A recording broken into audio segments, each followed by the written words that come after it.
날 더디까게 해 oh yeah 긴 하루만큼 널 거리는 멀어져 One, two, three 기억 속에 짙어 너의 기호를 지우며 한없이 가득거진 너로 채워졌던 그 길을 정리하고 yeah. 사랑을 숨길 수가 없듯이 이별도 숨길 수가 없잖아 그 순간이 다른 이별도 그런가 봐 이 사랑의 끝에 oh yeah 별의 길이 펼쳐져 너는 저 보이지도 않는 yeah 끝을 계속 난 걸어가 우리가 멀어져가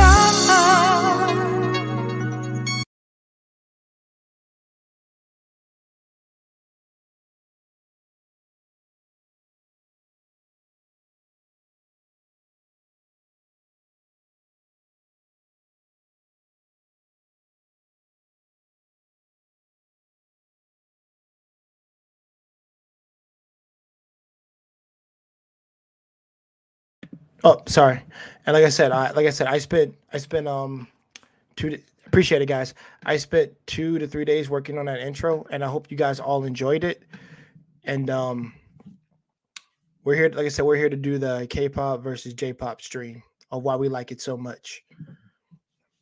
But it's not like really a versus. It's more often than not of like why I prefer this music as opposed to the modern day American music overall.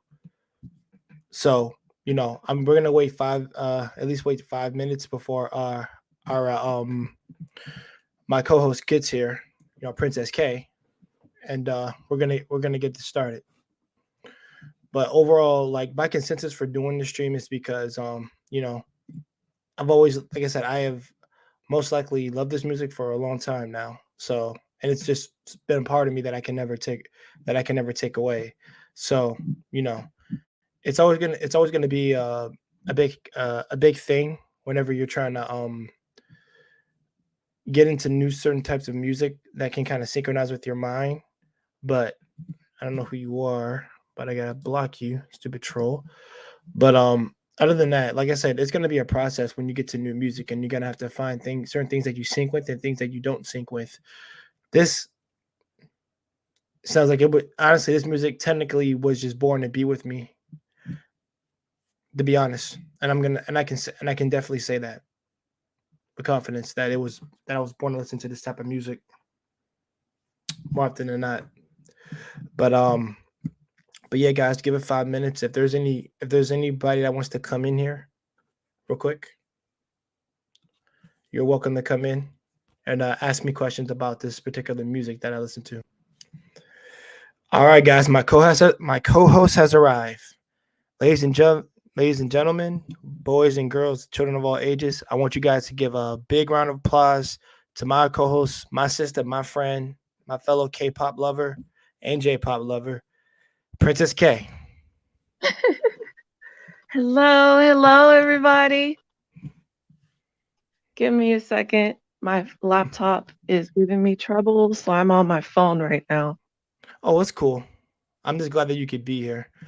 And also check out the intro later on whenever you get a chance. I used the Shinee song. Okay. So yeah, that's the new intro. That's gonna be the new intro to this channel. I made sure to write down I don't own anything and all this. They're not gonna take my shit down because they didn't take my other ones down. So right. Also, okay, let me get this in there.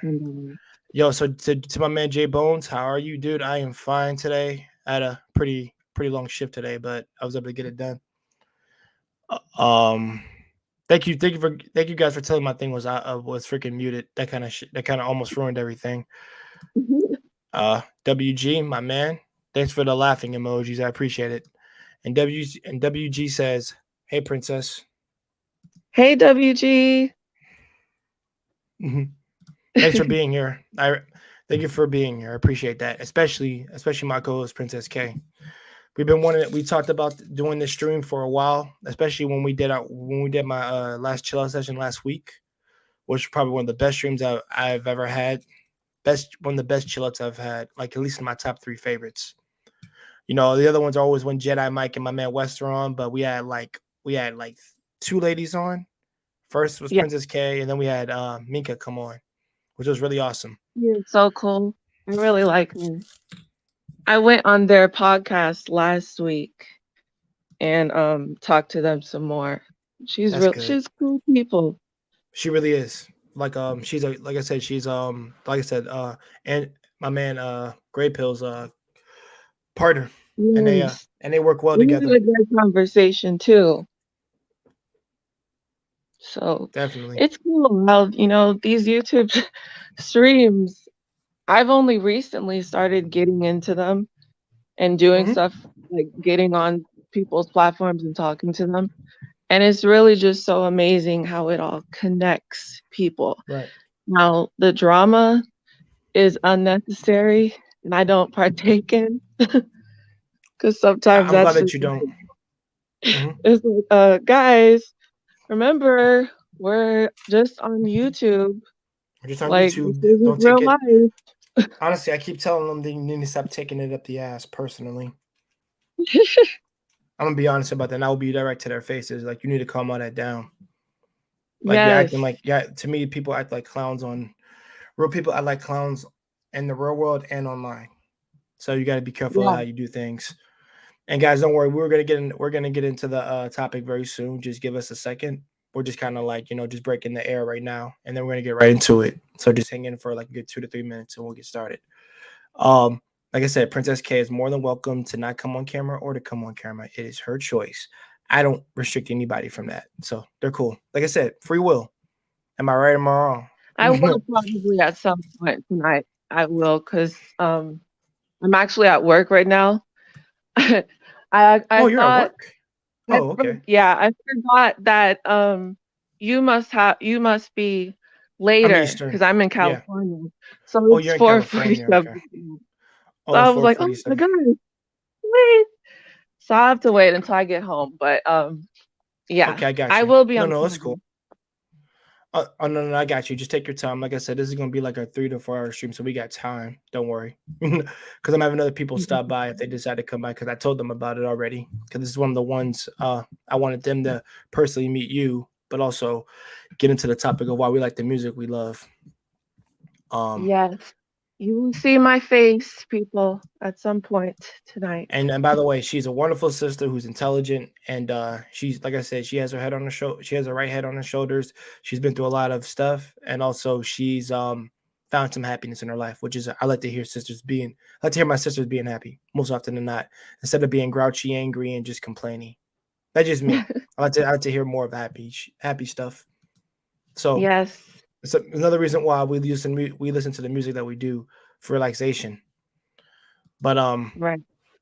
yeah, guys. So uh I think we broke it nice. Princess K, is there anything you want to say to anybody before we get it going? No. Um, if you've never heard any J-pop or K-pop, uh, feel free to get ready and open your mind and your ears. Hmm. And this sister is a wonderful, gorgeous singer. So I want y'all to understand. I didn't just bring nobody here. This is a somebody. She's gifted. So definitely. So she's gonna be singing in here a little bit whenever she wants to. Not because I tell her to, because she wants to. Which is why I like people who do it because they want to do it. That's why I respect people who just do it. Like you don't have permission for anything. Sometimes, like I tell people all the time, I say you don't have permission for none, man. This when it comes to my own Let's content, that's a see. different story. So yeah. So WG asks you, when are you escaping Cali? Whew. I have to, well, first I have to get my fiance's opinion on that. Um, because he's in Korea right now, actually. They have to, when you're a citizen of Korea as a male, you have to enlist in the military for 2 years between 18 and 28. Mm-hmm. So we have been deciding on whether to maybe relocate to Colorado. Um, along with his family, who's actually over here with me, or go back to Korea. So it Okay. all depends on what he's planning, what he decides to work out. I'm just following him, you know. And by the way, she's not following blindly. She's got a great guy. So, just let you know she's not following blindly. She found herself a great guy, and she's happy with him, and also they have a plan together for the most part. And Right. I wish them both the best on that, because this is rarely that I ever hear that two people are actually on the same page. I'm just glad to hear that. Mhm. Thank you. He said, Thank you. I appreciate it. I keep saying the US should require that. You I know agree with what? you, Primal. Yeah, My fiance had said something like that because he's like, in Korea, it's kind of like a sort of manhood. Like you learn discipline and structure when you do. you enlist. He's like most of the people who come out, they're just it's like something that it really just builds you up as a man. And I really feel like most people like we should have that over here. I agree with you. We Honestly, we need that structure. we do. And the sense of nationalism in other countries outside of the US, I think it's really just inspiring because we have people over here who, you know, most of the Americans that I'm around will typically, well, outside of the ones that are in the military, um, Hmm. will say stuff like, I hate America. Like it's like I don't like America, I hate America. Like they generally have like this negative opinion on the country that they're actually from. Hmm. And I've noticed outside of the USA, it's like other countries, it's not like everything is perfect, but they tend to have more of a sense of nationalism. Yeah, You know, it's like to see that you're completely proud of the country that you come from enough to like boast it and talk about it. That's just something nice to see. So, yeah.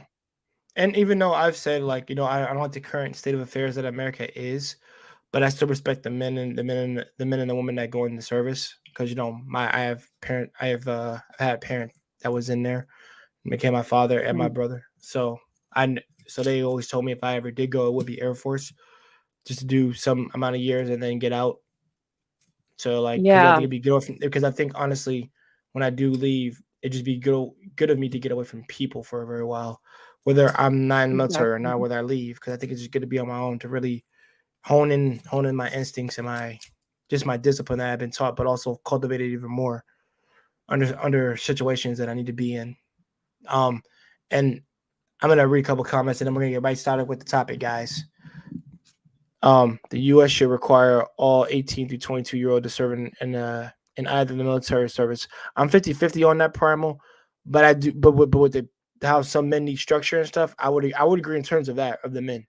Yes, and the ladies that do want to be equal to them, they should do it too. Just to shut them up. To be honest, because I True. think I think some structure is needed for both men and women more often than not, who have been raised by single parents both, to get some discipline. So before I get to WGs, I'm gonna get to this. If they hate us so much, I'll help them pack. I know you. I know you're not trolling, but I think but I think you're being joking right now, Primal, when you say that. Oh, that's true. Actually, you do agree. If they do hate us so much, I'll help them pack. I'll help you with that. Get out of my hair. You might make this country better when you ain't here. But K-pop or J-pop. We'll get into that in a second. It's not really a versus. That was the only one that I can actually find for a title, so I just put that on there because I think both of them Right. are equally as good. I think me and her would agree on that. And it's We been just 2 days. start a war with that Yeah, we're not. because No, no, no, no, no. We don't want to start a war. We're not going to start a war here. This isn't me versus yeah, her. This is us of why we love the music so much, as appropriate to American current day modern day music for us. But let me answer this last one. We're gonna get started with our topic. Nah, if they hate the US, they can leave. I agree with you, Primal.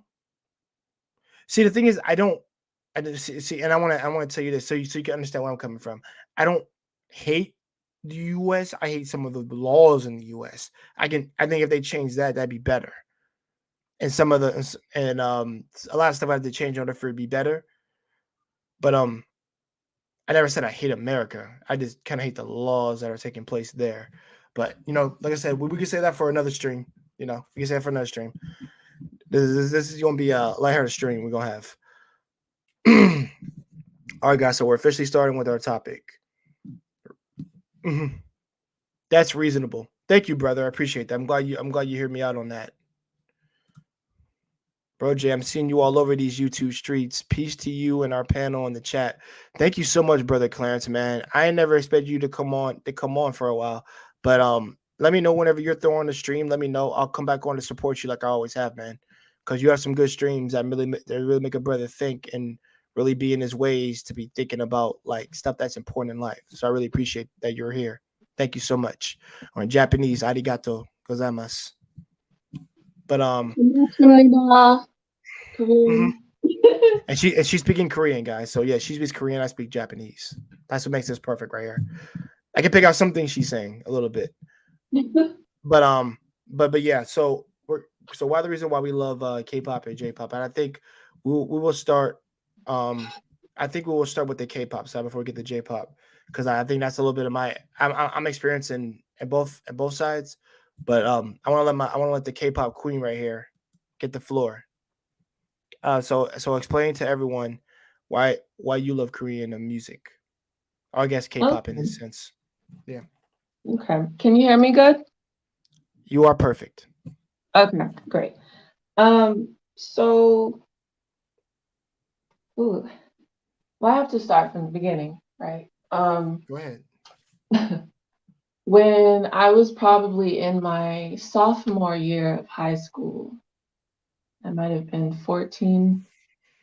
I was actually in the middle of the summer, and there wasn't a lot of things for me to watch, and I was using Hulu, and I remember that I couldn't find anything to watch, and I just so happened to come across this show called Boys Before Flowers, which is it's a popular Korean TV show that broadcasted a couple years ago. And at first, I was kind of just like, I've heard about it, but I was like, what? I won't know what they're saying. And how interested would I be in a TV show if I don't know what they're saying and I can only read English subtitles? I'm like, I don't think I'll be able to get into that because it'll just be like reading, which isn't actually a problem for me, but it's just like, that doesn't sound interesting. But, anyways, I decided to watch it. Turns out it was in Korean and there were just English subtitles. But by the time that happened, I was already locked in.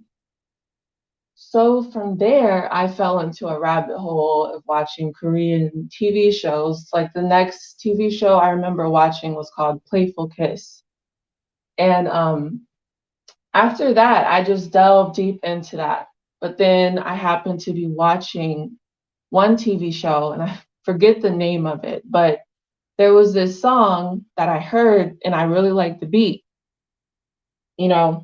So I looked it up. It probably took me like a couple hours to look it up because I didn't know who the group was and I didn't have Shazam at that time. So I looked it up and found that it was Girls' Generation G.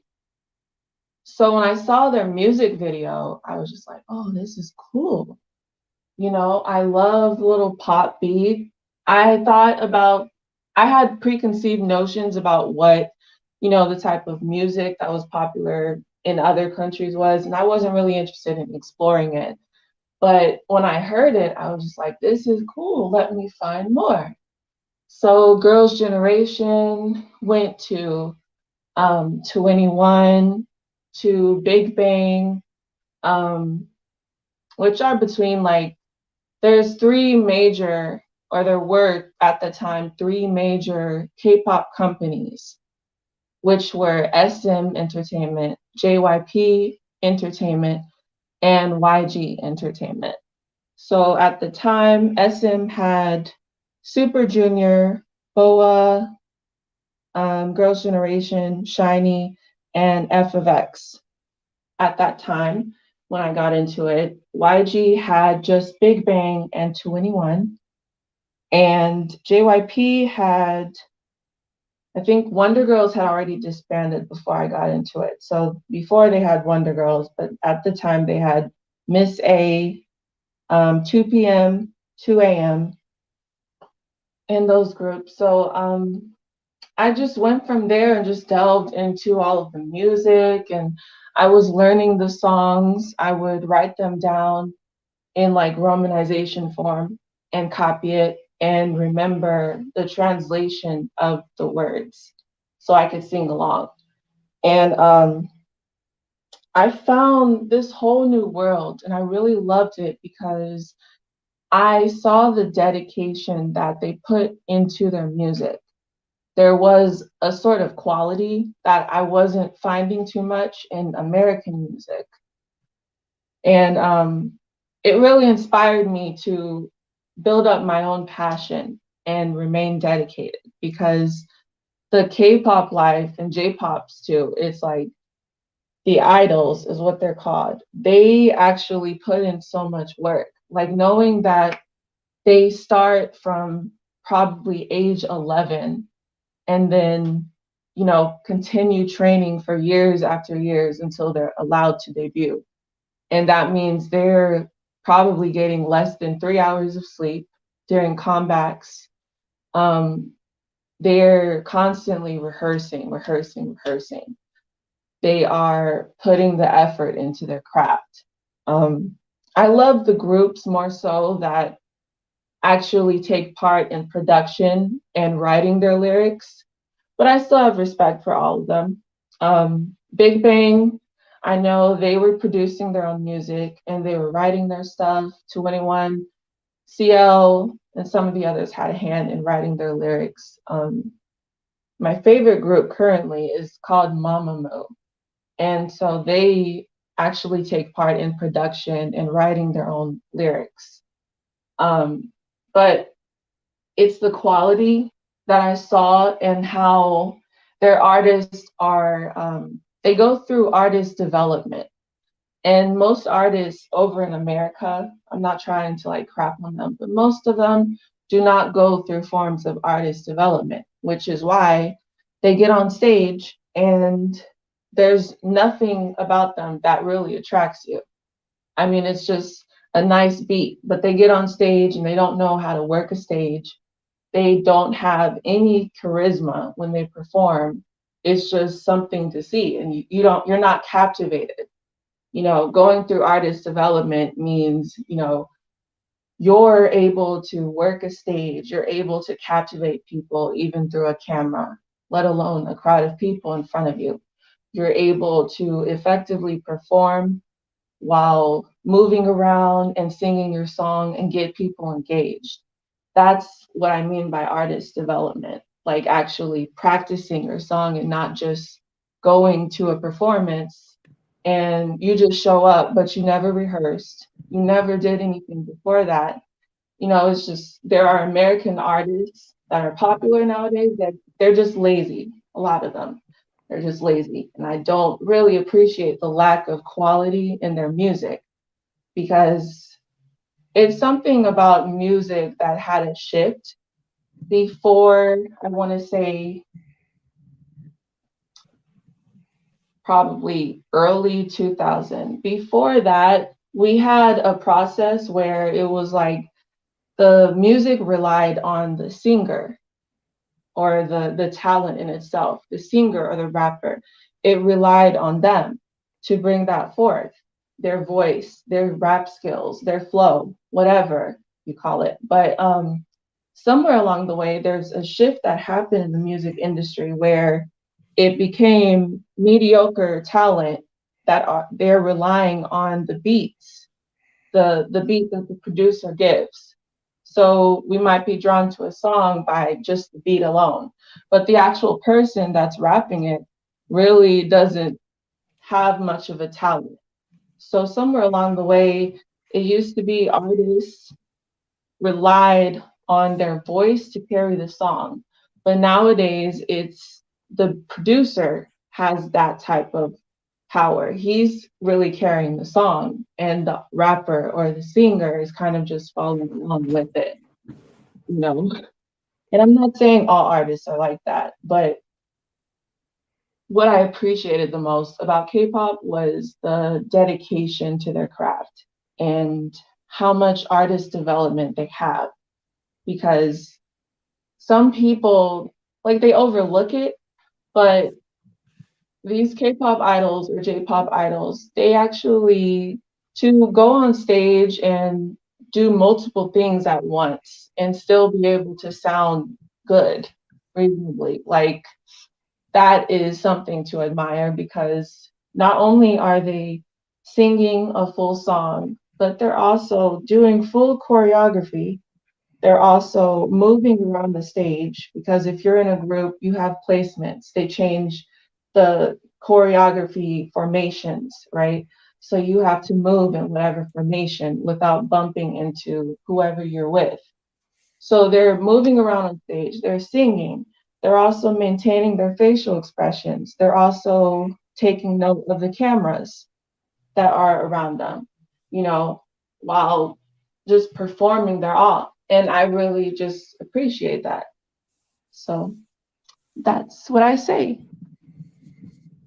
And that's fair. And I will get to the J-pop side of things, but I'm gonna go to the K-pop also to follow what my sister said because I think she did a really great job in explaining that. About 95% of what she said, I actually agree with. Probably 99, to be honest. But I'm gonna say 95% because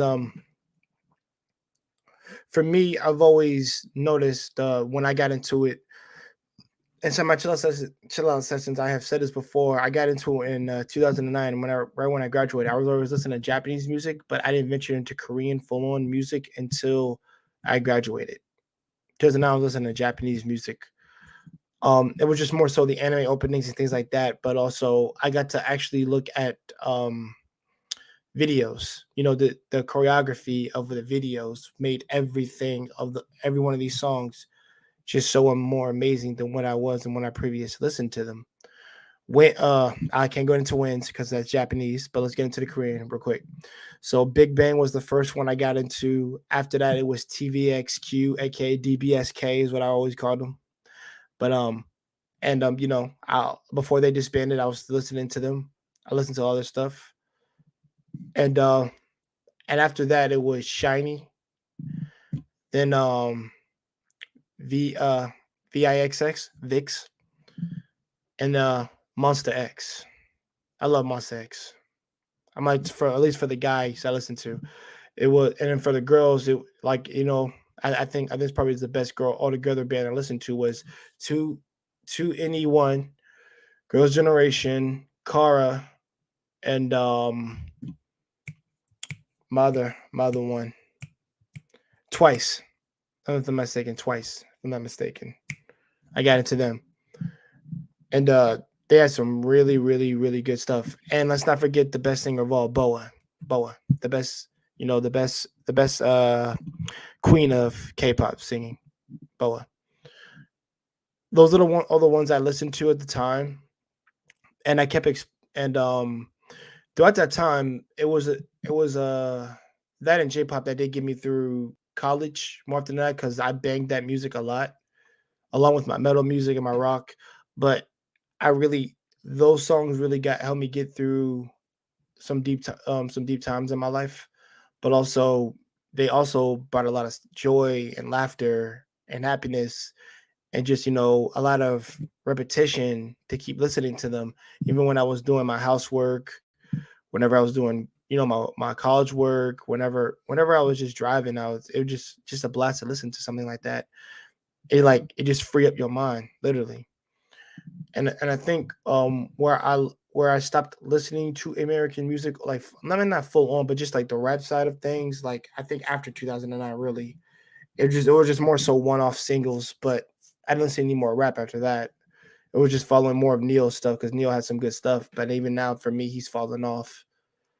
Um and with respect in terms of to like how music is for me, you have to vibe with it, synchronize with it. It has to hit you some type of way with the type of synergy that it brings. And for me, what I really loved about music that I listen to, because I actually come from a family of policemen and musicians, so my taste in music is a lot different than everybody else's, like very different. So I don't jive with this new rap culture that we are in now. I don't listen to.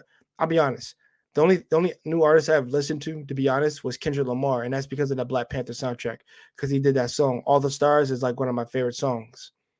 The last good song I heard from America was that song. That's it. But overall, they don't. I think what they lack emotion, they lack weight, and they lack depth. And like my girl Princess K, when they say like, as an artist evolves, they like development.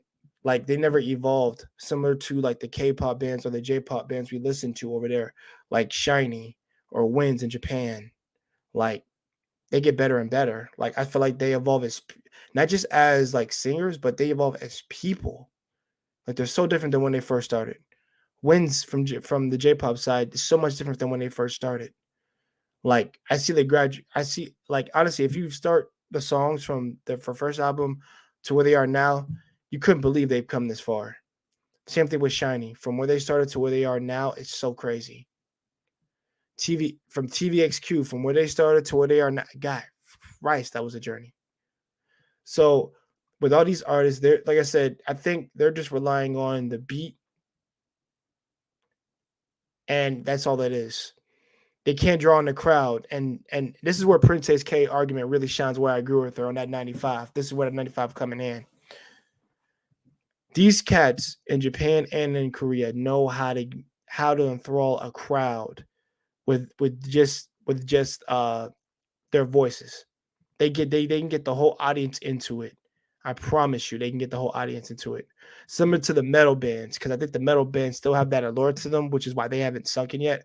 But the K-pop and J-pop or J-rock, whatever them cats, like I said, in all these genres, they can get a crowd enthralled and get them going to like give them energy just to be flexing on stage. I'm like, good Christ. And I'd be like, I wish I was over there. I wish I was in that crowd. Whenever I be watching Lil K Rock, just freaking going in with what we are, I want to be in that crowd just screaming like, heck yeah, dude. Oh yeah, bro. I'm turning into a full on fanboy. But but there's a lot of truth to what she said. That was the one argument I made, and she brought that out. Thank you, because she knows they can get a crowd going. They can do a lot of things to make the actual concert even better than what it was. When you involve the crowd in that, the concert is like 20 times better. I'm not gonna lie, because I've been to some concerts, especially the metals, and the metal bands just do a better job than the rap ones for me. Because Kill Switch Engage, oh Christ, freaking Disturbed, they can get you into that. Eh, So, but like I said, we're talking about K-pop now, so let me not get to that. But all in all, like they have just this thing to pull you in to make you listen, and it's just that feeling I get from it. It never like it's such a great feeling to get, and it mesmerizes me anytime I listen to it. Where like let's be real, I listen. I love my JR&B. I love my KR&B, but I love my freaking my K-pop. Like when they be, especially when they be like the romance songs or the love songs or the actual soul songs that they be singing. Like I be feeling those. I've always been a lover of those songs, especially in America. Like the old ones I listen to, like those are all good because the voices stick out, and they really, like I said, and they really know what they're trying to tell you in the message of what they're trying to sing. And I'll be honest, the last message I heard from a good singer that was from a lady, honestly, it'd just be these three ladies. It'd be Mary J. Blige, Whitney Houston for damn sure, and Yeah. Alicia or Rihanna. I'll probably say that. People, you can throw in Beyonce if you want, but I'll say Rihanna to some degree. But what what I tend to notice is just like I said, a lot of our American music is just really like to me. I'm hearing the same. I'm seeing the. I don't want to say garbage. I'm hearing the same the same box, and I'm just like, yeah, I'm not. It doesn't float my boat. It doesn't get me going. It's just really lame to me. I'm just not into it. I've been so turned off from the music for like how many years now? God, like how many years has it been? It's like let me see, 2010 all the way to 22. Damn, that's 12 years. For 12 years, I'm talking about just in terms of the rap genre and maybe a little bit of R&B. Really is what it is. And the last good song that I heard from him, America was at least my man Aloy Black with Zed, that Candyman song. Love makes the world feel good, man. That was the last good song I listened to, and I'm like, that's the song for me. But but overall, like I said, the K-pop music that I've listened to is just like I said, they just have a way of just like I said, getting you into listening to them. They have a way of enticing you. It's just a way of you honestly knowing that you love their songs. Like they really show how much they love their fans. So, and I'll get into the ones that I'll talk about. Super Junior. Uh don't get me started on that jumping song. That jumping when it's popping, we jumping. That's my song. Like I love that song. But like I said, it's been with me. Been listening to it for since 2009 all the way and up. That's like a total of 13 years. And even now, I most of my iPad and my phone is filled with K-pop and J-pop. So, of course, it got metal and rock, of course, and some old school R&B and pop. But that's really all I have to say on that part. Because me and Princess K will get into the we will get into the J-pop side of things, and I can shine here on this side because I'm gonna give her a little break, and then I'm gonna go first real quick. You don't mind, do you, K? No problem. All right. So, um, when I so this so the J-pop so at least the J-pop type of music, like Japanese music, was really substandard around anime openings at the time, and I just loved how some of the girls would be singing from there. And then I decided to actually go out and search for more music.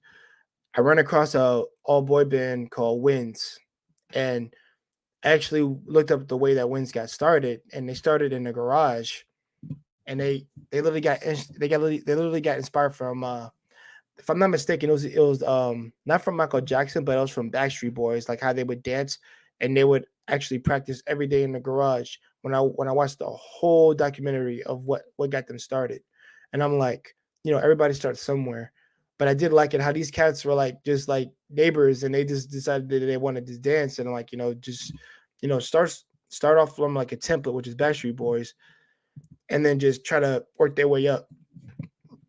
And then I heard the first song is Kids, Paradox. That song was fire. Like, Itsunamida Ona Agaru. I'm like, oh my God. Like, trust me, I heard that. Like, I could bump to that. Like, it's such a great song. It's such a upbeat song and it's catchy. You can like listen to it. Like, it was real good. And then after that, after I got into the Wins, after I got into Wins, I got into the female singers. And with those we had so let me just say it off rip. Technically the first singer everybody's probably listened to that's Japanese that sings in English, it was Utada Hikaru, and Princess K knows who I'm talking about. She does all the songs for Kingdom Hearts. She's done a couple of songs for Evangelion, Beautiful World, that's one of them. Everybody knows My Sanctuary, everybody knows that one. And Simple and Clean, and Face My Fears, which was Kingdom Hearts 3. Which everybody loves that song, English or Japanese. I love it. But I was listening to it Japanese, of course. But so it was Utada, Mami Kawada, Mai Hoshimura. I'm getting the lesser ones out, and I'm gonna go to the top ones. Then we have Chihiro, my girl. She sings R&B and J-pop. We have Hirumi. You have Maze, number 2, my girl. She is the R&B queen to me in Japanese. And then you have my girl Azu. Azu is freaking fire. If y'all have not heard of Azu, go check that sister out. She got a voice and she got some stuff you can jam to. I promise you, you're not gonna be disappointed listening to Azu or Maze. And if you like more R&B like rapish type stuff, listen to Maze. That's what you're there for. Thank you, Watts, brother. Oh no. He said, I've been waiting for you to do this live, man. Hey man, listen. Trust me, I've been wanting to do it for a long while, man. Just so you can get an understanding of like why I'm so different from the average black person, because I listen to this type of music, and majority of people don't listen to this music, probably besides me and my community, which it's cool with me. People can like what they want to like. It's just that for me, I resonate more with this music than I do my own music from my own people right now. I'm talking about like currently. All the old school stuff I'll listen to. New one stuff, hell no. I will never listen to it. No one can convince me otherwise. There's nothing been as good that's come from it. My man Watts hopping on. Okay. Thank you, Watts, for showing up, brother. How are you doing tonight? Hey man, Welcome. what's happening? What it is? I go by the name of 100 Watts, and I love those that love me. I hope y'all having a good night tonight. Having a Yeah. great night, brother. Definitely. I got another troll. Hold on. I love when he comes in. A troll just shows up. The trolls come out tonight, y'all. Let that be a song. The trolls come out tonight. I can see that being a troll song for real. The trolls Yeah, come out tonight. that sound like a 2022 parody type shit. That sound like something somebody be doing. We should do that. Be honest, man. I would do it. I'll get somebody to voice that and do it Now, on. you Go you ahead, have brother. this topic going on, and I hope I can ask you a question, sir. Go ahead, sir. You seem to be a gentleman who's in, I guess, as the brothers around me would call it, equal opportunity type of brother. Yes. Um, my question, it comes from, it's definitely coming from a biased perspective, right? That's fair. It's look, man, it's something about that melanin, dog. I can't run away from the melanin. And you've spoken a few times on how you do have an attraction to Asian women, right? We don't want to just narrow it to Oh, just Japanese, right? You know what I'm yeah. saying? So Mhm. can you please help me and my bias understand where like what the thought process is, or how that goes? Of why I like the ladies or the music itself. The ladies. I mean, the music. Oh, I okay. can't. We ain't got to speak about the music. I don't listen to none of Okay. that, bro. I don't. And I got you. I got you. That's full. No. It's because I've had like a lot of experiences with the Asian itself, but also the thing is I do want to clear this up for my brother Watts. Um, yes, I do love Asian women and I do love Latina women. And I do like some of my sisters. So I'm not saying one. And the thing is, I'm not saying they're better than everybody. I will never say that because even they come with their problems too. Every good woman comes with their own issues. No offense to UK when I say that. I'm just saying the same thing with men. All men come with their problems of any Yeah, race. women come with women. Mhm. You. Yeah, exactly. So I'm not Yeah. saying one is inherently better than the other, but someone has more pros than cons. But for me, why I love them, and this is just for me. I love how they carry themselves, but more often than not, but also I love how they sing similarly, and also just more often than not the atmosphere that they bring to you. Because when I was very young, I like I said, I've been around all types of women at the time, but the thing is, when I was with a girl from Japan, like I said, because I still like I said because that was my technically my first Asian girlfriend, and she was a foreign exchange student too when she was at boarding school and stuff like that. It was just such a different experience to what I was used to with some of these girls. Like, like she ain't coming off angry, she ain't coming off crass, rude. She's just a really nice all around girl. And also, she seems to have a lot of values that she holds dear to the point where I fit some of those criteria that she was kind of looking for. And which was very unexpected for her because I didn't expect for her to like me as much as I liked her. Because that was more often not like a roller coaster to me. Because I'm like, don't nobody come up to me. I always gotta put in work, bro. We men, we approach the girl. We don't ever let them approach us. That's kind of crazy. So because it threw me off. I'm being real, Watch, because normally we gotta put in the work. And I used to always I had game though to speak to my American sisters, but the difference is with that one with an Asian girl, you got to be truthful. You can't be like lying about some shit. You got to be real. And and honestly, that actually changed me as a person when I first met her. I was not doing the stuff that you would be seeing me doing. Norm, and I All know right. most cats don't have a woman that change them like that because that's rare. Because I'm like, nah, I ain't let no, I ain't changing for no chick. You wildin', Jay. And I'm like, yeah, you're right. And I'm like, that's a lie. All She right. did give me the change. Now, I generally try not to push back on people's perspective, but it's just Right. one thing that you said that kind of has me, in a little tizzy right now. Hmm. Now, you said it forces you to be honest. Wouldn't that be more of a you problem than a her problem?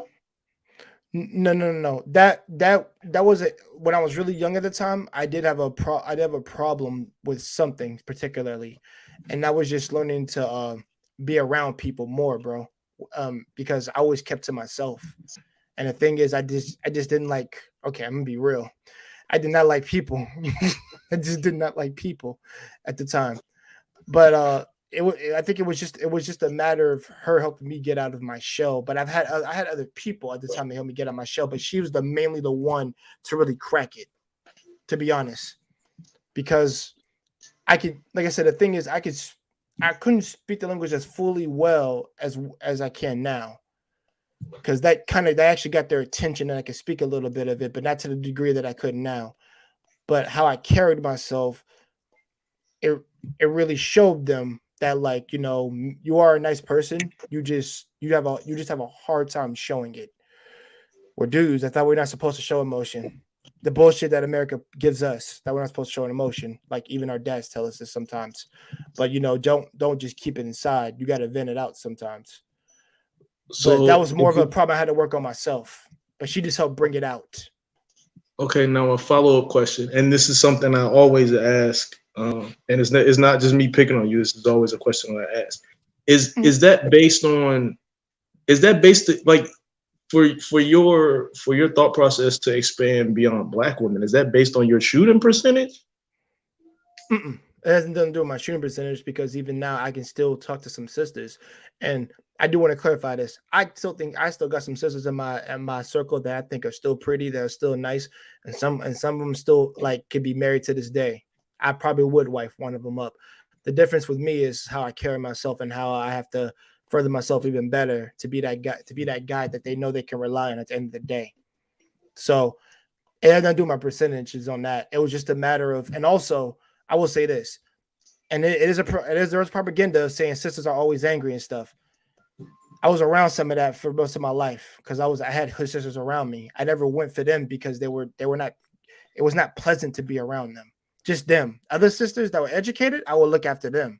I want everybody to know that there were some educated sisters I did look out after. I ain't look out for no hood chick or even go out with one. One tried to threaten me to go out with her, and I'm like, you freaking crazy. Trust me. The reason why these conversations are always interesting to me is because Mhm. at the end of the day, a lot of our perception is based on our perspective, your point of view. You know what I'm saying? Yes. So when you said when you were talking about women not approaching and stuff like that, like I honestly don't have that problem, big dog. You know what I'm saying? Like I've had females walk up to me in the most inopportune times. You know what I'm saying? As a matter of fact, to keep it a whole being with you, probably just about 3 days ago, I was going to Food Line to go get some stuff for my daughter, who's over here tearing stuff up right now. I was walking through Walmart going to get some stuff for my kid, and this one like, oh my god, she's so cute. Oh, Mhm. it just started her, just she was, and it was funny because her attention was directed towards my daughter, and then it Right. was like, and then when she turned, it was like, oh, are you still with her mother? Oh no, yeah, no, I see where this is going. Let me go ahead and exit Exactly. stage stuff real quick. You know Yeah. what I'm saying? Right. So, I mean, look, Hmm. man, I think a lot of men. I'm not gonna say a lot of men. I think there are quite a few men that don't really ever experience a female walking up to them or trying to spit their Right. game at them. And Right. and when I have these conversations with some of our brothers, it's it and again, it's a perspective thing. just from No, my I got you, perspective, man. my point of view, and everything that I've experienced, and some of the because I'm gonna keep it a whole being with you. You articulated that in a way different than some of the other gentlemen I've had, and a lot of Okay, times it comes down to shooting percentage, bro. Like that's you true. know, a lot of It black men does. that are into anime and video games don't have a high shooting rate when it comes to black women. Black women ain't Mm-mm. interested in watching you watch Naruto and Dragon Ball Z Right, and shit. She ain't right, interested in that. You know what I'm saying? right. So then they shoot percentage down because they don't know how to Yep. Because they know how communicate to with those people. interact. Yeah, they Right. don't know what kind of things they interested in. You Yeah. know? And the thing is, they don't have the knowledge to have game from like people in their family. And the thing is, I have my uncle and I have my father and men in the church to spit me on game. And like, I have been able to go up with sisters similarly because of it. And I'm glad I got it when it was just a matter of me, brother, of having confidence. And I built it up when I was in, oh yeah, by the way, hold on. But it was a matter of me just building up confidence and just like, just being in sports, like being around the jocks, the dudes that just, they hype you up, they motivate you to be better. And also it gives you a little bit of an ego that pushes you better. But I wasn't cocky with it. The thing is, I was just so confident that I even had girls from the swim team that I was on with that tried to ask me out, at least two of them. And the thing is, I'm like, I see the change that I'm making right now. This is like crazy because I was getting fit. I was more confident in myself, and I was just like, I was having a ball, bro. Like once I did that, I'm just like, Have you wow. so in terms of the women that approach you, like the ones that actually come to you and try and talk to you, what do Mhm. they generally look like? But you look like some of them were Latinas and some were a couple of them were black girls. So yeah, for more often than not, it was just those two. Besides, like I said, besides my one Asian girlfriend, that was the other thing. But just mostly it's been those two. Now I haven't had any Caucasian white girls, so I'll let you know right now. So no, I never. mean, and I was just and it was just a question, right? Because I don't Okay, really have much experience with white girls either. Like I can probably off I the can top talk of to my them. That's about as far off as it the goes. top of my head, it's maybe in my 30 years of life, it's maybe only two white women that I was even close to. No, I take that back. I pause because if you talk to my father, he'll tell you a different story. Other than fifth grade, it was in fifth grade when I was dating a little white girl or whatever. But Right. other than that, like I may have only had two other white girls that I even came close to entertaining. Mhm. And I always found like in talking to them, like they were always intimidated to talk to me based on how I look. Yeah. I mean, I And, guess and that's if part of why I guess that's part of I why feel I you, only did with black women. You know what I'm saying? Because I don't like having to explain. I don't like having to explain like, nah, I'm really having a good day. You know, because I might right? have the Because right how I'm face. looking. You Yeah, feel me? Like exactly. Yeah, and that was my my face might thing. look a little aggressive, but I'm fine. Like, and I don't have to explain that with black women. Like, they know what's up. And some of them Yeah. low key dig that because they feel like you walk around with this sort of protection on your face. You don't walk around looking like food all day. You know, like Right.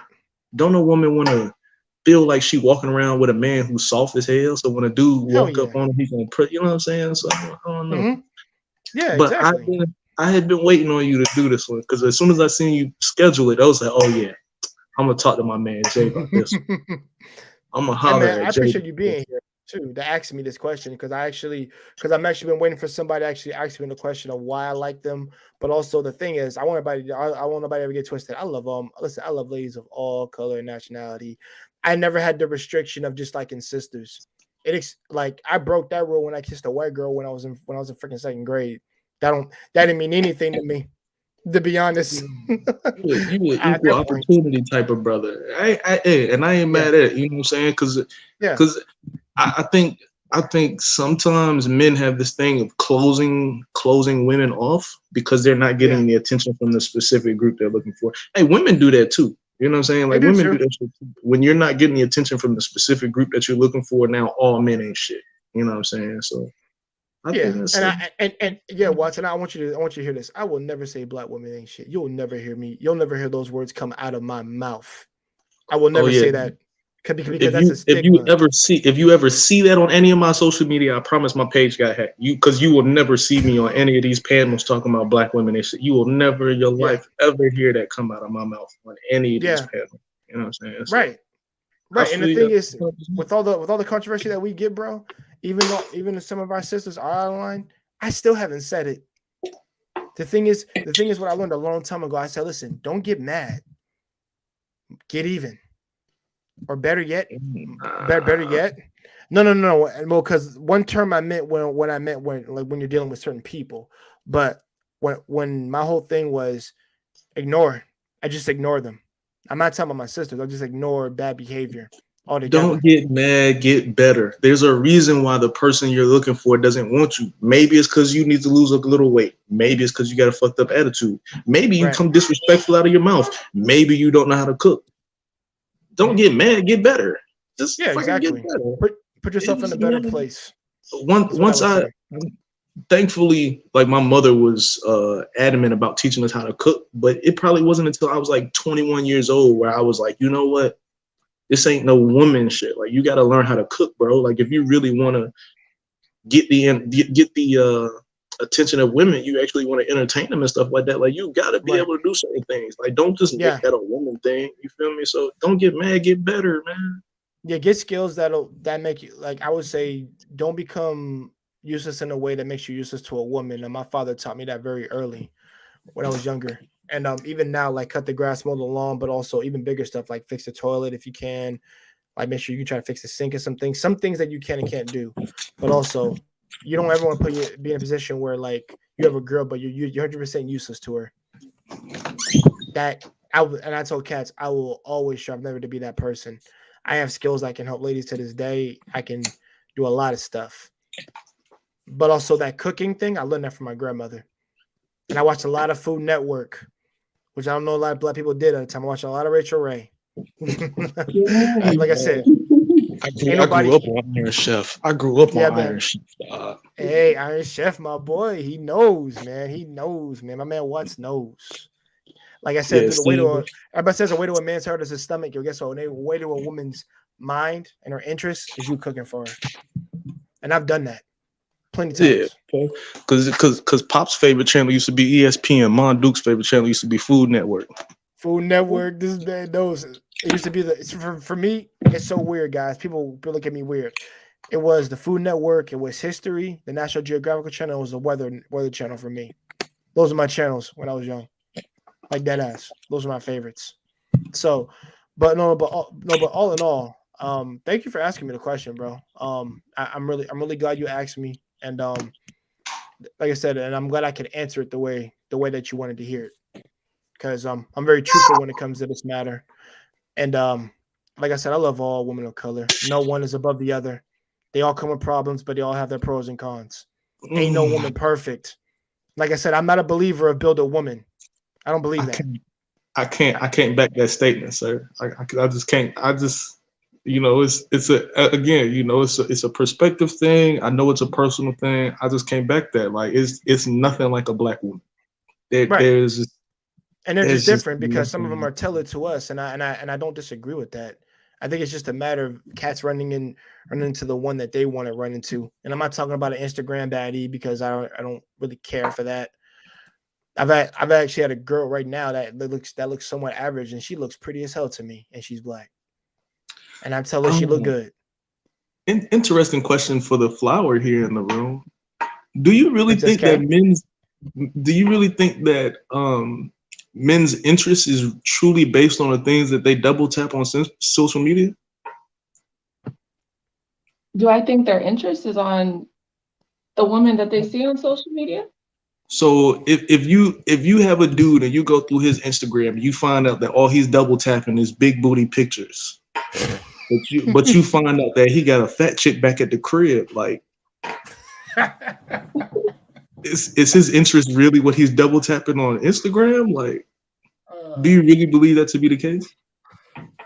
Sim. That's all I gotta say. I'm like, okay.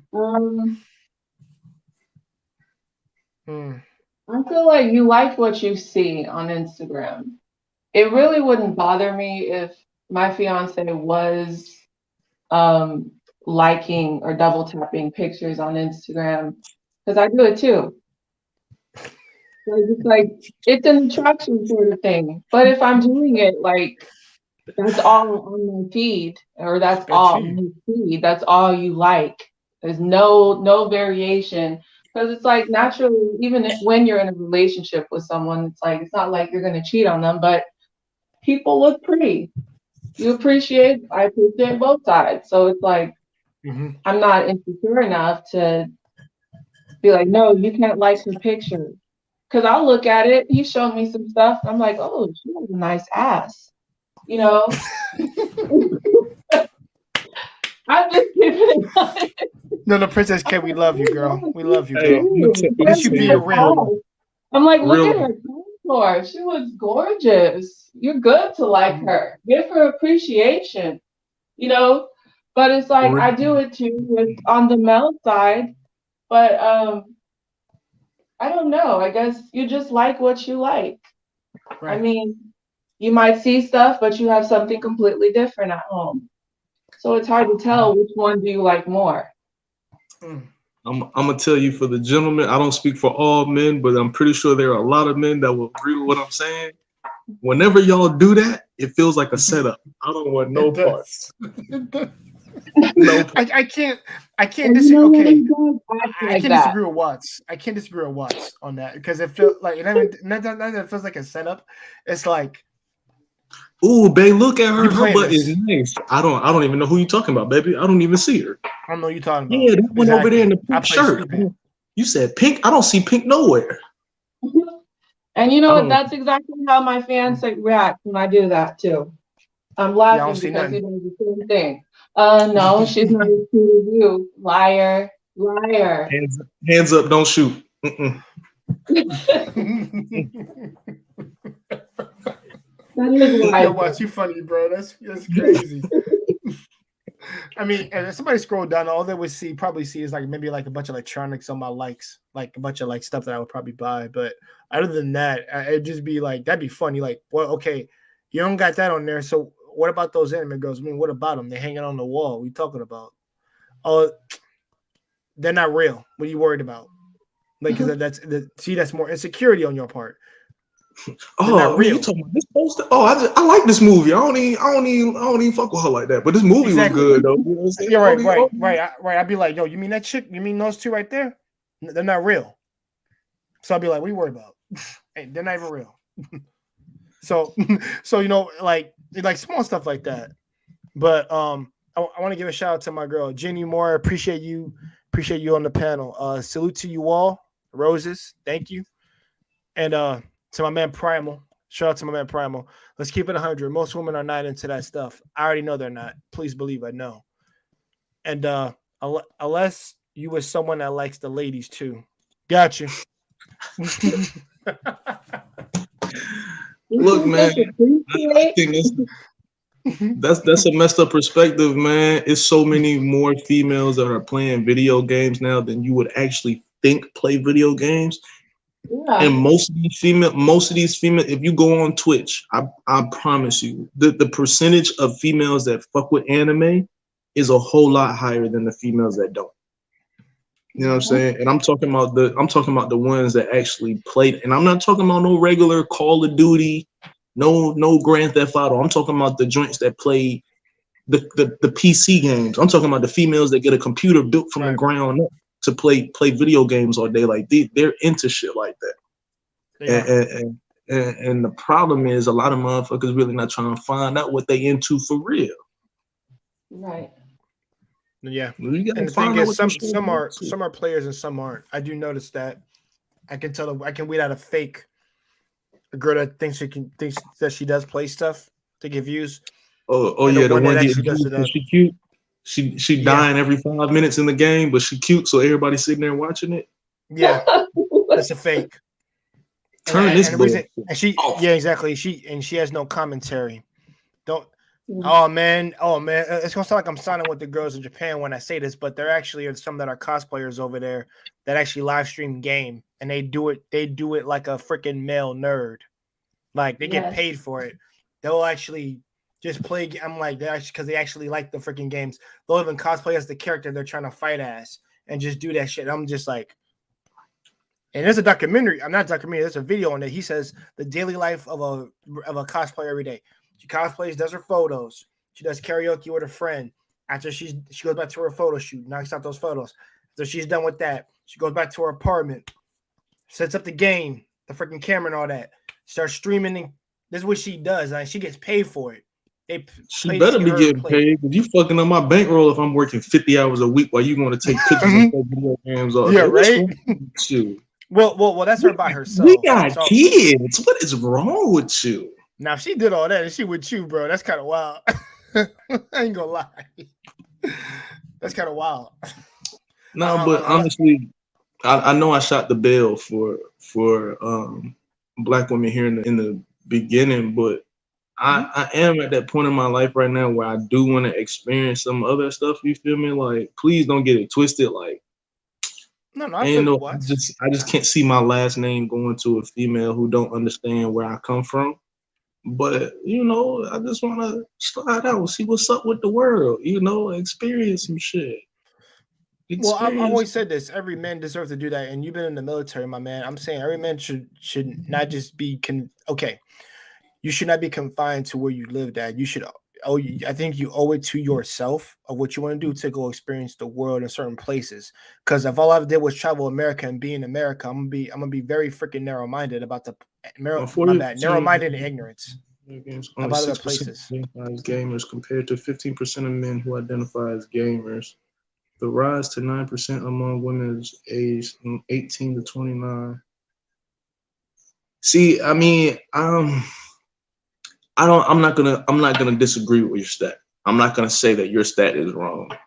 The only reason I came to the perception that I have is based on the fact that I actually go on Twitch and I actually get into the chat and I actually talk to these females. So whatever, like your stat, I'm not gonna push back against it. But was this 48% out of 1,000 women? Was this 100 women? Were they all in Central America? Were they all across unit? Like, stats to me is just like you can find stats to prove whatever you want, like whatever point you want. What have you done to prove the stats that you're trying to sit here and push in your talking point? You know what I'm saying? Like, if you don't know how many single parent households, if you're gonna have a thought about single parent households and you haven't talked to anyone who is a parent, then how do you know the stat is real? Same thing that we doing for this. If you don't talk to any female gamers, how do you know this shit is real? Because I'm gonna keep it a whole beam with you. If you actually go on Twitch, I'm not sure, Primal, how familiar you are with the app Twitch, but if you go into that browse area and you start scrolling, I promise you're gonna see more females than you are men. I can assure you of that. Well, yeah, because like there's been a new wave. I think it's the new wave of like women just even girls who aren't even in the anime that cosplay because it gives them some money. They don't really like the anime. They just dress up as it. There's even that. Like, it's the wave to like be on the internet and do what the guys do now, pretty much. The difference is dudes weren't cosplaying. It was just more so that's where they picked up the idea from girls in Japan that did it, because technically that's their shit, to be honest. But that's where it came from. Nigga, my skin is a costume. I don't need to put one on.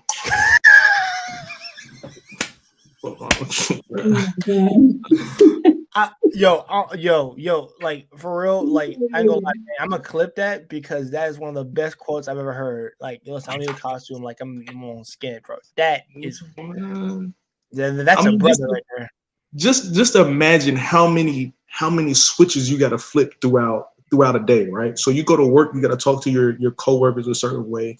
You get to the crib with your shorty, you talk to her a certain way. You get on the phone with your mama, you talk to her a certain way. You get in front of the police, you gotta talk to them a certain way. It's just like, imagine how many switches you gotta flip being a black man, especially when you a dread. I ain't gonna pull my hair out my hoodie, but when you a tatted up dread dude like I am, like, especially in the summertime when people can see my tattoos exposed and my hair is down and all this and my resting bitch face, like, I have to purposely walk into a room and make people feel comfortable.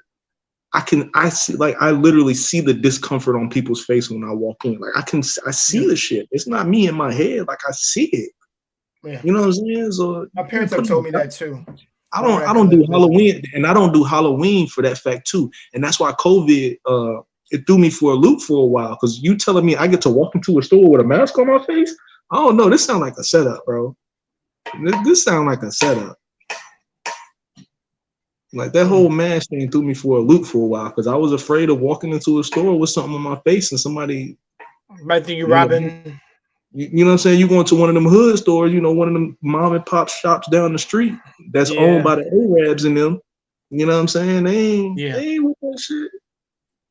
Yeah.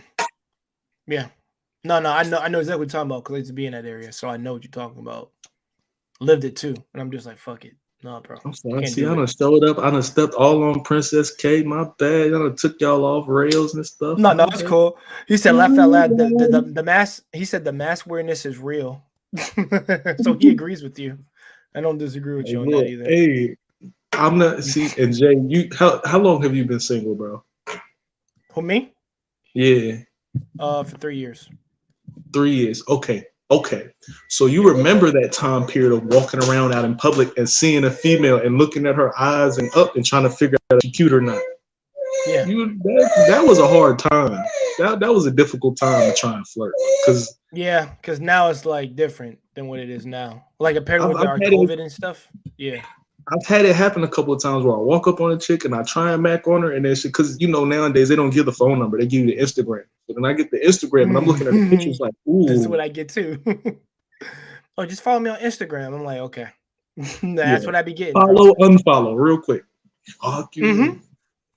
Dude, honestly, when I was in Florida, bro, and I'll tell everybody this before we get back to the topic, I actually ran to an Instagram baddie by accident on my job.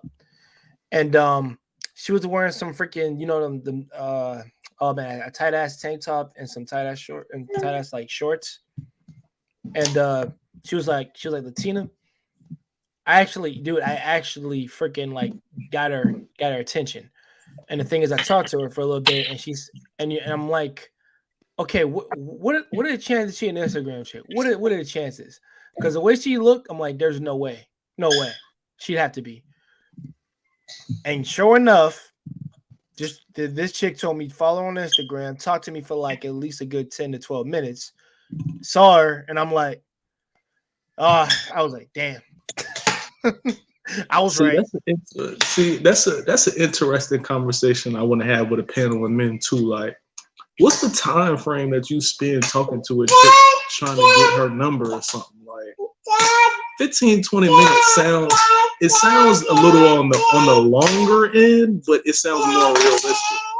Yeah. But anything more than 20 minutes, like, bro, like you're trying to beat a dead horse right now, bro. Like if she ain't gave you no kind of information in 20 minutes, like that's it.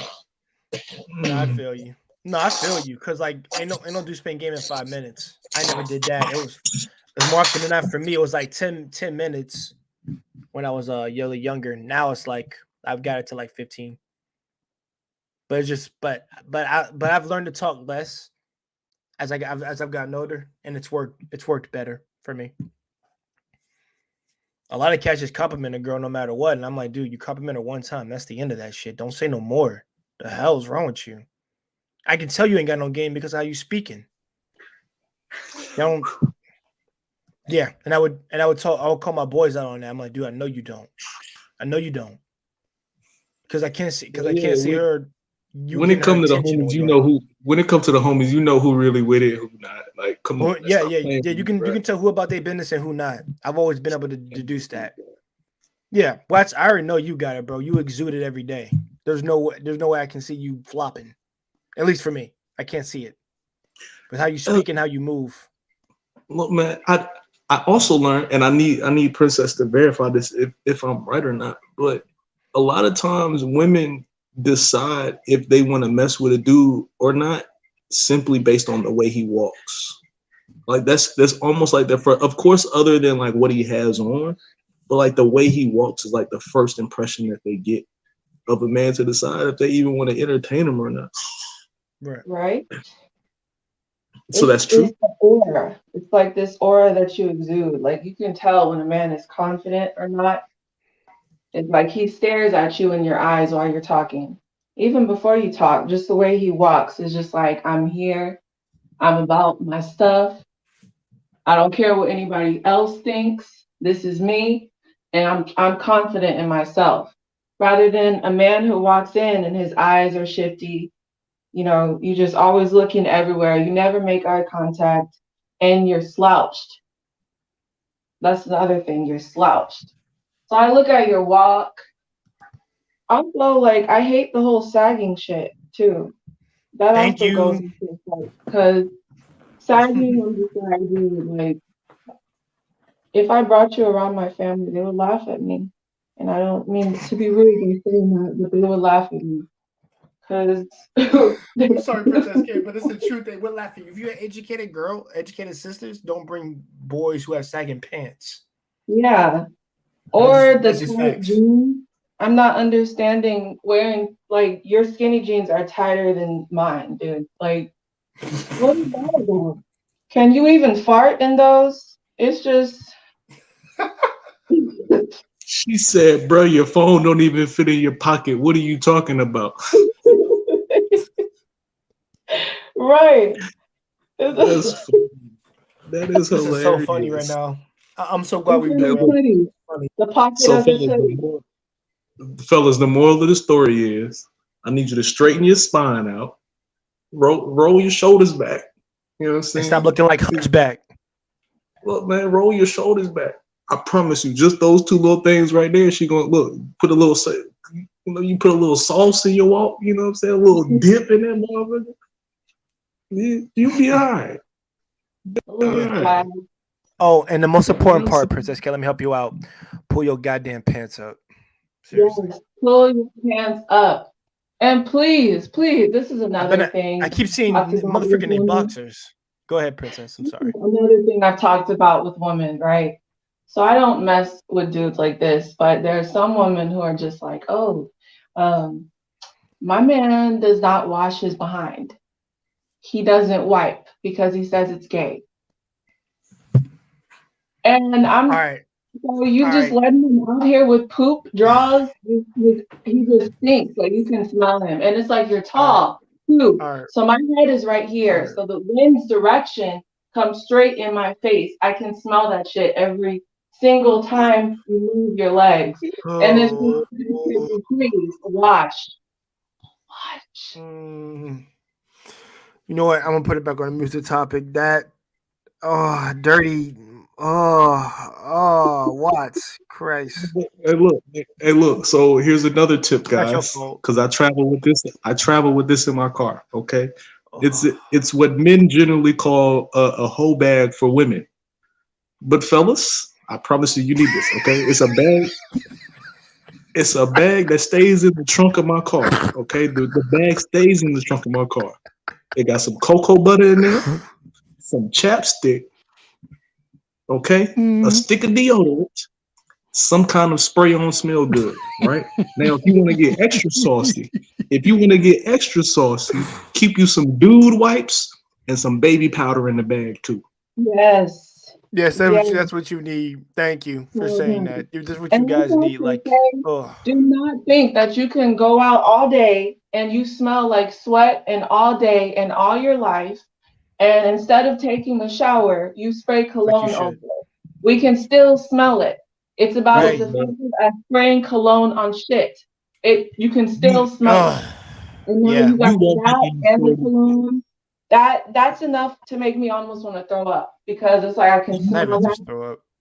It's like You walked up just and somebody smelled like a basketball gym and a pound of Kush. That's not cute. yeah. That's not cute. Bro. All right, guys, I'm gonna move to both of you because I gotta, guys, just give me the room real quick. I gotta say this. Then we go continue because this needs to be said because I was on the stream with both my mentors. All of my mentors say this, and I'm gonna say exactly what they said because I agree. Give me a second, watch. All right. first of all, if any of you lazy ass bastards are out there trying to pick up girls while you have a dirty ass back and freaking boxers and shit, and you niggas don't even brush your teeth or your mouth or clean your ass at all, you motherfuckers need to be put in a fucking psych ward. I'm gonna say that right now. For those who sag their pants, don't clean their boxes, or feel the need to pick up girls and just macking on girls when your ass is showing, and you just freaking just feel the need to not be clean because you think it's quote unquote, quote unquote homosexual. You got 99 problems, and a bitch ain't one of them. I'm just gonna say that right now. You need help. You need real psychological help. Yeah, And because we talked honestly, about and you. yeah, and I'm gonna talk about these and these girls out here are right to reject you. I would never disagree with a woman that dismissed a man because he smelled, and vice versa. But we're talking about y'all right now. I just got out the shower before I came on this stream. I'm clean. I ain't got no Vaseline on my face right now, but my arms and my legs, I'm all good. I came out the shower because I like being clean. I got the dryer going right now, washing clothes. Oh yeah, mine too, man. I got that going too before I got started. So yes, because I like my clothes to be clean. Whether, like I said, whether I'm at work, I like to wear clean clothes. They're gonna get sweaty regardless. I still want them clean.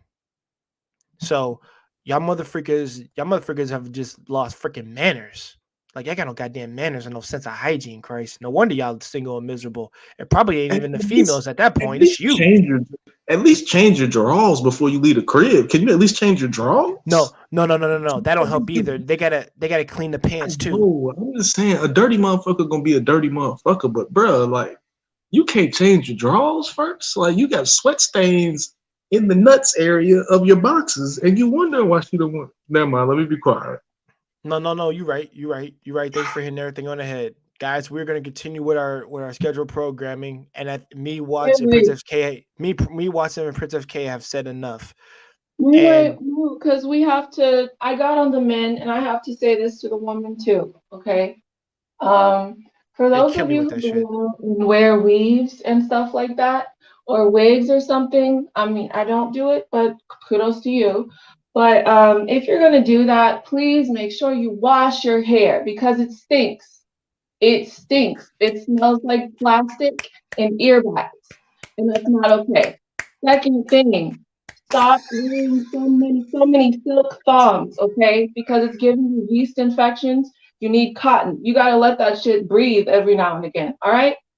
So it's not okay if you smell like a fish market between your legs. There's something wrong with your pH balance. You need to Bro, she said plastic and earwax, bro. You need to see your gynecologist. You need to get that shit done. If you have to take some baths with vinegar inside of it, you need to get that pH balance correct. Stop using those feminine douches because it's not good for you. Drink your water. You are what you eat. Okay? Smell good. That's ladylike. It's not right for you to go out smelling like a dog and 5 years worth of musk. It's not okay. Nobody wants that. Nobody wants to kiss a woman like that. And brush your teeth too. Floss. Please brush your teeth. It should not be a murder scene in your sink when you brush your teeth. Okay? I love you. I'm speaking to all the women. You got to do better, man, because like you can't just say, "Oh, no one wants me," but you're not even doing upkeep on yourself. Like, whew, child. Okay, I'm Thank done. you.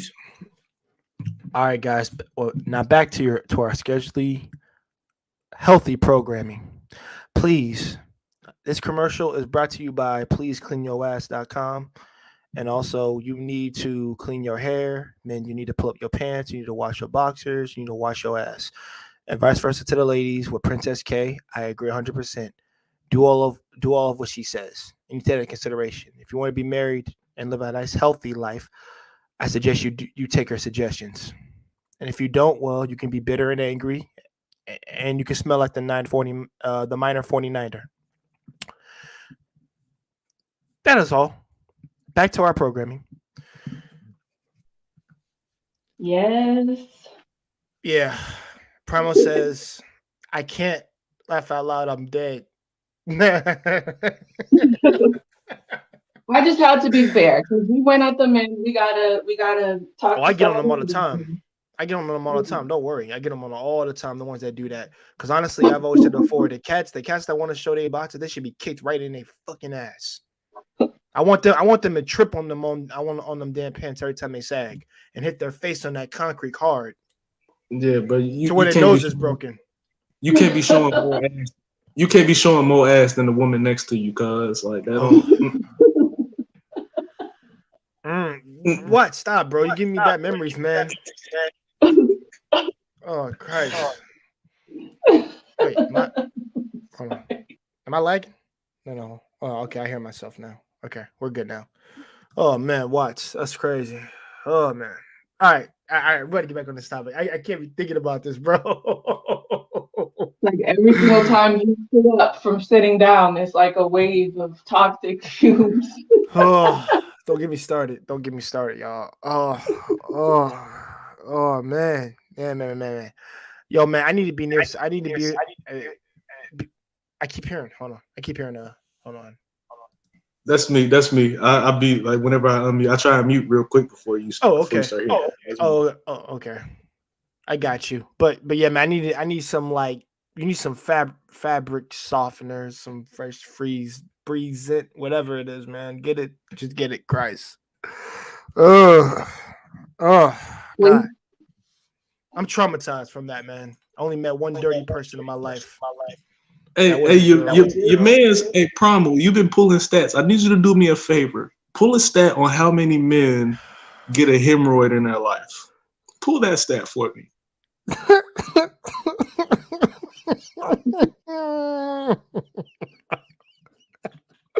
Oh my God.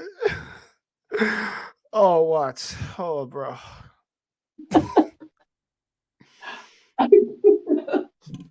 Hey, he said hold, please. Hey, I'm saying, because if we talking about cleanliness, you know what I'm saying? Like a hemorrhoid requires a extra set of cleanliness, you know what I'm saying? If you already don't wipe your ass and you got a hemorrhoid, I don't know how efficient you about to be, cuz. Oh, God. No. Yeah.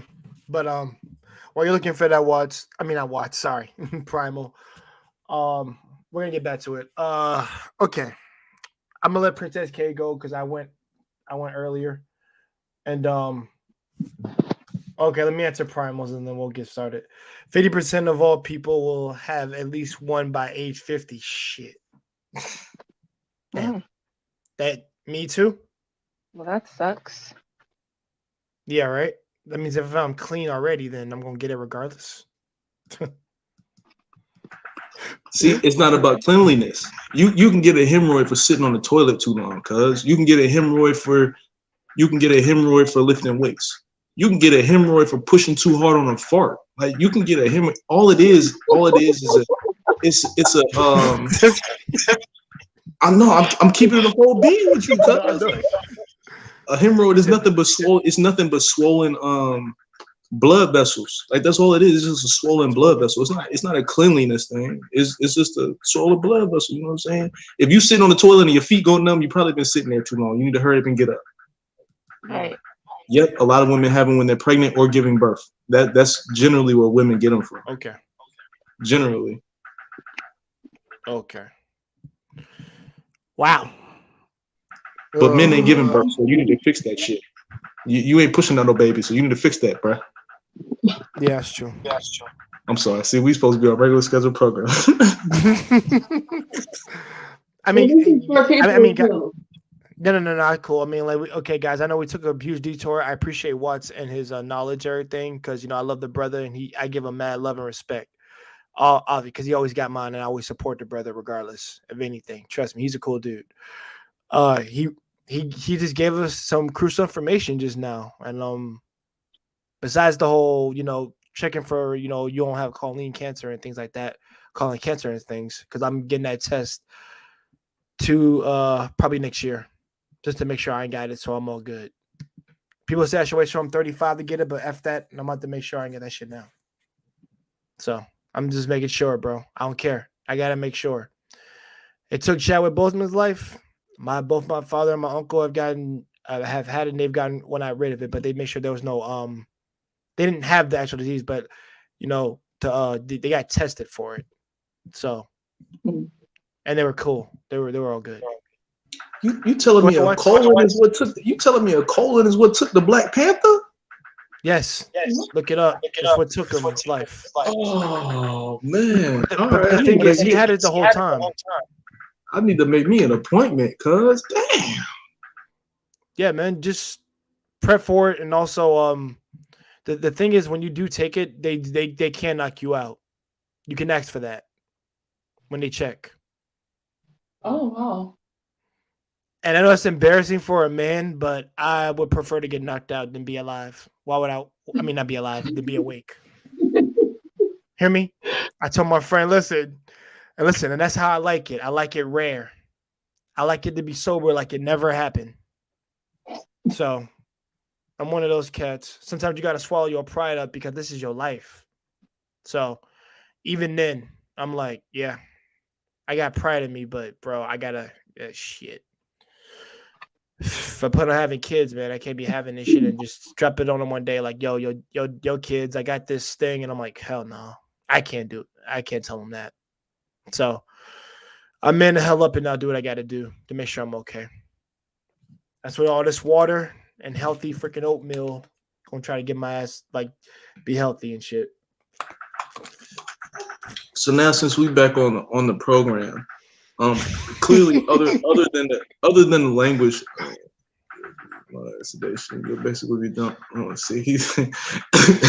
See Jay like, yeah, no, you ain't gonna play with my butt unless I'm asleep, bro. I ain't gonna be awake for that bullshit. Yeah, I'm not gonna be awake for that. Yeah, man, because my father got knocked out.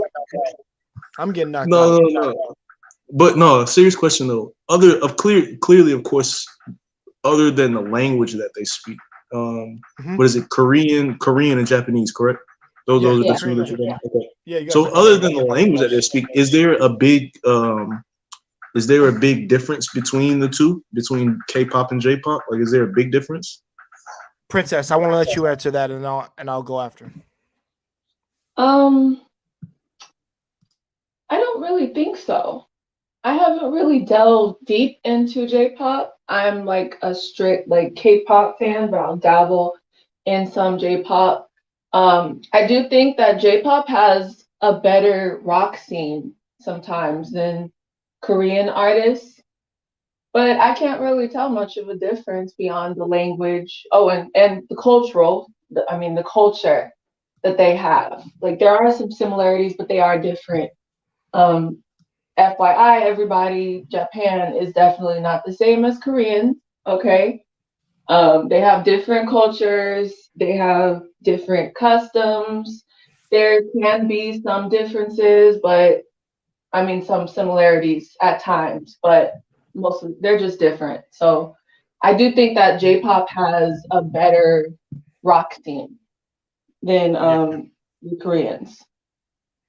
Okay. And part of the reason I'm asking is because there was a stint when I was heavy into making music, and somebody suggested that I go like just and it was a big homie. He was like, yo, like you need to just go across the water and just go rock with them over there. You know what I'm saying? Like you'll probably pop a whole lot faster, because being an English speaking rapper on a K-pop song will probably provide me more money than being a rapper in Virginia trying to make it versus all the other rappers in Virginia. You know what I'm saying? So that was a suggestion he made. So I do want to never be sure if there's a difference between the two. No. Princess, let me help him out real quick. I will say this, brother. You know Pharrell, right? Pharrell, the music dude. Both Pharrell. Of course. Hey, that's a hometown hero. That's a hometown hero around here. Okay. You know, all right, bro. So both Pharrell and Neo have helped compose some songs and have done collabs with people in Japan. Yeah. I noticed from like 8 years ago, I used to look that up when they started. When Neo went down there in Japan, he actually made connections, and he helped Wins, the dudes that I mentioned, compose some of their. Hello? Okay, so it wasn't just me then. All right, cool. Oh yeah, it wasn't just me. It was him. He over there. Omarion freeze on the motherfucker. Well, it got right at that part. We'll come back.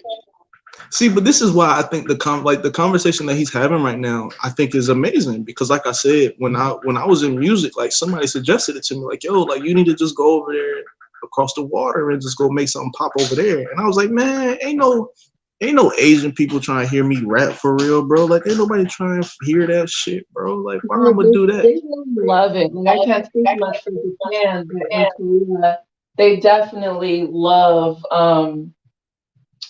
like the Black soul singers and all of that. A lot of them are fans of people like Whitney Houston and Aretha Franklin and all of that stuff. Like they get into it heavy. Me. And really, a lot of the music is based in Black, like Black R&B, Black hip hop. Like they take so many things from that, and yeah, they really love it. Like I have some friends who are musicians. They will work over in Korea. You know, they get paid to help compose some of these songs. I know like Pharrell has worked in Japan, but he's worked with some Korean artists as well. So has Bruno Mars and a couple others, Missy Elliott too, with Big Bang, which is one of my favorite groups. They're like a hip hop group. And like they really just love it. You could get a lot from there. Like someone had said, like it's better in the market to be on the it's better on the market. Like if you're in Virginia, there's probably a whole other copes of like Black men who are in the same type of field, but over in Korea, that's not very that's just very unique. So you'd make money off of that alone. I think I do. Excuse me. I'll definitely admit, like a lot of my pushback has always been based on the small-mindedness of being an American. You know what I'm saying? Like because the reality, the truth of the matter is like a lot, especially in Asian countries, a lot of their influence is hip hop. A lot of their influence is African American culture. You know what I'm saying? And the fact that they don't get to see us like that makes it that much better. It makes it it just makes it that much more entertaining. And I didn't really take it seriously until probably like 5 or 6 years ago. Like because for me it was just like, I mean, you know, like people tell you stories all the time about how like all of the military people that I had, like the ones that had been in for, you know, 12, 15 years, something like that, and got to travel to all of these different countries. They always have these stories about, you know, being a Black man in another country, how people are just drawn to them and they just want to talk to them. And not even on like females just trying to take advantage of them, just people in general. The men, they just want to, the men just want to sit down and ask you questions like, is your life really like Boys in the Hood type shit? You know, that's probably a little racist. That's probably a little racist to throw on them, but they're just genuinely intrigued because there are not Black people anywhere in these countries. And even if you come across them, they're either famous basketball players or movie actors or something. So you're not really going to be able to sit down and have a conversation with these Black people for real. Right. And I want to talk about my experience, like going to Korea with my fiance. Right. And his parents live in America, but his grandparents are over in Korea. And they're trying to see if they can get all of them moved over, or we might move over there. But when I went over there, it was like as soon as I got into the airport, I had stares. You know, it's like because I wear my hair out in this big afro, and they're just like, this pretty Black girl walking in with all this hair, and it's like you had the afro out on him? Huh? You had the afro out on him? Yep. Oh yeah, you was prompt. How many times before you left the airport did you experience somebody trying to touch your hair? I can't even count. It took us probably almost an hour to get to our car. Like, because people really just following us and staring like we're just celebrities walking through. And my fiance ended up having to like just grab me and pull, like just tell them back off so we can go. Like it was that bad. Um, So your I think husband, people so reached your out to fiance touch is my neck. Korean. Am I correctly assuming and saying that your fiance is Korean? Yeah, you're correct. Okay, so a Korean man with a black woman. Oh yeah, y'all was Kim Kardashian and Kanye walking through that airport. Basically. And it's like that too, because not only that, but I tell other black girls like they're like, how is it dating, Korean men? How are the Korean men over there? Because you've been to Korea a few times. And I'm just like, I would say be careful because some of them, I feel like they just have a fetish about black women. And, they just want to be with you for the experience. I do have some female black friends who have had some bad experiences, thinking that they were dating someone that was sincerely into them, but then coming to the realization somewhere in the relationship, where it's just like, oh, he's just with me because I'm black and he's just interested in seeing what it's like, you know, but he's going So to go with a Korean woman. so since he's not here and we're kind of on the main topic here. If I could hopefully pose a question to you, sort of the same question I was posing to him, like, is your experience with wanting to date outside of the black race, like based on your experience with black men, or did it really just come down to choosing the man that was going to be what you needed? It really just came down to the man I was going to be with. Like, I'd already been interested in the Korean culture and everything like that, but I had no intention to marry anybody other than a black man. Like that, I've only ever been with black men beforehand, and that was like the way we met. It was just an interesting type of development because he was my neighbor at the time. And we'd like say hi and bye politely, but I wasn't thinking of him in that way. And then I went through this stalking situation, and the stalker got into my apartment. So I ran out and got to him, and he happened to be outside. So he let me use his phone to call the cops. And from there, he started to check in on me. And I still didn't think anything of it. We were friends for a couple months, and I didn't have any type of romantic feeling for him. Like I didn't even like him like that. So we were really just friends. And then somewhere along the way, I started to develop feelings for him based on how he treated me and how he genuinely seemed to be interested and care. And honestly, I thought that he had a black fetish because I'd never been with a Korean dude before. I didn't have the intention to because I love black men. But so I thought he had a fetish, so I really wasn't trying to get with him. But then, I started to interact with him more and understand more, and I just fell for him. And we developed, and like 5 years later, here we are. That's amazing. That's beautiful. That's beautiful. See, I see what he was doing. He was hoping to be able to catch you for a minute. And we would never wish a stalker on anybody, but he was like, "Oh, perfect opportunity. Let me go ahead and see if I can slide my way." I dig it though. You gotta play the hands you dealt. You know what I'm saying? I dig it. Right. But I still have the appreciation for black men. My father was a black man. The men who stepped into my life after my father passed, they're black men. Like all his frat brothers, they still keep in contact with me. And if I ever need something, I know they're one call away. My mom's brothers, they're in Texas, but they'll come down real quick if I need it. So, and my male cousins, who are all these big burly black men, I just love them. You know, y'all are great. Just like there's no comparison. But that was what was put into my path, and you know, I'm happy. So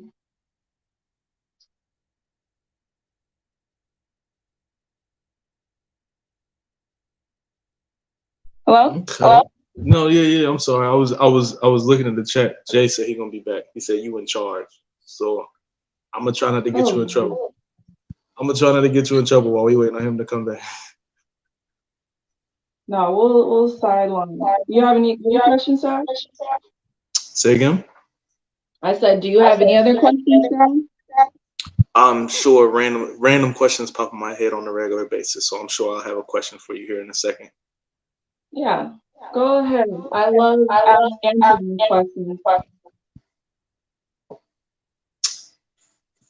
So this is interesting. This is definitely an interesting conversation because, like I said, I'm just at the point where I really do want to experience different things, like because listening to you say that the only thing that you've ever really had in your life was black men, you know what I'm saying, in terms of the male figures you had around you, the men that you were dating, the support system that you have, it's a lot of black men. So Right. for you to be in a space to now be in a position to marry someone outside of the black race, I'm not one of those. I'm not one of those black men that's gonna be like, oh, you ain't, oh, you sold out, right? Man. You're as long as you're happy and he ain't beating on you, like be happy, bro. Like do your Right. thing. Do your thing. But like I said, it's just I am at a point where I do want to experience some different things because you never. I think what ends up what is going to end up happening is me having the ability to explore some of my thought processes and you know some of the parameters that I have around any of the relationships I've been in. Yeah. I think that'll give me an opportunity to be able to kind of test some of those theories, like expand some of those thought processes and things like that. And I think that's important because when I do finally get to the point that I settle down and I actually pick one and it's till death do us part, you know what I'm saying? I got to know that I actually tested all of my ideals and my thought processes and stuff. So I You think know, I would say that I can completely understand why some Black people just want to stay within the race because it can get sometimes tiring to have to explain why you do certain things or certain aspects of your culture that they don't necessarily understand. Like, I had, well, I wouldn't say there was a problem with my fiance's mother, but she just wanted him to be with a typical Korean woman. And whose mother really want their son to be with somebody else? You right. know, You know, she the thing was that I understood once I started to interact with her more is that in Korea they don't really have a lot of Black people. Like in certain city areas now, you'll see what they call our foreigners, which is just people who are not from Korea. But they don't have a lot of Black people. So what they see is stuff in the media and those reality shows. So her misconception was that I was a problematic Black female. And what she saw on TV was that they act she thought you was about to be a basketball wife. basically, you know.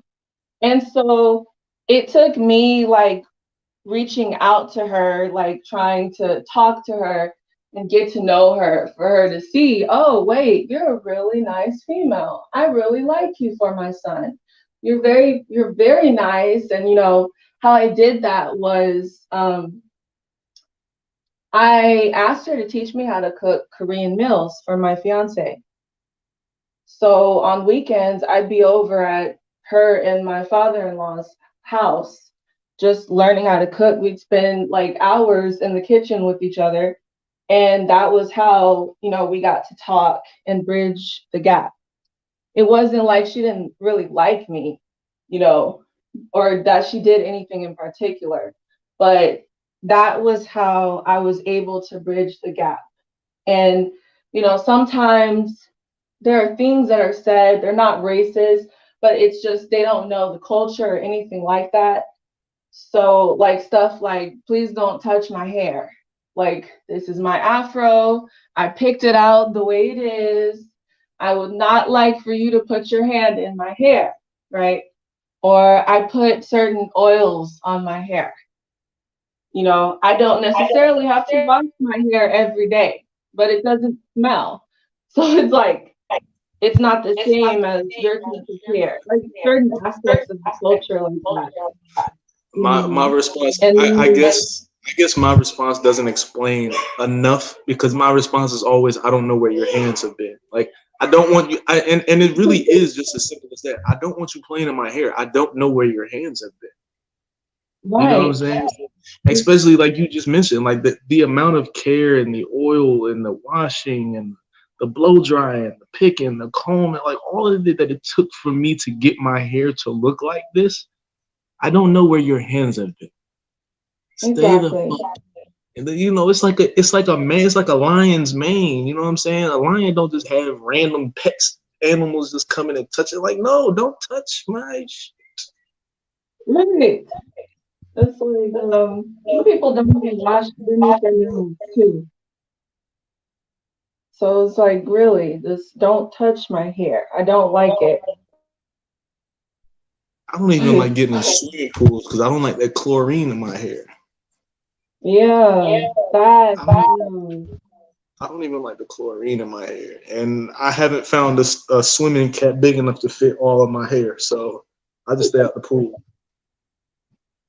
Me either. I don't like that. It makes your hair hard. It's like, even if I wash it, that smell is just, I can smell it in my hair still. It takes like a half a bottle of oil to just get that chlorine smell out of my hair, and I hate it. I despise it. My daughter hates every time because she loves swimming. She's a water sign. She loves the water. She loves to go swimming, and she hates when I take her to the pool and I don't get in with her. But it's, baby, I'm sorry. I'm not doing that. I'm not doing it. I can't do it. I'm just like, no. You know, I used to be like that when I was younger. But then I got older and realized just how terrible it is on my hair with the chlorine, and then having to sit through my mom combing through my hair, which always is going, like, she was heavy-handed, so that was gonna hurt. And it's just like, you know, all that time is not worth it for the amount of time I'm in the pool. I'm just like, forget that. And you spoke to something that I think was super dope, because I remember early in my relationship with the mother of my oldest two, and the time that she would actually spend in the kitchen with my mother. You know what I'm saying? Like, my mother to actually teach her how to make that macaroni recipe that I've been eating all my childhood. So for her to actually take that time to actually want to go in the kitchen and learn how to do it, it was amazing to me. You know what I'm saying? The curry chicken and rice and peas, for her to actually take the time to want to learn how to cook those recipes was super amazing to me. So I think that I definitely think that's one of those small things that a lot of women don't do. You know, they're more afraid of the mother-in-law or the mother of the man that they're with. A lot of people are afraid of that instead of actually taking that time to learn something. You know, because my mother told her a lot of things about me that I didn't want her to tell, but it gave her the opportunity to be able to learn me. You know, learn my mannerisms, my attitude, you know, my swings, my ups and downs and stuff like that. Like, she actually learned a lot about me from talking to my mother, because, you know, as a man, as supposed to be her man, I'd be kind of embarrassed about sharing certain things with her. So it's like, I don't want to tell you this and then you're going to think different about me, you know? So for her to take that time to spend it with my mother, I think was amazing. But yeah, again, like, mothers and their sons, there's no woman good enough on this planet Earth that's ever good enough for their son. That's just how that goes. That's true. Oh, thank you, Princess K, and my man Watts, for holding down the fort since I was gone, man. I don't know what the frick it was. My internet did some BS stuff. It kicked me right out of my own stream.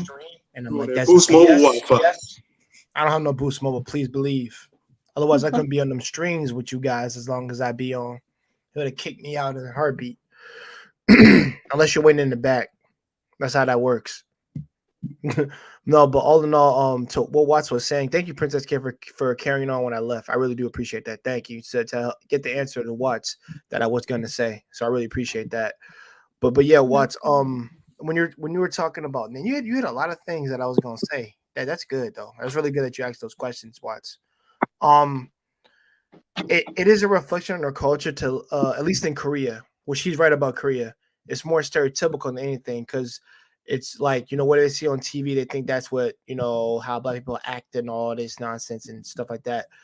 Japan is a little bit like that, but it's nowhere to the extent of Korea. I can promise you that. I got brothers over there who are black that actually are married to Japanese women, but also who've been there longer than like, 6, not 5, I'm about to say 6. They've been longer than 5 years. Just technically he's been there. One of my cats has been there for 6. And he says, some of them will say you do look like Michael Jordan or some stuff like that, or things like that. But the thing is, they're very respectful towards you. They're not like coming and touching on your face or touching your hair, your dreads. They're not gonna do any of that. Only your wife might do that, but that's different. It's your wife. But if I can get one of my mentors in here, he would actually tell you too. Other than that, but from my knowledge of my study and what I've learned, yeah, they don't. Trust me, it's nowhere to like what you think Korea is, because Korea's, like I said, it's just more stereotypes of what they see on media, more media based heavy. But as for your like thing in music, bro, it's more often than not, like I said, all the stars that we named, yeah, they helped and they contributed some way, and they did get better as a result of that from going over there. Like I said, I got a lot of respect for my man Pharrell. I got a lot of respect for Neo. Them the 2 cats I rock with because they've actually improved even on their songs over there. One of them even did a collab with one of them, and I got one of them songs on there on my iPad I listened to, and I'm seeing the work that they did together, and I'm like, that sounds good. Like that sounds like some black. It's like black hip hop R&B mixed together with Japanese like lyrics and stuff, and I'm like, I fuck with that. That's nice. I see the combination in it, but like I've always said, cats like. Whenever I'm listening to my brothers, I like them. I like the cats that didn't go into rap, that went into metal, and they're still able to sing as if they're rapping over there. The difference is I can hear what they're saying. My man from Bad Wolves, go look up the one song I want to let you listen to his. It's like rap, but he's like rock. And he's literally talking about his life, about him and his brother, how his brother got sentenced and all that. And it's like, okay, bro, how come I had to get this in metal? I can get this in metal, but I can't get this in this new and in this other in the rap genre. How come I can feel what he's saying here, but I can't feel that when I'm over there? That's crazy. But the thing, do you listen to much rap music? Now? No, I do not. You don't? Nope. I just because somebody needs to. I want to shoot a little bit of bail for these new rappers. I understand that a lot of it may sound like mumble rap. Like a lot of it. Say that too. I get that. I do get it. And I'm again speaking from my perspective because I've always been a fan of reading lyrics. I love reading lyrics. I'm the type of dude that when I hear a song that I haven't heard before, the first thing I do is go on azlyrics.com or wherever it pops up at. Just type in the song title, lyrics, and wherever it pops up at. I actually want to read what it is you're talking about.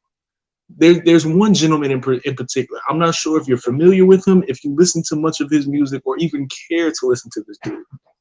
But LBP Pooty. Young dude out of Florida. When you listen to him on the surface, it sounds like a lot of bullshit. But when you actually read what he's saying, it's like, okay, I can kind of rock with this. It's because it's just Because in metal, it's the same thing. Like, I can't understand what you're saying, bro. It just sound like a bunch of yelling, cuz. Like, it just sound like a bunch of yelling directly into the microphone, and everything's a red line. Like, bro, I can't No, hear no, you. no, no. I will agree But with you. Some of that's it takes required it takes a taste. little bit of reading the lyrics to understand it, I guess, is what I would say. Okay, I mean that's fair. And it, oh, he said I was thinking Young Jeezy. I love Jeezy. Like I said, people don't know, man. I respect a lot of my old school cats that I listen to. Like Jeezy was one of them. I love Jeezy songs. That Busta Rhyme remix, I love it. I love that stuff. Like his whole rhyme schemes, lyrics. I love listening to lyrics. Lupe Fiasco was another cat I listened to. Nobody talks about him. He was lyrical. That's my boy. Kick, Push, and Superstar. Okay, Like, see, now I'm understanding the disconnect, because you don't the rappers that you listen to aren't as aggressive as the rappers I listen to. okay, And I can see clearly that that's where the disconnect comes in terms of, like, if me and you got in a car together and I gave you the aux cord and you gave me the aux cord, we got two totally different playlists we pulling from. You know okay, what I'm I saying? got you. Right, because mine's a little more aggressive than where you may be at. And I don't Right. have anything wrong with it, because J. Cole is one of my favorite rappers of all Oh, time. J. Cole. Okay. Andre I know about J. 3000 is Andre 3000 is the greatest rapper to ever touch a microphone to me. And Okay. it's my personal opinion. You know what I'm saying? So Andre, my man. so I understand the side that you're on. It's just the aggressive music is good for me, because sometimes I need to hear somebody in my headphones talk about how you're gonna kick somebody's door down and punch you in your mouth and shoot your whole crib up in order to keep me from doing that. And sometimes I need to hear it in my Okay. ear to keep me from wanting to do that. Okay. You know? Okay. Okay. Well, I can see that argument. I can see that. I mean, that's fair. And the thing is, like I said, I tell people, listen, I'm not shitting on the music you like. If you like it, that's more power to you. And if you can synchronize with it, like I said, that just might be your thing more than my thing. And that's cool. Because I think everybody should, I'll say this right now. I want to say this to everybody. I think you should listen to whatever you like, but also I just don't. I would say never let the music define who you are. Is what I would always say. Even though I listen to Japanese on that, I don't let that define who I am. I define myself by hearing, by the ways of my people around me. Is what I do.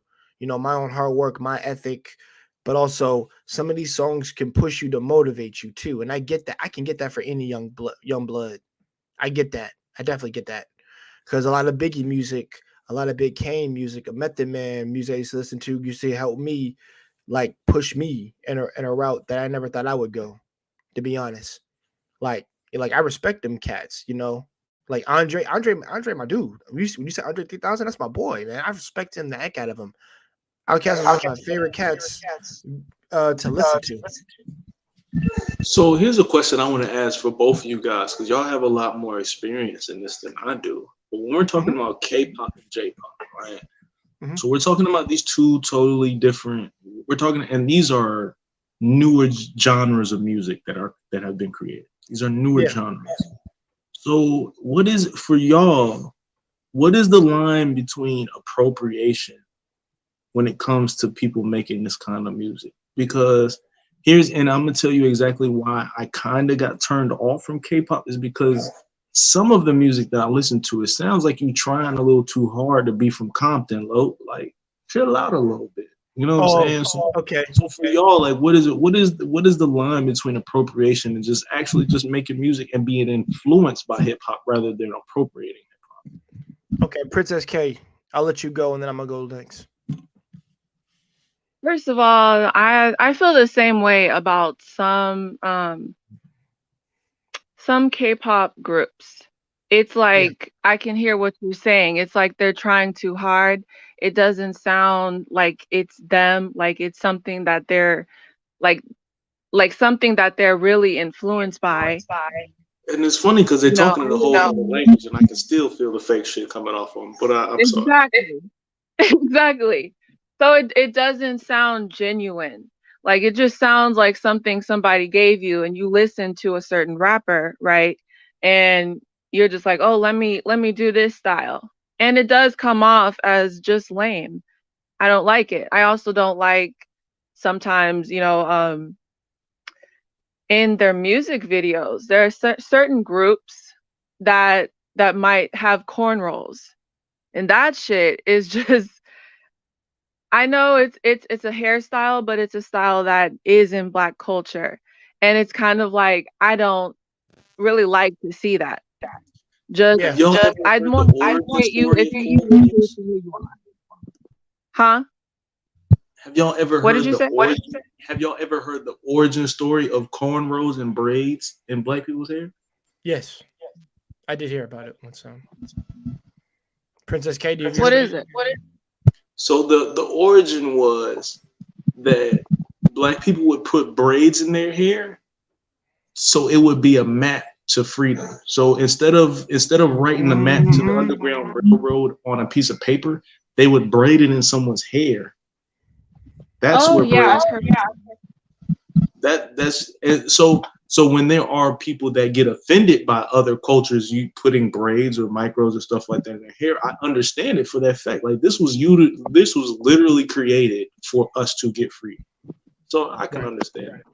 It's just Fox I like trying to share that with people because a lot of people don't know. They just think it's a hairstyle, and when they hear it, it's like, damn, I ain't never even heard of that before. See, that's because you don't do no reading, bro.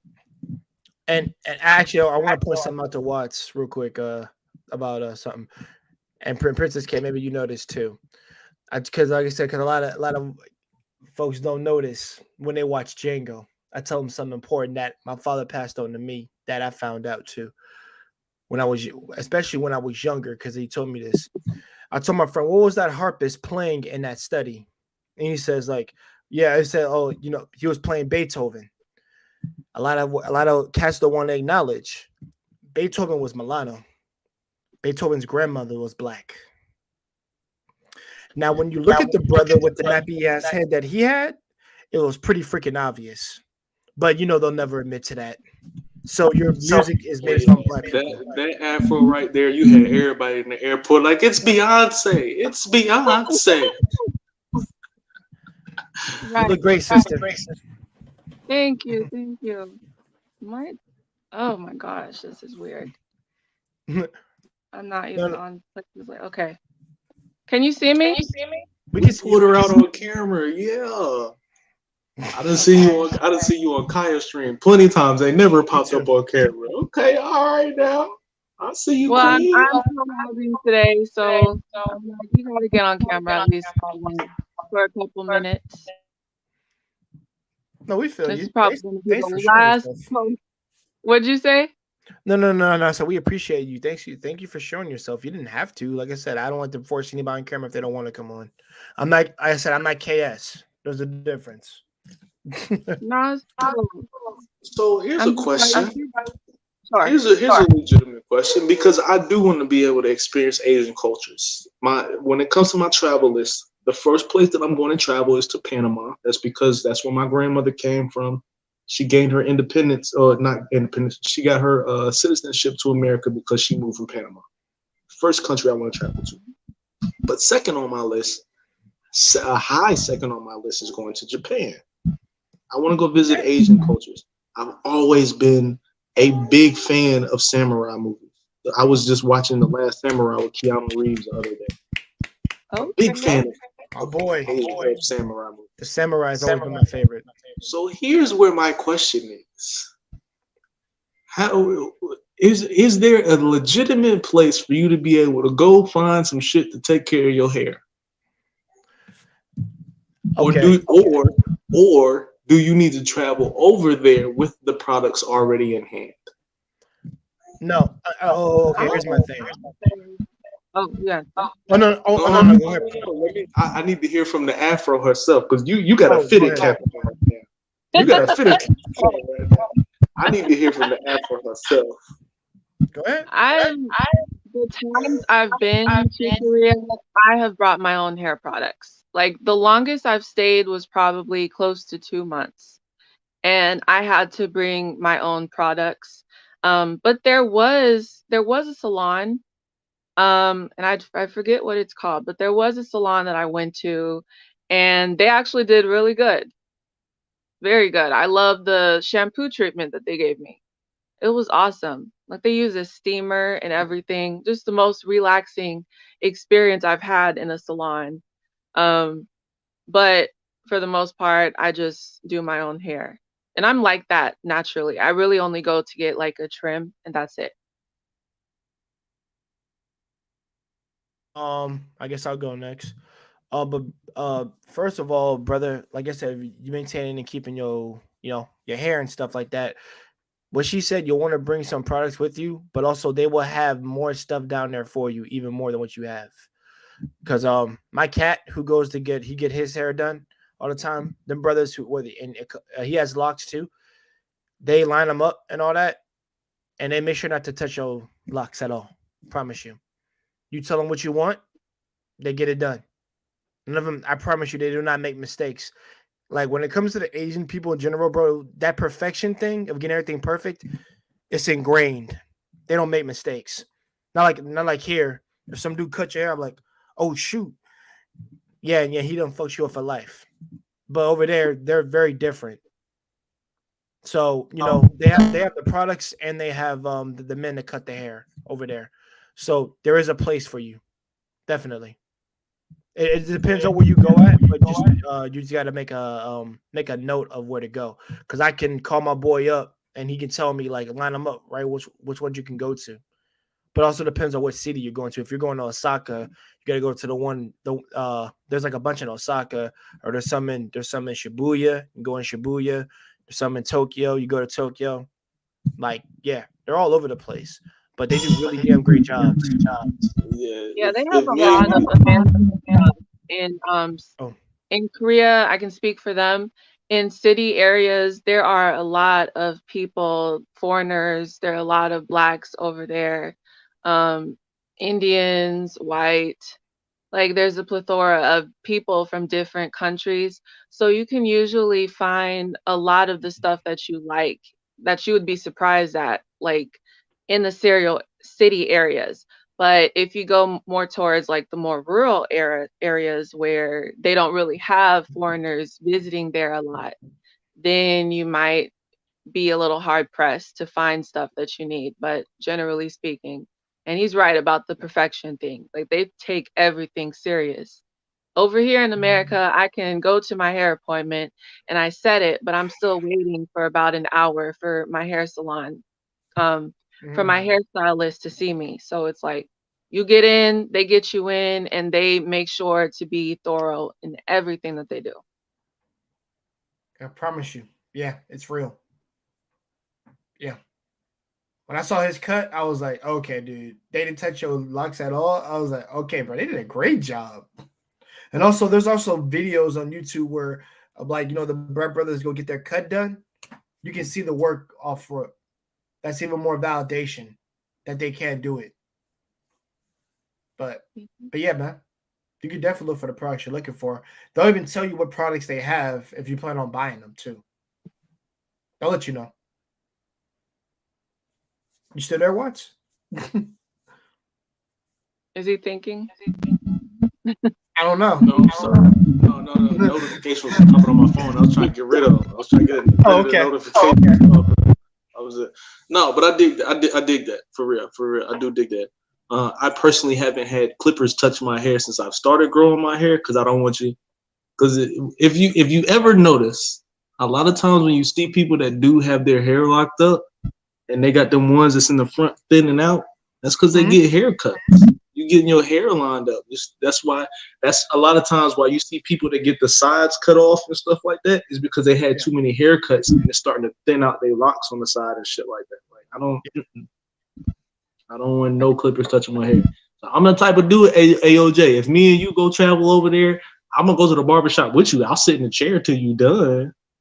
Yeah. You know what I'm saying? I'll sit in the chair about to do it till you done. But no, I've definitely been intrigued by that, because I want to see, like, the way my mind is set up. I don't want to just go to a country I've never seen before and be there for 3 days and then go home.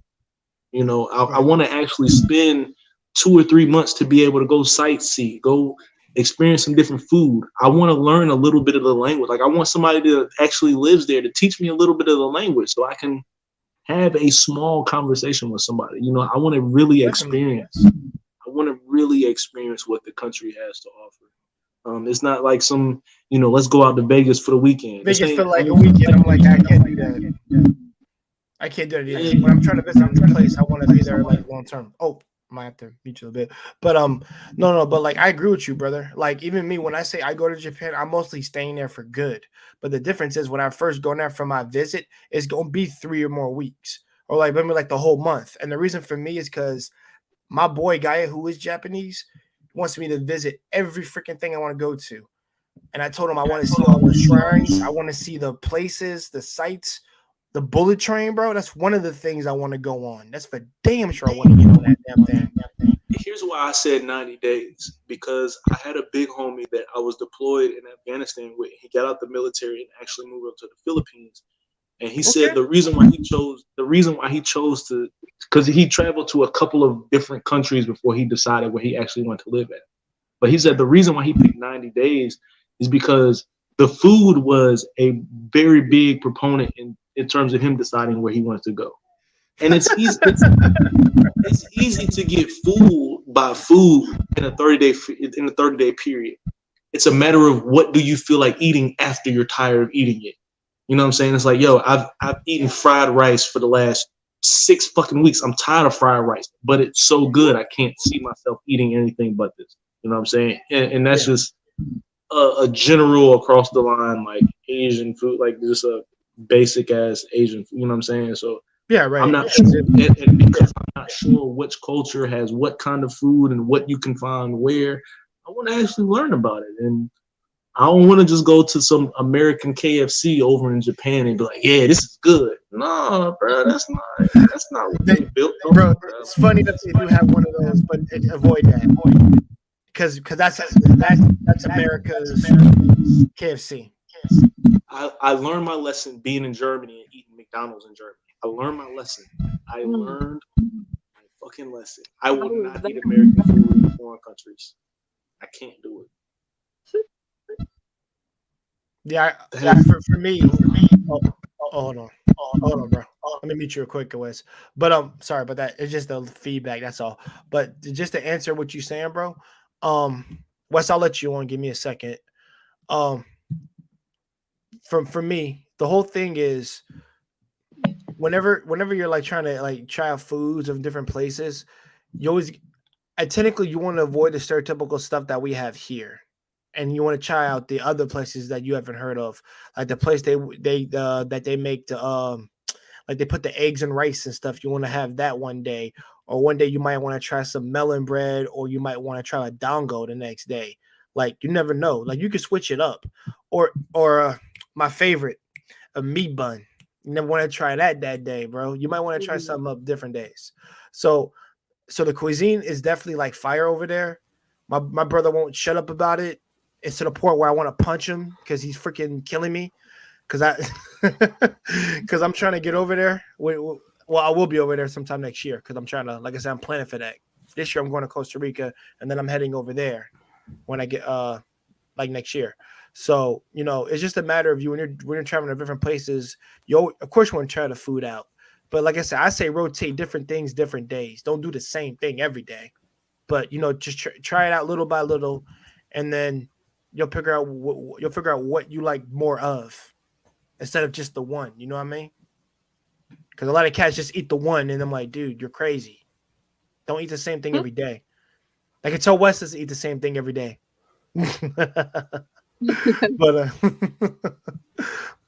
but no, man. Like I said, just give it give it some time and figure out what you like. I mean, like trust me, they're very patient over there with you when it comes to that. And they're thorough about what you like if you go there and visit enough times. Wes, Evening. How you doing, sir? Hey. Good. For the record, KFC in Japan is amazing.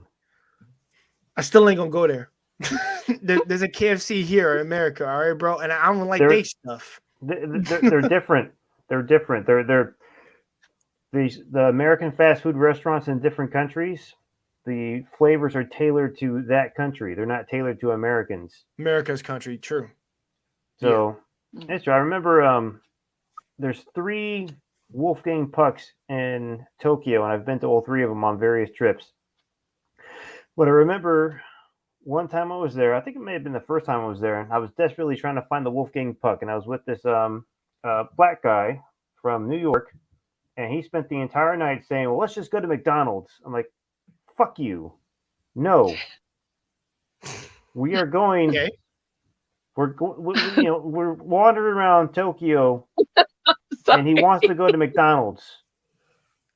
No, dude. And we were originally like stationed in Okinawa, What, so dog? like anytime Sorry, he can go to that's McDonald's, he can go to cute. McDonald's anytime he wants to. Like he can go to Japanese McDonald's anytime he wants to. We can't go to Wolfgang Puck anytime he wants to. And we're doing it in Tokyo. I couldn't stand the dude. Eventually, we found the Wolfgang Puck, but he spent the entire night complaining, saying, "I don't know where this is. I can't find it on the map." But just wanted to go to McDonald's. It was ridiculous. You know, when in a different country, try to enjoy something else. Just like what you're saying, guys. You're on the right track. But for the record, KFC is amazing. Sounded like your man was looking for McDonald's just to order some fucking chicken nuggets. Just for the sound of that. Still laughing at that. Oh, he was pissing me off. We had to go in groups. I spent, they put me. There was 3 of us, and I felt like I was babysitting the 2 biggest retards they could find. These guys. See, here's where I'll agree with him. Hey Wes, I'm gonna go with you to Wolfgang Puck, and we're gonna try this. But if it end up being nasty, I'm blaming your ass because you the one that said that we need to come here. That's fine. I have so much confidence. You know who Wolfgang Puck, world-class chef, has several television shows. I think you'd be very happy. Yeah. Yeah. But just the fact that you can go to just the fact that you can tell people that you've been to a world-class restaurant in Tokyo, that's amazing. Now walking around telling people, "Yeah, I went to McDonald's in Tokyo," the hell's that going to do for you? I went to you get a T-shirt. I went to Tokyo and I went to McDonald's. Wow. Damn. That's just me. I don't give a damn. You went somewhere else. The hell? You got that in America. I'm just saying, like go to a ramen shop or something. All right. So the sushi in Japan, is it better than in America or is it the same? Yeah. Shit? All the sushi in Japan is made by Koreans.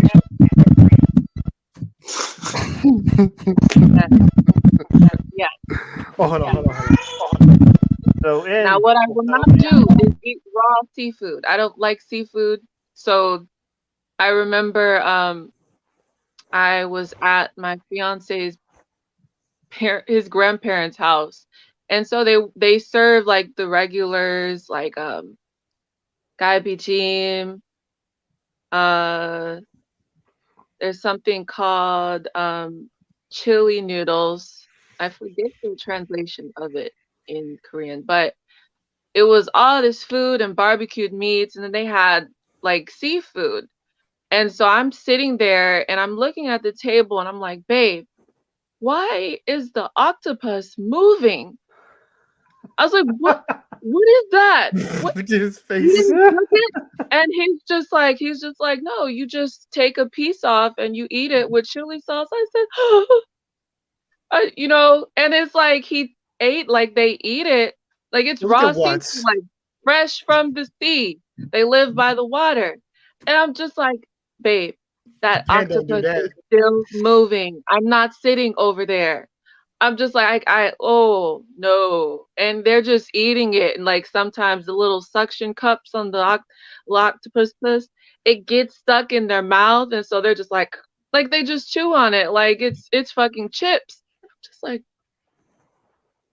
no. I can't go that You see far. your face? Just say, this is America. We're not that desperate. I can't go that far. I can't even eat calamari. It's just this whole Never had science calamari yet. trip where we had to dissect seafood. Ever since then, the most I can do is shrimp and crab. But when I looked at that table and I saw that octopus and it was moving, and then they have something called loaches or something like that. That was moving too. They look like little slugs. I was just like, And, you know, it was all good. It was just mildly, Nana, undercooked. can you tell me where all the chicken is? I just need chicken. Nana, can you tell me where the chicken is? I can see what the chick is at, brother. But she's talking about Korea, though. When she said that, I don't know anybody in Japan that has an octopus alive. They actually cook it. no, they don't cook it. They don't steam it. They caught it. In Korea? His uncle is a fisherman. So he brought, when we came over, because they were celebrating, oh, they're coming to see us. Everybody's coming together. It's a whole bunch of family in one house. So he came and he fished that early that morning. And he had brought some octopus, and that shit was moving. They just like washed it a little bit and set it on a plate, and they just cut off the legs, and it's like wriggling. And So you telling me these motherfuckers kept the octopus in water all day just to feed you? That's I mean, they must be a very brutal people. it Yeah. was Yo, Watts, bro. You stop being funny, right? it's just like that. In that area, they eat a lot of seafood. Raw seafood is okay. They'll just clean it, like they picked it out. They also have these mud flats, right? So I experienced that. You have to wear these baggy clothes, little jumpsuits, and these tall boots, and you go, and it's like this far span of mud, and you can pick out. There's octopus in there, like that's where they got the octopus from, and loaches. So they look like slugs, but I can't. I can't. Get what? Welcome to K-Soul, where you can catch your own dinner. Nah, fuck no. I'm cool. No. I mean, that depends their finesse visions. Like, if you have to pay to catch your own food, that's a problem. But I mean, if you're just catching your own food on your own, like, no harm, no foul. Man, I'm not trying to go to my girl mama house. I'm not trying to go to my girl mama house for her mother to walk up and be like, hey, yeah, put these boots and these overalls on. We're going to go catch some octopus and some catfish. No. I was just like, I'm in the mud. Get me out of here. And the loaches look like tiny little worms or big worms. They're like this big, and they can be thick too. And I'm just like, this is not my element. Like, I have family from Louisiana and Texas, and we'll be over there in 4-wheelers, hunting animals and stuff like that.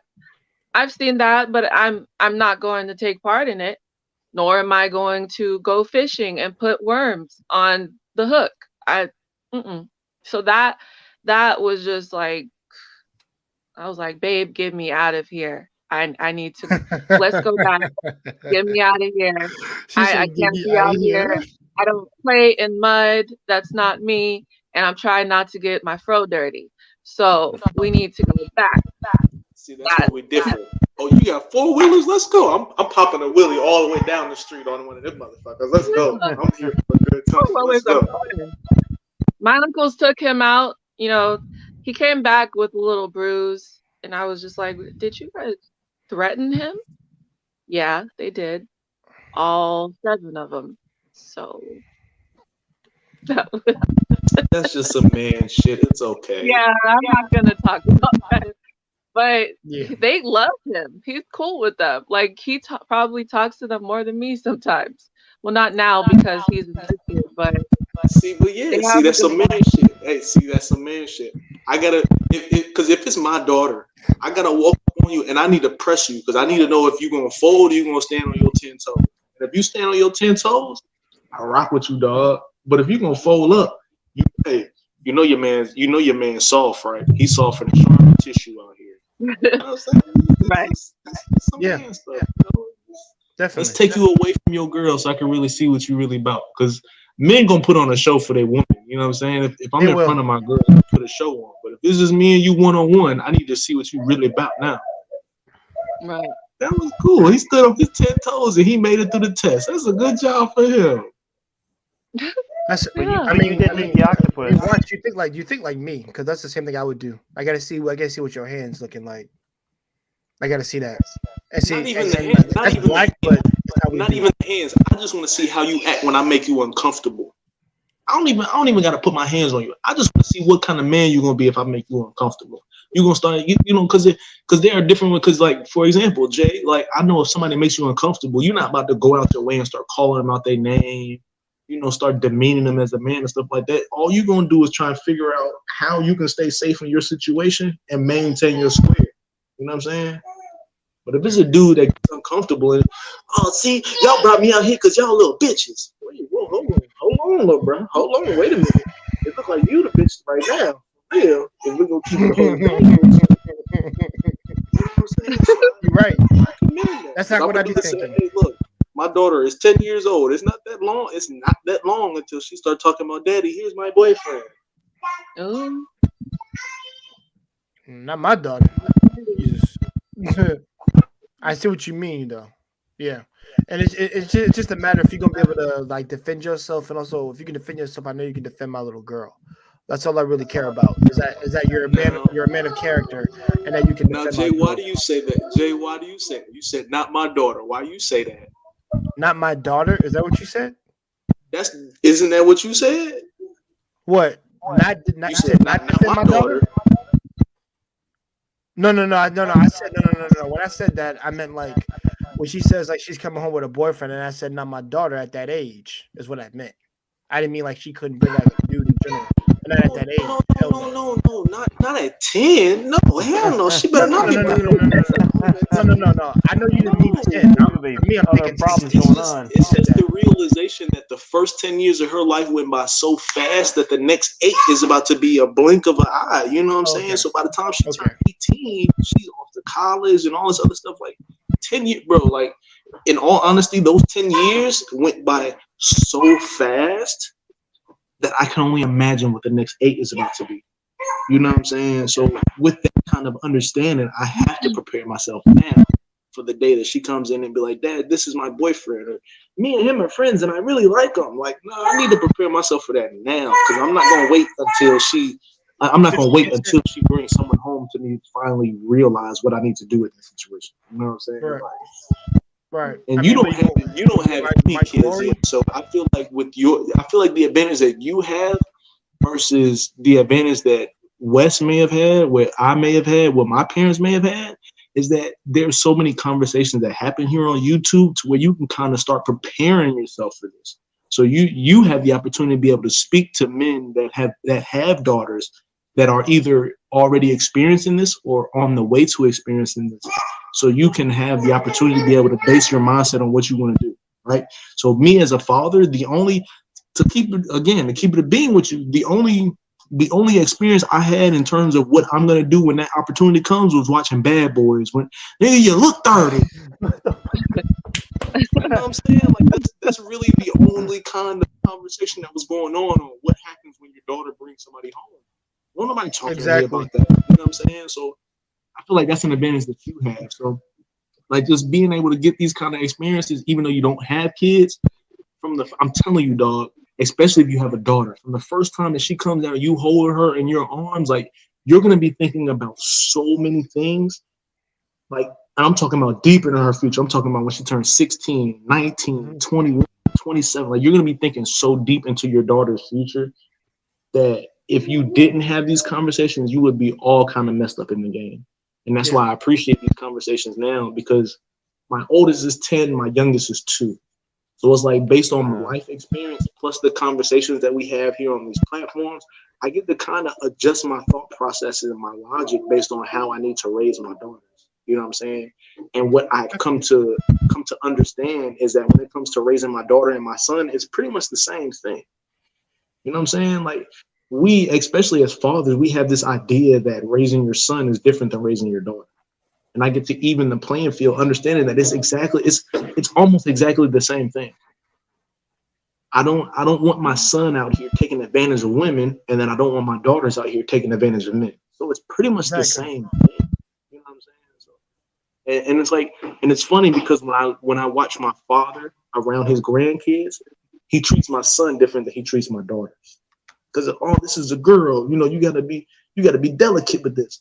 But I also have to understand that he has that old school mindset and not being able to have these conversations. That's true. Me and you sitting here and having these conversations to understand that raising a girl and raising a boy is really not that different. Especially when you consider mine, because she back here, like you hear her, she's a terror. So it's like she got Godzilla in the background. Because all she want to do is just run through stuff and break stuff. You know what I'm saying? So, oh no, she's a girl. You need to be soft and delicate with her. No, this one's a bully. This one is a bully. If you start dating, you're gonna miss these days. My older daughter's 14. I enjoy the independence of my oldest. When I look, man, when it's time for her to get up and go to school in the morning, all I gotta do is, hey, sweetheart, hey, your alarm's going off. It's time to get up, and that's it. All I need to do is make sure she makes it to the bus stop on time. But this one right here, I gotta wake her up. I gotta get her dressed. I gotta wipe her face. I gotta feed her. I gotta put the diaper on her. We gotta get her loaded up in the car seat. It's too much work. I'm ready to be done. Yeah, see, that's one of the things about my brother. He's preaching to me. He said, "I can't wait till you have kids, man." I think he wants me to feel some of the spite that he's feeling with his two little girls now. Because remember, my niece was born 2 months ago, my newest niece, and congrats. Yeah, I told him congrats on that. I even sent her a Christmas present because her first from her uncle, so she know I love her and I got her back no matter what. And I told he keep telling me, man, I can't wait till you get your own, man. You were smart. And then that's her run through those girls in high school like you did. I'm like, yeah, I know. I was congrats to your mother for not getting any sleep. That's what he keeps saying. He gets like pockets of sleep because him and his girl like rotate the time. They all each get up whenever one of them cries. I am not gonna look forward to that shit because I love sleeping a lot. If I get less sleep, I'd be grouchy as hell. I know I am. I'll admit to that, y'all. I get grouchy. I'll get my sleep. The first time she roll over and nudge you and wake you, I'm talking about wake you up out of your deep sleep, talking about the baby crying, go get the baby. The first time you experience that, I promise you're gonna roll over and I'm gonna punch her in the forehead. Like, no, you go get the baby. But you get your ass up to go get the baby though. They will be very memorable years of your life. This is what Wes is saying. But they're going to be you're going to have the stressful times of not being able to get a full night's sleep, but you're going to have the good times of holding your baby in the middle of the night. So you're going to have all these emotions balled up and just constantly turning over, and you'll remember those things. So, right.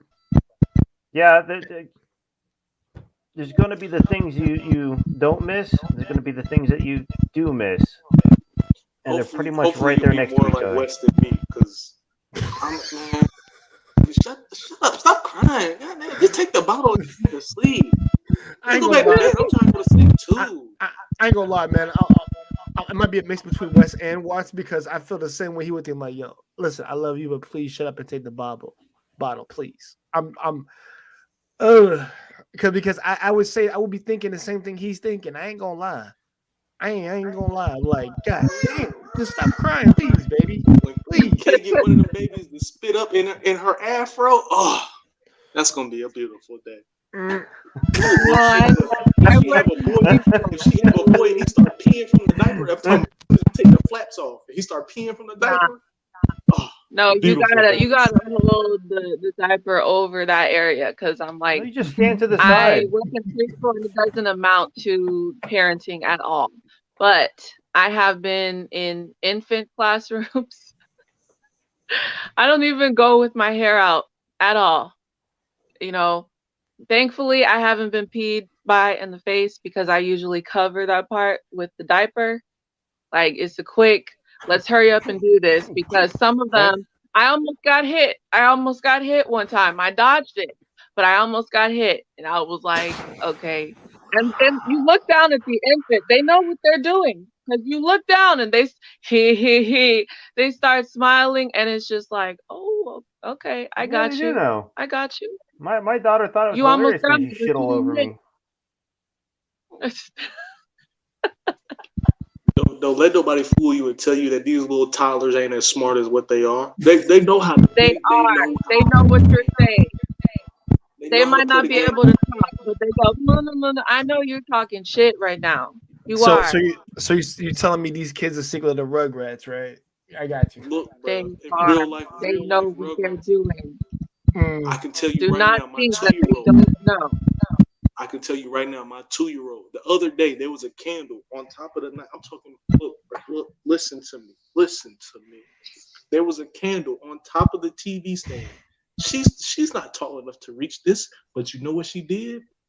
She went into the living room, pulled all the books that she could out of the cabinet, stacked them on top of each other just to be able to stand on top of them and reach the candle. And let me tell you, Okay. all of this happened in a matter of me going to take a piss, bro. A lot can happen Maybe she in learned less how to than hold it 5 longer. minutes. Just 1 That's All I minute. crazy. tried to do was just go to all I tried to do was just go to the bathroom. I had already been holding it. She was about to sit down, relax, and watch Coco Melon. I was like, you know what? Let me go use the bathroom before we get comfortable, because I know you about to fall asleep. I just went to go use the bathroom. By the time I came out, she had 6 books stacked on top of each other with her hands. I'm talking about right at the camera. And when she saw, hey, you better leave it alone, turned around, looked right at me, and then went right back to the candle to reach it again. Come, these kids ain't smart. People try to undersell the intelligence of these toddlers. You ever seen the movie Baby Genius? Yes. Yes. That's real life. I feel like that's real life. Like when I watch her and my son, because my youngest is 2, my son is 3. And when I watch them talk to each other, they don't say nothing in English, but I swear you would think they're having a whole conversation with each other. They don't say nothing in English language, but they're having a whole conversation with each other. You know what? I can't wait till the day, Jay, when you on a live stream and the baby in the background just, oh, wham! Oh, wham! Hold on, guys. Give me a second. I'll be right back. You too. Okay. All y'all cats want me to suffer the baby cries. That's wild. When they cry, there's like this almost, even after they stop, you can hear it. It's just deafening, and it rings in your head. You ever had a baby who's sick and they're for hours straight on, they won't stop crying, face red, just shaking. Because I had an infant classroom that I taught, and the thing I hate sometimes, and I get that some parents need to work, but they get in there and your kid is sick, but you put them on some child medicine and send them to school that way.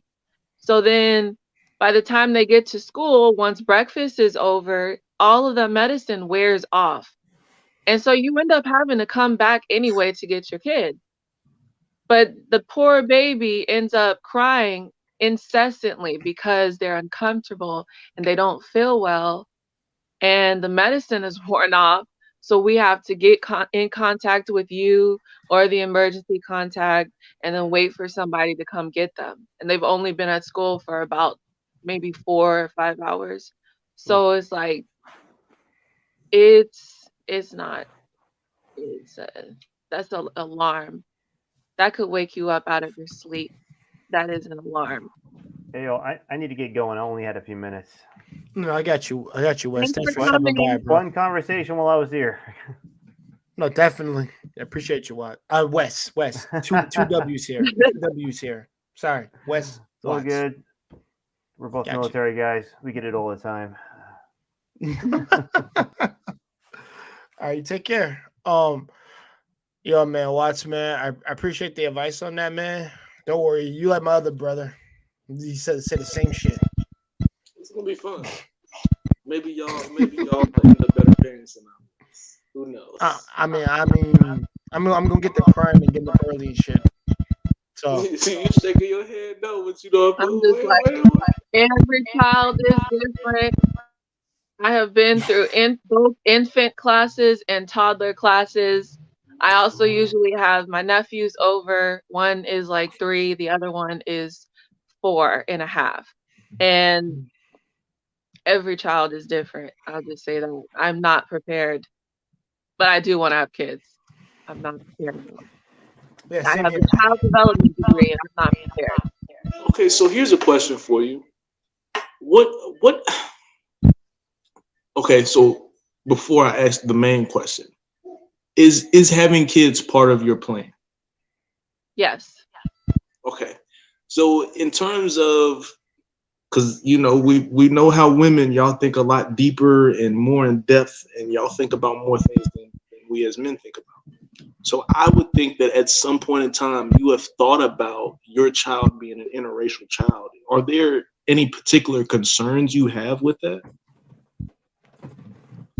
Um, I have the concern that they, well, let me just say, I already know that there's going to be a struggle there because I grew up around biracial people and seeing how they've dealt with stuff and even my own experience has, I understand there's going to be some adversity there. So I can't keep you from that, realistically speaking.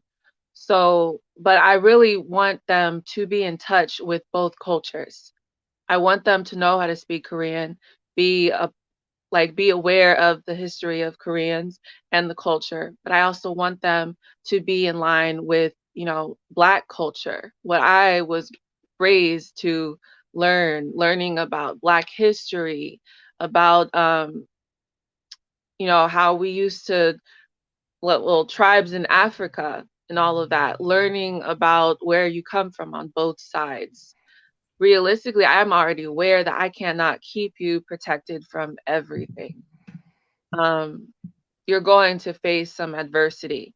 And depending on if we stay in America or not, if we are in Korea, there's more likely a chance that you will have to face even more adversity because you have a darker skin tone than other Koreans, generally speaking.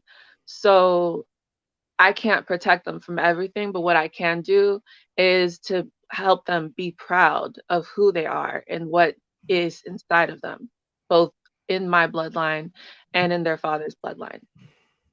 So I have had these conversations.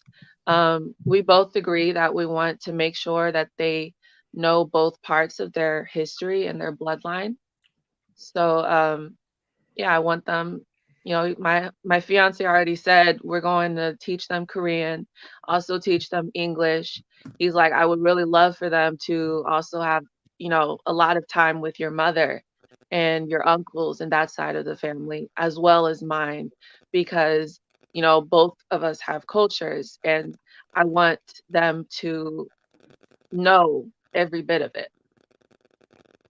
So yeah, this is definitely something I've thought about.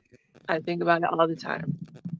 Princess K, I'm glad that you think that I'll let you go watch it in a second, but I want to say something to her, which to what she explained. I'm gonna pretty much do the same thing for my kids, whether it be interracial or not. Like I said, if it's a black woman in Rwanda, whatever I get together, whoever I get together with, whether she be Japanese, whatever. I've always said I want you to know both cultures, know ours from my side, and also know your mother's, regardless, because I don't want you just to run thinking that you're just one thing. You're a combination of both. So and you owe it to yourself to learn both languages, of course, the language of English, but also the language of what your mother speaks. Because if we both speak it, then you damn sure I'm gonna teach it to you. So yeah, go ahead, Watts. No, I was literally going to ask you the same question. Oh, But from my perspective, I think that's super important and it's dope because my family. And the funny thing is, whenever people talk to me or you look at me, you wouldn't believe me, but my grandmother is full blown Panamanian. English was her third language, I want to say. I think that was her English was her third language. You know what I'm saying? Like my grandmother was an immigrant to this country, and as I got older and I started talking to my mother, she was telling me that because of what was going on at the time, I was born in '92, so late '90s, early 2000s. There was a whole lot of black versus Hispanic type of stuff that was going on, and what her fear was us being raised as Hispanic children and being separated from the black community because the black community is primarily what we lived in. So she didn't teach us Spanish. We didn't learn much about our Panamanian culture. We didn't learn much about any of that until I became a teenager. And by that time, I'm already stuck in my ways. So I'm not trying to hear none of this, mom. Like, this don't relate to what I'm living with on a daily basis. So it's like, out of her fear, she didn't want to teach us where we came from. And then when she finally did, we were so stuck in our ways that we didn't learn. And I feel like what you guys are saying is important, because just for the simple fact of being bilingual, just knowing more than one language, you're already in a position to be able to negotiate a cost, a salary that's better than just the average person that you're competing with in your job field. You know what I'm saying? No matter what job you're competing for, whether it's IT, medical, whatever the case may be, whenever you're bilingual, you have the opportunity to be able to get more in your life. You know what I'm saying? So, you know, as we started having the conversations, you know, it's just like, dang, mom, like, I wish you would have taught us Spanish so that way I can use that now. But I understand what her thought process was at the time in terms of us not being pushed out of the community in which we lived in, you know. So I understand why she made the decision that she did. Long term, I don't think it was beneficial. So what you guys are saying, I think, is very dope, and I admire what y'all saying. I am now a 30-year-old man, lazy as hell, trying to learn Spanish, and it's hard for me. So like with my youngest, for example, the daycare that she goes to, the lady, and it's anytime I ever drop her off, it's she's a Mexican woman. And anytime I ever drop my daughter off, she does not speak to my daughter in English at all. And I love it. You know what I'm saying? Like, me and her had a conversation one time because she saw me with a hat with a Panamanian flag on it. And she was like, what do you know about that? And I stood there and I had a conversation with her. So because we had that conversation, we had that understanding, she does not speak to my daughter in English. You know what I'm saying? And I tell her all the time that I appreciate and admire what she's doing, because I need her to learn that. I need her to learn at least the language. So when I do get in a position to where I'm financially able to take her over to where our family started from, she can know what's going on. And I'm not going to say I'm doing my best. I'm doing more than what I've done before to learn what I need to. So when I take her there, I can teach her as well. So I think what y'all talking about is dope. You know what I'm saying? Being able to understand both sides, being able to take in more than one culture within itself is already beneficial within itself. Because me being a military brat, like I've done so much moving, I've been around so many different groups. Hopefully she can understand how to mingle into these different communities and these different groups without her having to go to 4 different high schools like I did. You know, it took me going to 4 different high schools to understand how to interact with all these different groups. And hopefully I won't have to put her through the same thing to learn exactly what it is that you guys are talking about. So I think, Right. I think that's an amazing perspective to have. No, Right. definitely. And Princess, I will say this before it goes. The thing is, for me, like, I think the reason why I'm such a big advocate for the reason why I love all this music and just just these people in general, because I studied this culture when I was 8 years old. It's something I've always wanted to go to and maybe like and just bask myself into it. And so many people have come to me and say, "Yo, you're so different than the average black man that I see." And he's not even like shitting on black people when he says that. He's just saying like, I've run into many brothers such as just like you. None of them ever have the mindset the way you do. I've never heard a brother be so interested in a different culture the way you are. And the thing is, there are aspects of the Hispanic culture that I love a lot. The family dynamic, I think I love that about them the most. Not simply that they're just hard workers, that the family unit is so key. I'm talking about before chaos set in this crap. All my friends were either black or Hispanic, Right. just like that in my neighborhood, and we can get along just like that because I think we understood one another. Like, yeah, we are overlooked in Japan. I mean, I'm about to say in Japan, we are like overlooked in America, but the difference is we're not so different, really, if we just take the time to actually know one another.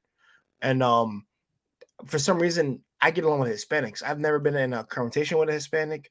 More often than not, I haven't. Like I said, I haven't had any. I haven't. I haven't, bro. I'm dead ass. I haven't. I'm dead ass telling you, I have not. Um, for the most part, me and the sons of the father just get along. for some reason.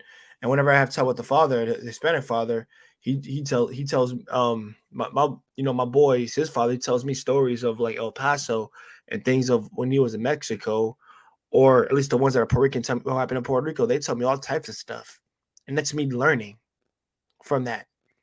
And and the shit they go through is just and immeasurably crazy. So as if like we're not the only ones that had struggle, they did too.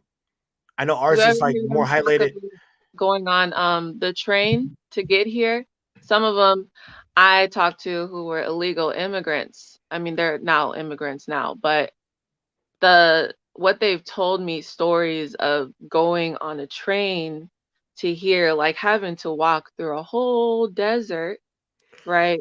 And try to shield off and hide from any officers, right?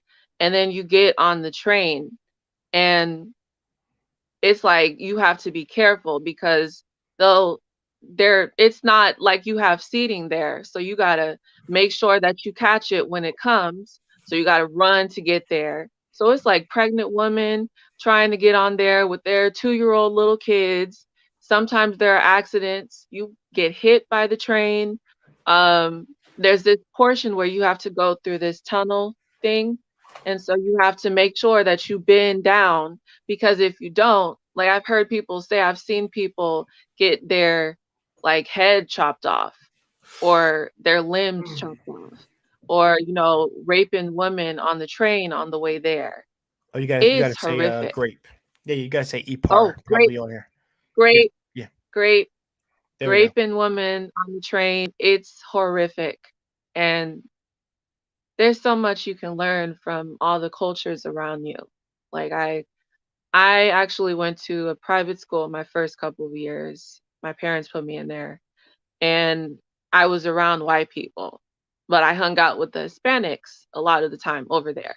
So I was good with them. And then I got out of private school into public school. So then I was around more Hispanics and I would hang out with them. We'd be going to each other's houses and all of that. And some of the black kids there too as well. I think I was more isolated by some of the black kids in my community because of the way I spoke, because they were always picking that out. Like, you speak so proper. You don't use ebonics. You speak so proper. And it's like, I could try to use ebonics, but for the most part, it doesn't sound right, is what my family tells me. So I'm not What even is he gonna try talking to put that about? on. It does not sound right. It doesn't. Like, I constantly have to, when I call my grandma in Texas, I have to spend like 5 minutes telling her that I'm her granddaughter and not a white sales lady. Like, she will go on this rant. I hate these people, these bill collectors calling me. White woman, I told you not to call me no more. And it's just like, my dear, dear, it's Kimberlyn. Hello. I have to go through that. So it's just like, Okay, so and y'all especially when I got into Korean culture, then that was just like, oh, you're weird. Like you watch Korean TV shows and you listen to Korean music. Everything that you listen to isn't even in English, but you have some of the rap and hip hop that we listen to as well, but it's mostly Korean in here. It's just like you're very different. We don't know how to interact with that.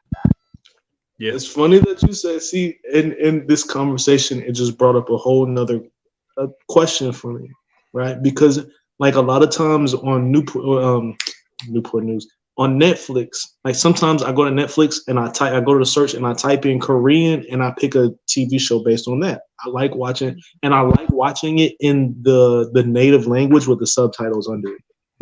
Right. I enjoy doing it. I don't want the dubbed up English where the mouth I hate is that moving shit. faster It than does what not. like. Come on, brother. Come Bro, on, I hate stop that shit. It takes away. Bro, I've Takes away always from just like that.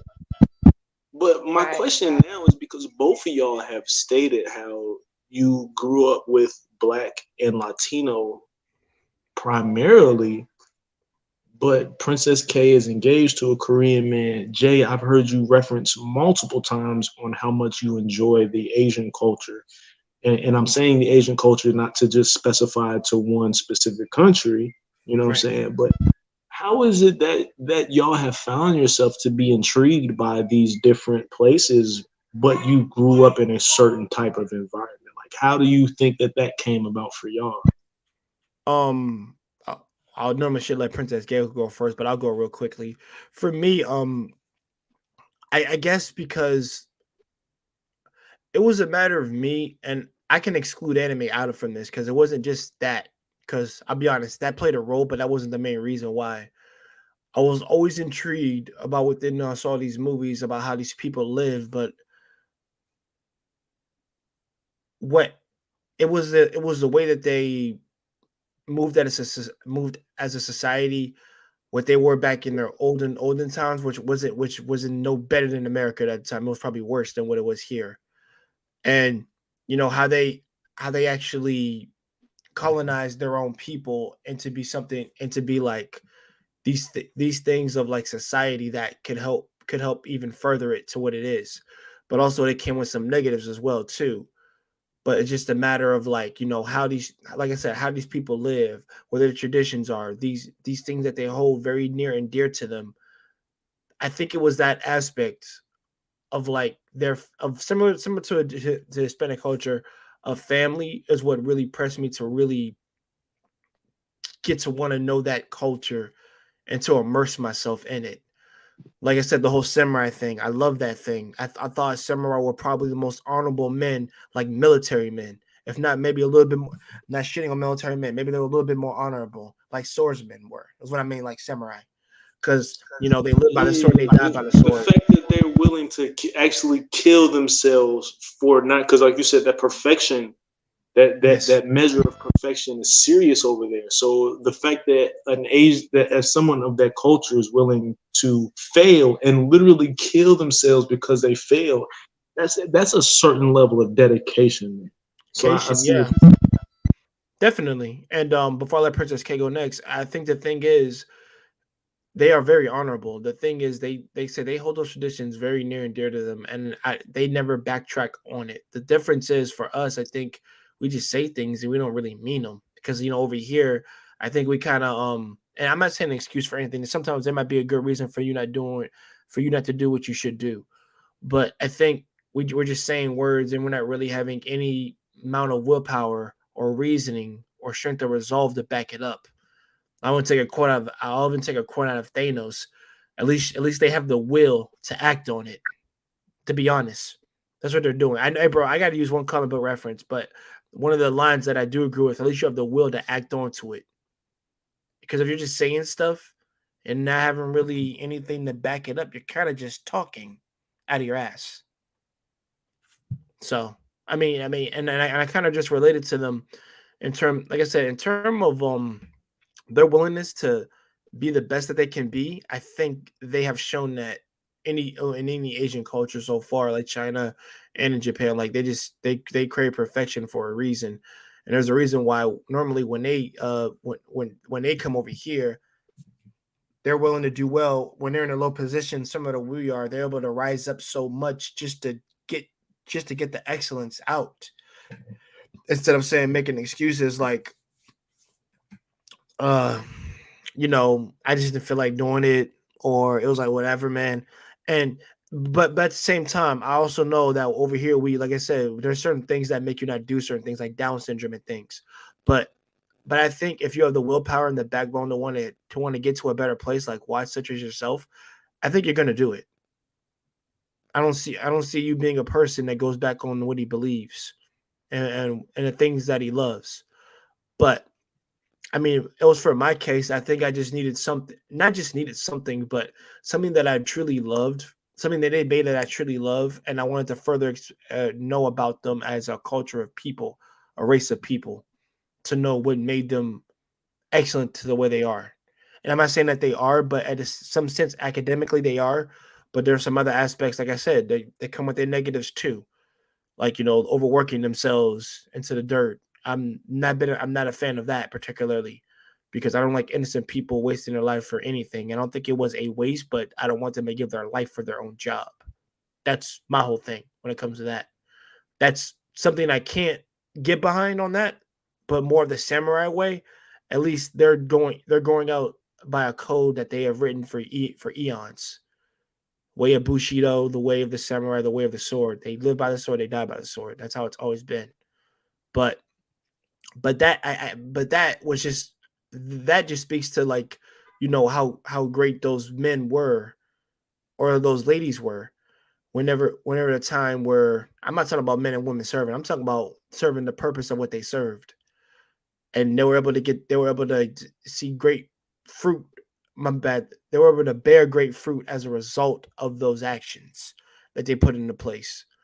And I just more so respect that anytime I just like read about old like the Tokugawa era, the feudal era, the Meiji era, like all those eras are so different from comparable to each other that you would have, to be honest, and that to know that we actually have, before I turn over the camera and say this, the fact that there's a black African samurai in Japan that's not an anime character that's based on us on real life, that means something to me. That meant a lot when I know that we weren't some slave over there. We were actually helping one of the top men in history, Oda Nobunaga. That's crazy. One of our people, one of us. And guess what? We weren't slaughtered. They understood what the heck we were. And you telling me this Japanese man had a willingness to put a black man next to him to help him? I can't say they were evil. In that regards. I'm not saying they're great people, but I'm saying in a sense, like this man actually aided another man, literally picked him out because he was strong and he saw the strength that we had. I was like, okay, I gotta really think about that. Because other places you don't hear about a black man aiding other people at that period of time. That's crazy. And it means a lot to us. I mean, Afro Samurai is based off that. And you said that, and what I was sitting here thinking of all the different cultures, right? So white people, they call us Negroes, porch monkeys, niggas, different stuff like that. They have certain derogatory terms for black people. Italians, they call us moolies, right? Mm-hmm. And I was really sitting here thinking, like, what is the Asian derogatory term for black people? And I really can't think of one. Don't think they have anyone. Don't think they have for outsiders is just gaijin. That's foreigners, but that can mean anybody. Anybody can get that title. But You know what I will say though, go ahead, Princess K. I've talked enough. I just trying to I explain. I'm think sorry. I've seen this in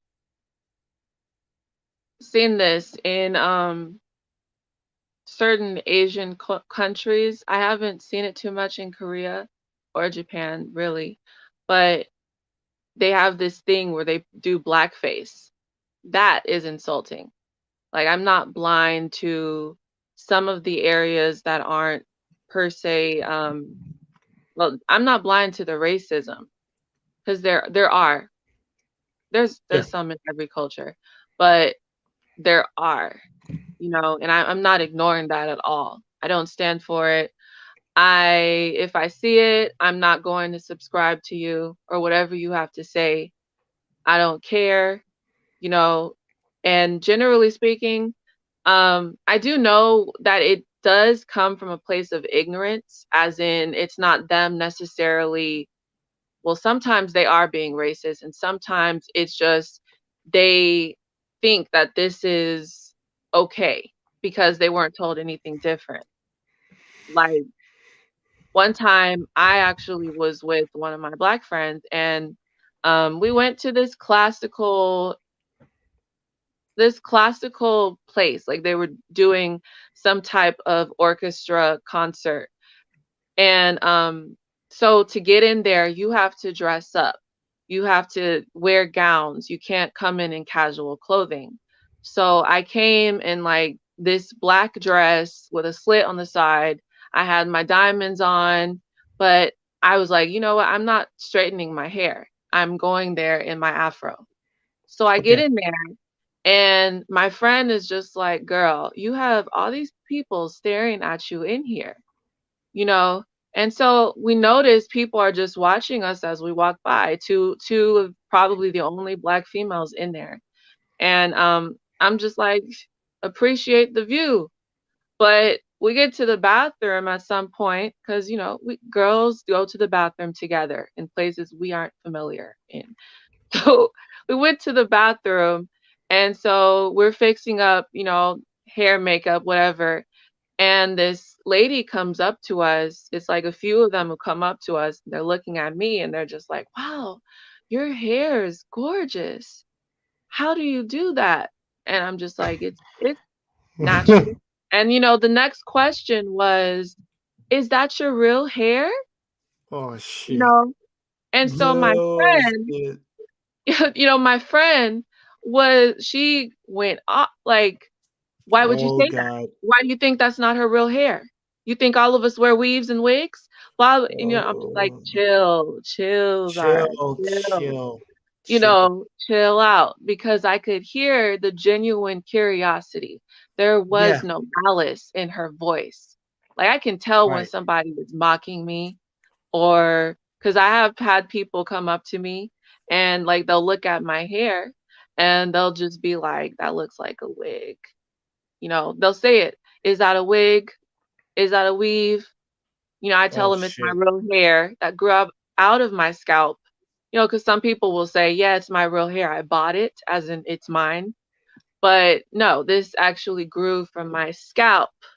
So it's just like, I get that question, and it's not just from white women or any outside race. It's also from black women too, because like even my grandma, like she's rough, heavy-handed. Like she will actually reach into my hair and pull. Like, this is your real hair, girl. Like she still does that Oh shit. to this day. But I get that from everybody. So I was just Your like, you future gotta chill. mother-in-law does that? Yeah. Well, Oh. my mother-in-law didn't do well. The first time we met, she saw my hair, and um she was like, "Wow, your hair is so beautiful, so pretty." Like I'm mocking her. I love her. She said, so pretty, big hair, big hair. Wow. You know, and then she just reaches out and she just like pats at it, and I kind of just, whoa, whoa, you know, like, oh, 어머님, no. And yo, don't touch my hair, please. Don't touch the style. You know, I had to say it like that. I was Right. polite, you Yeah. know, but and my fiance, when I told him about it, he's just like, Mom, you're not supposed to touch your hair. Because I'd already had this conversation with him. Don't pull my hair. I might like it during certain times, but don't pull my hair outside of that. I was just gonna say that I'm under a certain event that you guys do. You might allow them that one time, but yeah. Yeah. Yeah. But outside of that, don't pull my hair. Don't do that. I You know have what? to I'm give actually you thinking permission. reconsider doing that now at that point. And the reason why no, I'm talking about because let's be real. I think a woman's hair is one of the most beautiful assets about her, and I'm talking about outside of the body and everything. And I don't want to mess up my girl's hair. I don't want to do that. I really don't, because you know the time that y'all put in your hair is like art. If I had to subscribe it to anything, it is art. Watch, don't shake at me like that. I mean, that's what I treat it as, bro. Look, man, Yeah. look. Those are totally separate set of rules, my brother. Sometimes you gotta step out of your normal, kind, gentle self.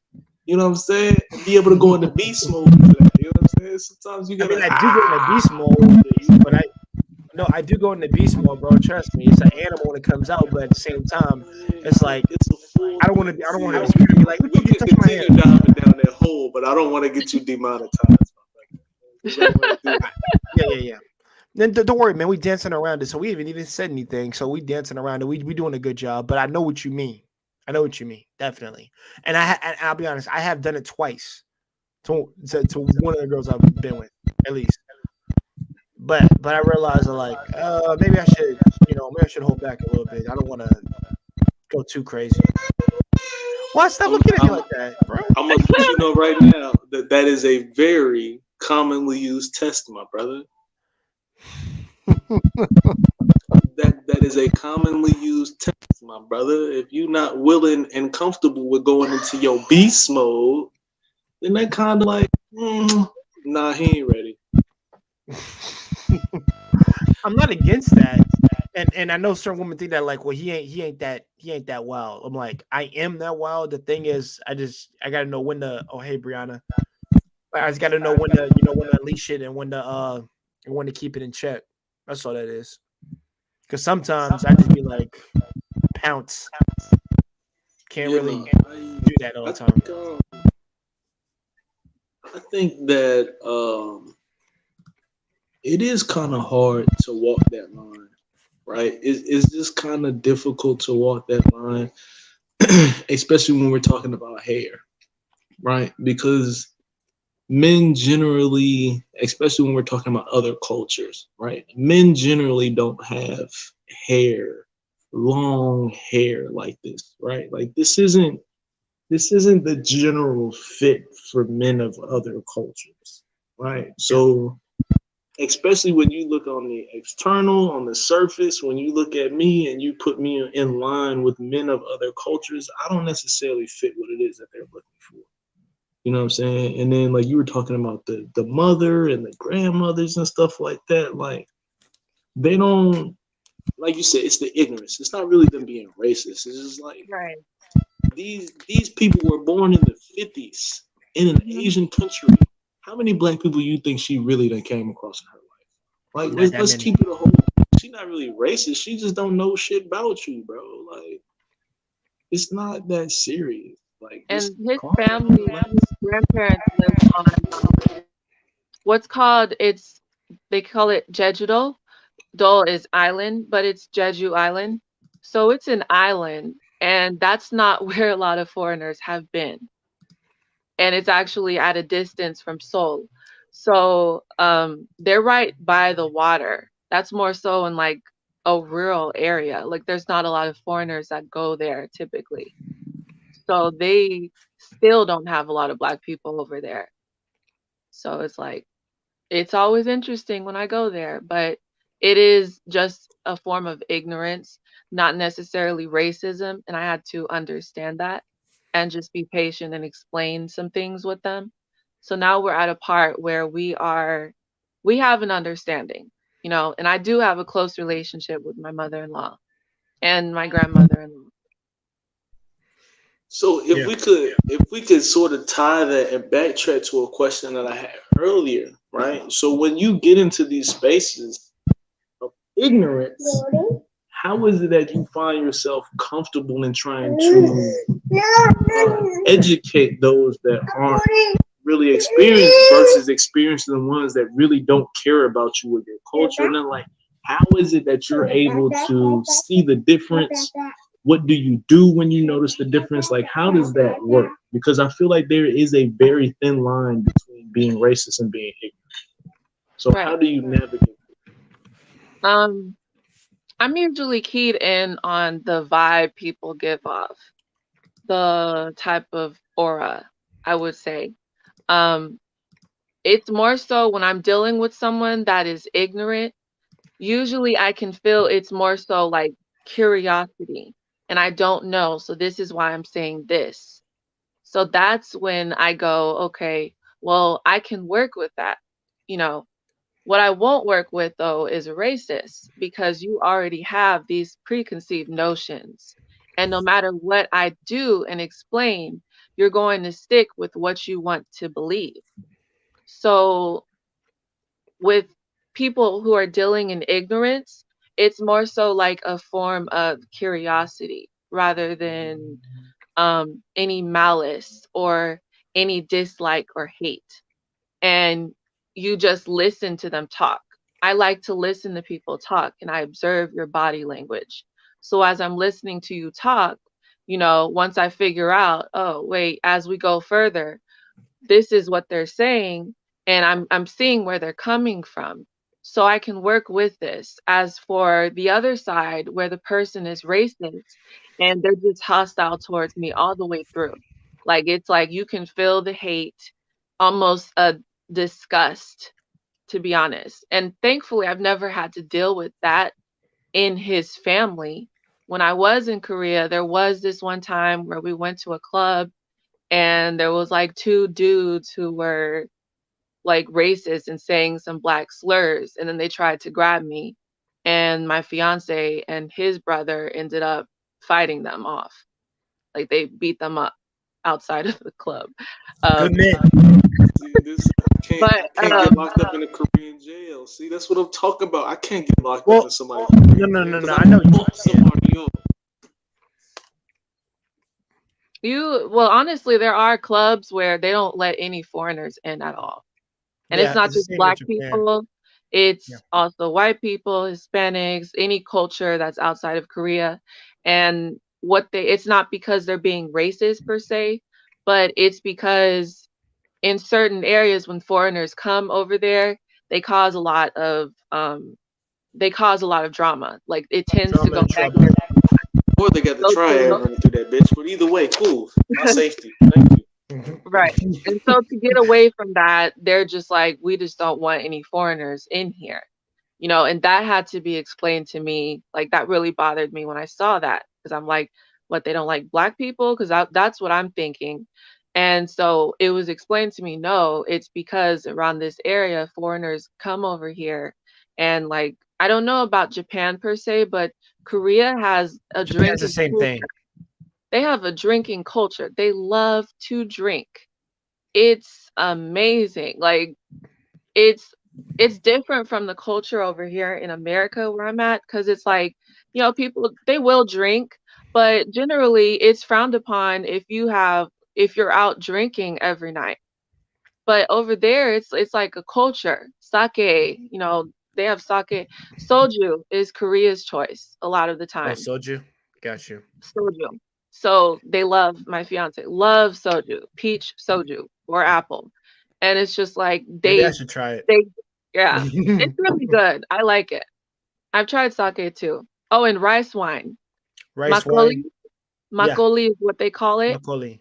Yeah. It is so good. I love it. But they have this whole drinking culture over there, and seeing that, generally like there will be drunks out on the street at night. And, Yeah, and that's I know normal. about But that. I know about that. people Yeah. stop them before the fight is going on. So it's not too bad. But when foreigners come over there and get in the drinking culture, and then they deal with, fights breaking out and violence in that way, they just close up everything to Yeah. anybody that's outside. No, So and that makes sense. Yeah. it involves moving in wisdom and discernment. Um, like sometimes someone might say something, and so I'll ask them, why did you say that? And I'll just sit there and wait and listen. Because if you just stop talking and you let someone speak, they will show you who they really are. So you just listen and observe in the body language. So you're able to filter out who's racist and who's just curious, and they're just speaking out of ignorance. So when it comes to someone racist, I'm not even going to deal with you, because that's not what I'm about, and I don't find it okay at all. So I'm not going to argue against a wall. You've hardened your heart against me and people like me, and I don't want to deal with you as a result. Pray, whatever God has to deal with through you is done with, but I'm not going to take part in that. So I'm going to go. But I can deal with someone who's ignorant. Definitely, Kay. I mean, thank you for sharing that. And Japan is the same thing. And I want Watts to note this too. What she said about the drinking thing, it's the same thing in Japan. The difference is because they love to drink over there too. But I think the thing is they know how to hold their liquor a little bit more sometimes than others. I'm gonna say I think some of them can't. Even the business ladies that y'all see in like Korea dramas or dramas at all in real life, Wild they drink a party. little bit. They drink a lot. Like you'll see their party side when they go to work. Like they never was over there. they do a great job of hiding that side out and just be like, I ain't got time for this. I'm working. I Take don't a even bring it tonic. up. Yep. They take tonics for that shit. Like it's literally the same thing, and it's the same thing for the foreigners club over there. The same thing. They'll let some in there, and they really won't. There's some that's just off limits to you, and it's precisely for that exact reason that she said. Because people just come here, then they can just do that, and then like they get wasted and shit. That's why I don't drink in general, bro. I have to be in control of everything that I'm doing. My girlfriend would not ever be able to drink me to have sex with her. That just ain't happening. Because I want to be, like I said, I want to be sober. I want to know what I'm doing. I want to be in control of what I'm doing. I go, You like, bro. missing the fun. You're Hey, missing the hey, listen. I've drank before, but I've never gotten drunk. And the thing is, I don't plan on getting drunk, bro. Not ever. My kids will never see me impaired. Even if somebody I knew passed away, I'm not drinking myself to sleep. I don't know about that one, bro. I don't know if I don't know. See, I understand. I understand what you're saying. I understand like the thought process behind what you're saying. I hear it and I understand you. But there's two reasons why I don't really know if that is really going to end up being real life play. One, because kids drive you to drink. Kids Kids drive me drive to drink. Is that right? you. Kids drive you to drink. As soon as I I need get to off do work, I'm something. taking an edible. Oh, after I get your ass in the Hope bed, I promise you I'm pouring this Henny and Coke. I promise I am. Kids drive you to drink, for one. And for two, I really find it to be a little discomforting when people try to take away the human aspects of themselves away from their kids. Like, look, bro, you drink. Stop trying to hide the fact that you drink from your kids. You know what I'm saying? Like, they're not learning anything from that. All they're doing is learning how you lie about who you really are as a human being. You know what I'm saying? Like, just Well, as well, a yeah, like father, drinking brings that out. like as a father, I try not to hide who I am as a person from my kids because there's gonna come a point to where they become adults and they're gonna see me in my true element. For one, and for two, because I am on the YouTube, I'm in these YouTube streets. I've been performing music, bro. I've been rapping and performing since I was in like the 7th grade. You know what I'm saying? So it's all kinds of stuff you're gonna hear from my music. I've been in all kinds of different phases in my life, some more aggressive than others. You know what I'm saying? So my children are they're gonna find out about me in so many. They're gonna find out so many different things about me simply based on my music. And I feel like when you try and hide that stuff from your kids, like you're hiding the human aspect of you. Like I don't want my kids to look at me as a superhero. I don't want my kids to see me as a superhero. I just need them to see me as their father and as a human being because they're going to be human beings as well. They're going to make the same stupid, ignorant human mistakes that I made. You know what I'm saying? So when you take that human aspect, I just feel like that's a little more sheltering than it is enlightening for it is it than enlightening it is for your kids. You know what I'm saying? Like No, I know what you're saying on that aspect. But don't be a drunk ass in front of your kids. I understand what you're saying. Don't be a drunk ass in front of your kids, but hey, daddy like to sit down with his glass and when daddy sit down, he got that brown drink in his cup, leave him alone. We know what's up. You feel me? Like just right, you know, you're supposed to leave gotta daddy alone whenever he tailor it. does You know that. what I'm saying? Like my oldest, she know. Look, it be sometimes where I be talking to her. It's like, you know what? You're pissing me off. I need to go take my medication, and I disappear for a little while. And she know what that mean. I'm about to go in the room and go roll up. I don't have to verbally come out of my mouth and say that to her, but she know what's up because she understands her father like deals with mental health shit. Sometimes I got to smoke to be able to deal with what's going on here in this house. Right.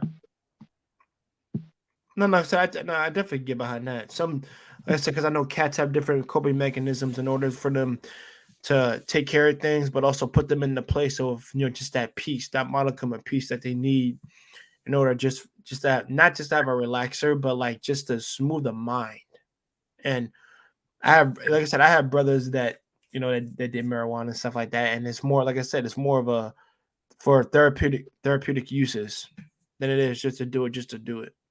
So I feel you on that, Watts. I think a matter of me. It's more so me just understanding that substance abuse runs deep in my family, Mhm. or at least like, and I swore I would never ever do that. Now I drink light things like coolers, like 3%, 2% alcohol, 1 or 2 bottles, I'm still in control of what I'm doing, but I don't go no more after that. That's it. That's the limit. The most I'll do is a cup of champagne on my wedding day. That's it. I want to be in control of what I'm doing. I don't want to hurt my wife. I don't want to do nothing stupid I'm going to regret. Because, like I said, I want to keep that level of control, bro. The only thing I go wild in is in bed. That's it. Now, It's about Princess something. King, I'm, please tell me if I'm like, wrong. I'm completely opposite. Like, Oh, hold on. Hey, child, Oh, hold on, Watts. Go ahead. chill. I'm ahead. like, I'm completely opposite. I don't like to be like intoxicated in public, right? So I I won't agree do with that. that. But at home, I don't smoke because I sing. So that affects the lungs. I'm not gonna do that. Although it does help me push out some notes. It does, but I know it affects my lungs when I sing. I need to breathe properly, so I don't smoke. But I do take edibles, and if I don't have anything to do in terms of performance wise or anything like that, I might smoke. Like I'll roll something up and just smoke it at home. And I mix stuff. So I'll take edibles and then have a few shots of vodka or tequila. And so then my fiance knows. He'll see me. He'll come inside the house. I'm just laid out on the floor, with Oh, headphones shit. on, just listening to my music, right? Or I'm listening through the stereo. Um, I don't That's tend funny. to. I write music, but I don't like to rely on drugs to write my music because I want to keep up my skills and improve. So, usually I write songs when I'm sober, but I do write stuff when I'm intoxicated. Like I'll sit there, write in my journal or my songbook and just hash out poems and songs. I'm crossfaded off edibles, a few. Like I have a very high tolerance, and I know people say that and they don't mean it. They're lying, but I'm serious. I at least have up to 1,000 milligrams of edibles and then a few shots of vodka or tequila, whichever one Mhm. is in the house at the time. I might mix too. Um, but that's on weekends when I don't have anything to do. I don't need to go to my in-laws' house and cook for them. I don't need to cook for anybody. I've Generally speaking, I already plan out meals. So the food is cooked on Sunday for the whole week. So Yeah. we're straight and we have snacks. I make sure we have snacks, both Korean snacks from the Kmart market, right? And then American snacks that I like. So I'll just sit up and just be like, we relax, we're chill, we're vibing. This is awesome, but inside the house. And of course, my Right. phone is locked, so I'm not sending crazy texts to people. I almost sent some nudes to my mom. Oh. That thankfully I was Wow. actually like midway in the high, so I was able to catch that it was my mother that the text was going to. So before I sent it, I deleted it, Mm. sent it to my fiance. So, we mess up sometimes, but I'm aware. I handle my stuff. I mean, hey, listen, you a big, strong girl. I ain't gonna lie, lady. Like that's some. See. That's that shit. The with it, I can't do the what ifs because I'm like, what if? Like, no, I can't do it. The if ands and the maybes. Like, maybe you'll do it. Maybe you'll be okay. I'm like, I can't do it. I can't. That's not even fear, dude. That's just like you realize you do something stupid, man. Like whenever you just like intoxicated, and I just can't do it. Like I said, I had too many family members that do too much stupid shit. Except my mother and father, but like I said, for me, it's just like I said, I'll drink, but it'll be like light shit. And I've Mm. mixed my own drinks before. So I don't know nobody thinking that I never had my first drink was a Long Island iced tea. So don't think I'm a soft dude that never had a drink. I have had a heavy drink before. But it was just the one cup and that was it. Because like I said, I realized that people get stupid when they get drunk. And like I said, it's just a matter of being, being aware of your surroundings. Of course, I never go out and drink. I don't go out to the bar and drink with people. I don't do that. If I were to drink it, it'd be some Seagrams, some coolers, some Mike's Hikes lemonade, some shit like that. Because often than not, they're weak because they're sweet and bitter, and they're not that strong. I have to drink a whole case to get drunk off that, and I'm not going to do that. Like I said, it's going to be the 2, and that's it. More often than not. Like I've had sake before. Sake is pretty strong, but I'm okay. I wasn't woozy. I wasn't drowsy. I was okay. It just felt warm as hell when I drank it. I can admit to that. But I don't, like I said, that's always been that thing for me. Like champagne, that's another one. I can drink that. It just, like I said, just one good cup and that's it. I don't know. And because I'm trying to be healthy too. That's another reason for me not to drink all this crap. But go ahead. Go ahead, Kay. Go ahead. No, I'm with it. That's I've never messed up while I think because of the high tolerance, I do have semblance of control, right?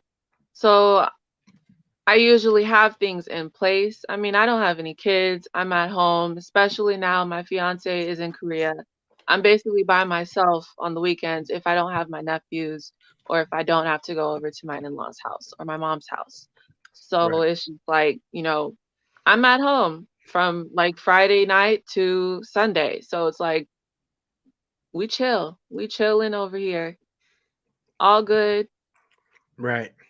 And I can see that because if it's something like I said, a coping mechanism or something to help you be at peace of mind and just to relax, to have that modicum of your sanctuary to be like graceful, then do it by all means. Got cats that do it, but they do it in moderation.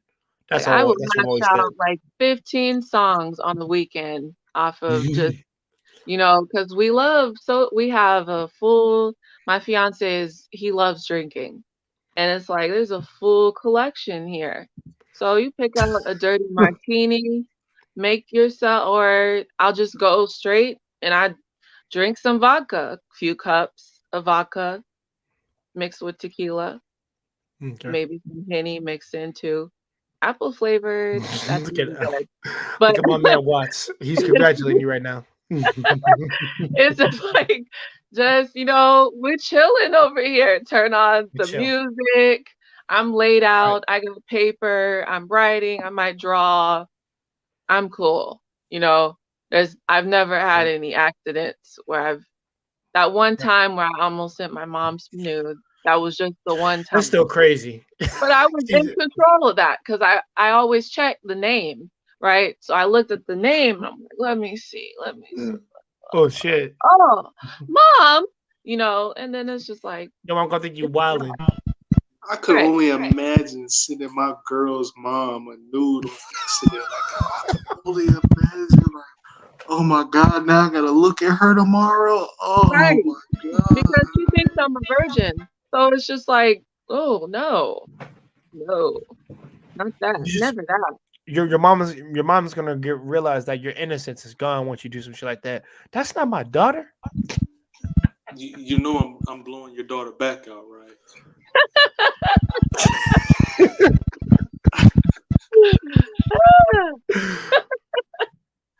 Oh, and not just more ways than one. So just know that. See, and the other side of that, I can count on my hands how many times I've been too drunk. I think it's like, if I'm gonna be kind, I'll say 3. But I really only think it was maybe one time where I was really too drunk. And but those moments where you drink too much is like when you start to understand where your space is. Like, I know my number is 5. If you give me more than 5 shots of tequila, I'm probably gonna end up putting my hands on somebody. Right. Keep it big, right? So I know 5 is my limit. Like once we get to 3, like at 3, we're gonna have a good time. Everything is cool. Yeah. When I get to 4, that's when everything starts to slow down and my emotions start to like rile up a little bit.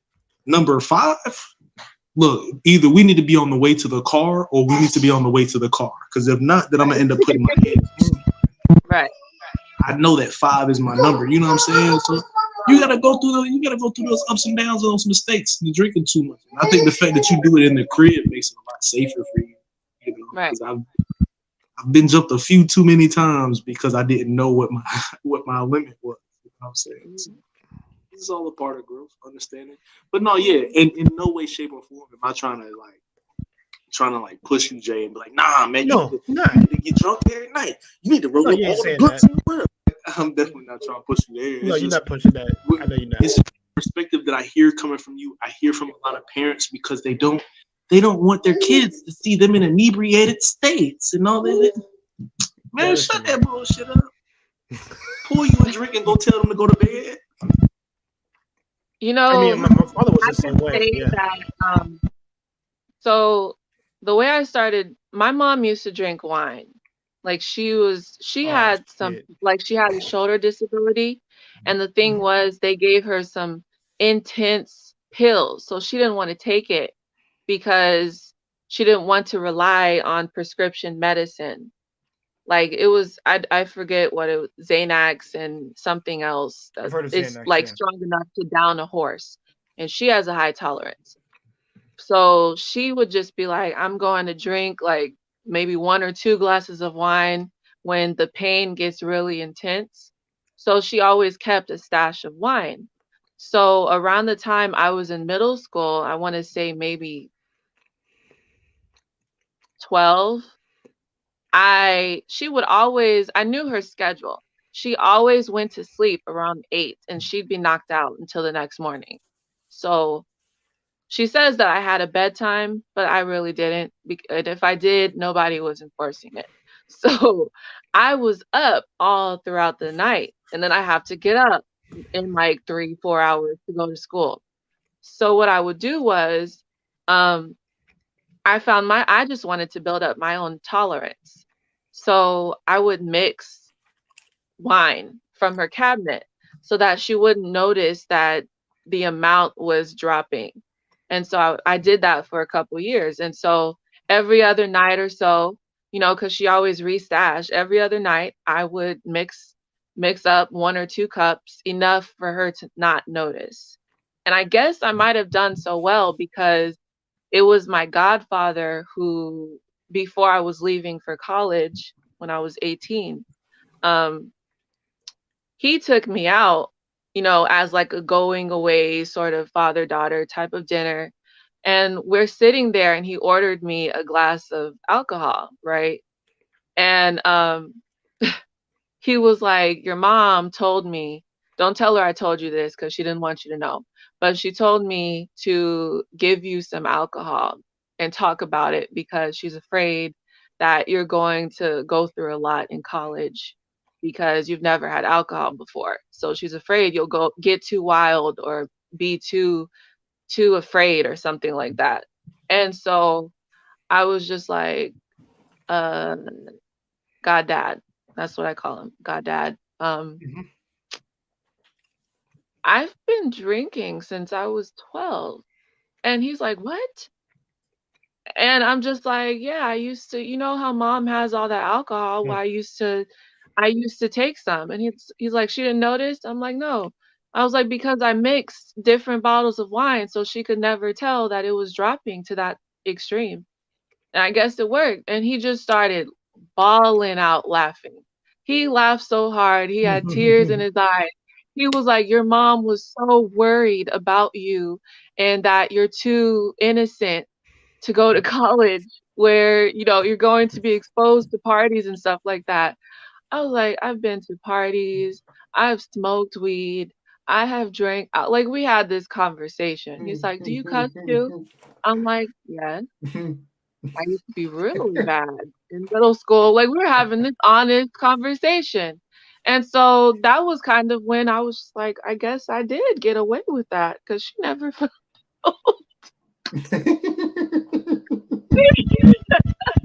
Look, man, I'm telling you, Go on. you're about to make life for my oldest so hard because I don't look, man.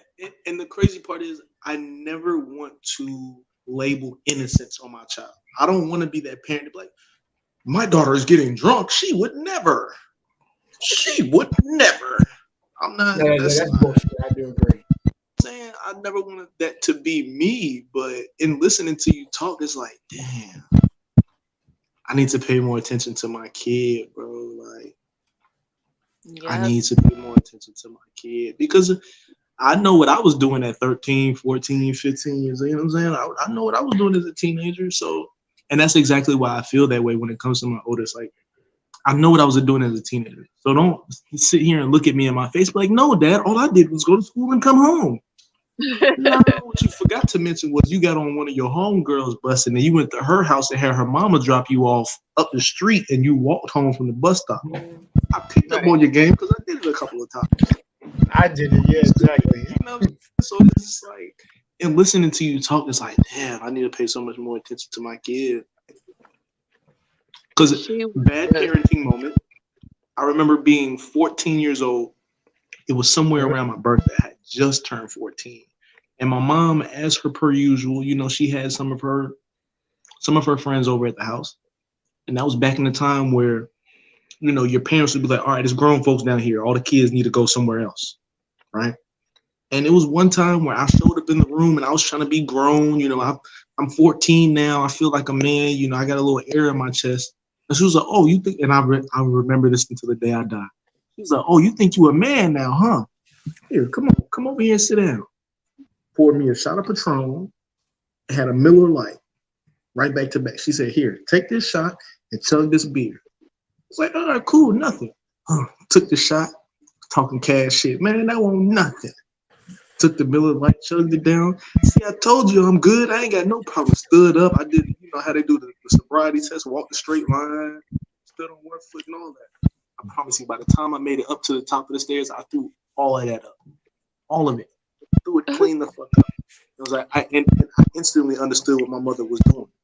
I instantly understood what the fuck she was doing at that time.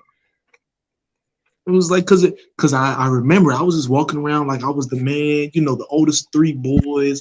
I'm a teenager now. My mama got her friends over here. I'm gonna probably slide in one of y'all DMs when I turn 18. Oh, you think you a man now, huh? Okay, cool. Come over here. Come sit down with me, son. Yeah. Learn that lesson real quick. And that's it. That's probably why I carry stuff the way I do with my kids. Like, look, man, I drink alcohol. I cuss a lot. I smoke weed. Every now and then I need a Newport 100. You know what I'm saying? Every now and then I need a Newport. You feel me? Like, I met your mama being greasy. Your birth was from me being greedy. Like, I'm not about to lie to you. I need you to understand what life is really about. Because when you get 18 and you finally out my house and you in college, I don't need you to be surprised when a greasy dude walk up to you and he giving you greasy game because you already know what's up. Yeah. And it's like when we start talking about mixing all these cultures and stuff, that's difficult for me because I don't have much of any experience. I know that I have more experience because I was in the military and because I grew up as a military kid. I know that I have more experience than people that generally look like us, but I don't have a lot of experience in that. And just again, and sitting here talking to y'all, it's just like, damn, like it's so much more you need to learn and so much more information that you have to process and pass out. Right. Yeah. And just the ability to marinate, brother. I mean, like, you know, just to marinate it in your brain what you've learned. More often than not, it's just something that you're gonna have to just find for yourself. It's even for me, dude. Like, I always tell people, I say it 1,000 times and I'll say it again. I'm not content staying where I'm at. I'm always willing to learn more, learning from other people. That's how I get better as a person. Not simply just me putting in the work, learning from other people. If I stay stagnant and say I will never compromise, I'm just gonna stay here. That's ignorance on your part. Because like that means I should listen to anything that any of you guys say, even though what you're saying may be more valuable than what I'm thinking. And I know our parents were set in their ways when they said, I'm not gonna change for nobody. This is me. Well, yeah, well, see the difference. What I said, I think the difference with that is they did change it up every now and then. It's just that they stuck with this last thing all the way to the end, and I made it to the end, to the goal line. I'm retired with your mom. I'm good, and all this. I ain't gotta do nothing else. I did my job. and I can still act the way that I am now because what's helped me after that last push. My military retired father, policeman of a father, said that, and I'm like, yeah, it shows on his face, and I'm like, yeah, this is me, son, 100%. Not tell your mama she don't have to deal with it because I deal with her too. So, so I don't think it was all peaches and cream. Of course, they had to do things to make it work, but that was never like any fighting. It was just disagreements, but understanding those disagreements, talking about it, and then coming to resolution. But he said, like, yeah. So make sure. So I want you to understand. Never be content with where you're at. Now just keep going. And I'm like, I will, I always will. Because I think honestly, I would be so. I would be honestly. I'm gonna say this, and this is selfish reasons. I'd probably be bored if I stayed the way I was, and I'm like, hell no. If I just stayed what I learned if all that I learned from you guys just from this conversation, I don't grow after this, or like grow some modicum of understanding to what you guys are saying, then that's bad to me. Because my ability to see different people's perspectives is what's not helped me make friends, but help me understand that my way is neither right nor it may not be right or nor concrete. There might be other things that people say that tie into what I'm saying. It's just and in the matter of that, we all walk different paths of lives. It's just a matter of what path are we willing to go on. Which one are you willing to take for you? What's suited for you? And to me, when everybody asks me the multiple question, well, it's like asking me if pigs fly. Well, I don't know. I think they can. That's not a good enough answer for me.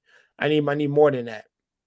Because that's just I feel like one way to look at technically, things. if you put them on an airplane, they have Yeah, flown. right. Exactly. They give me that, then I'm like, thank you.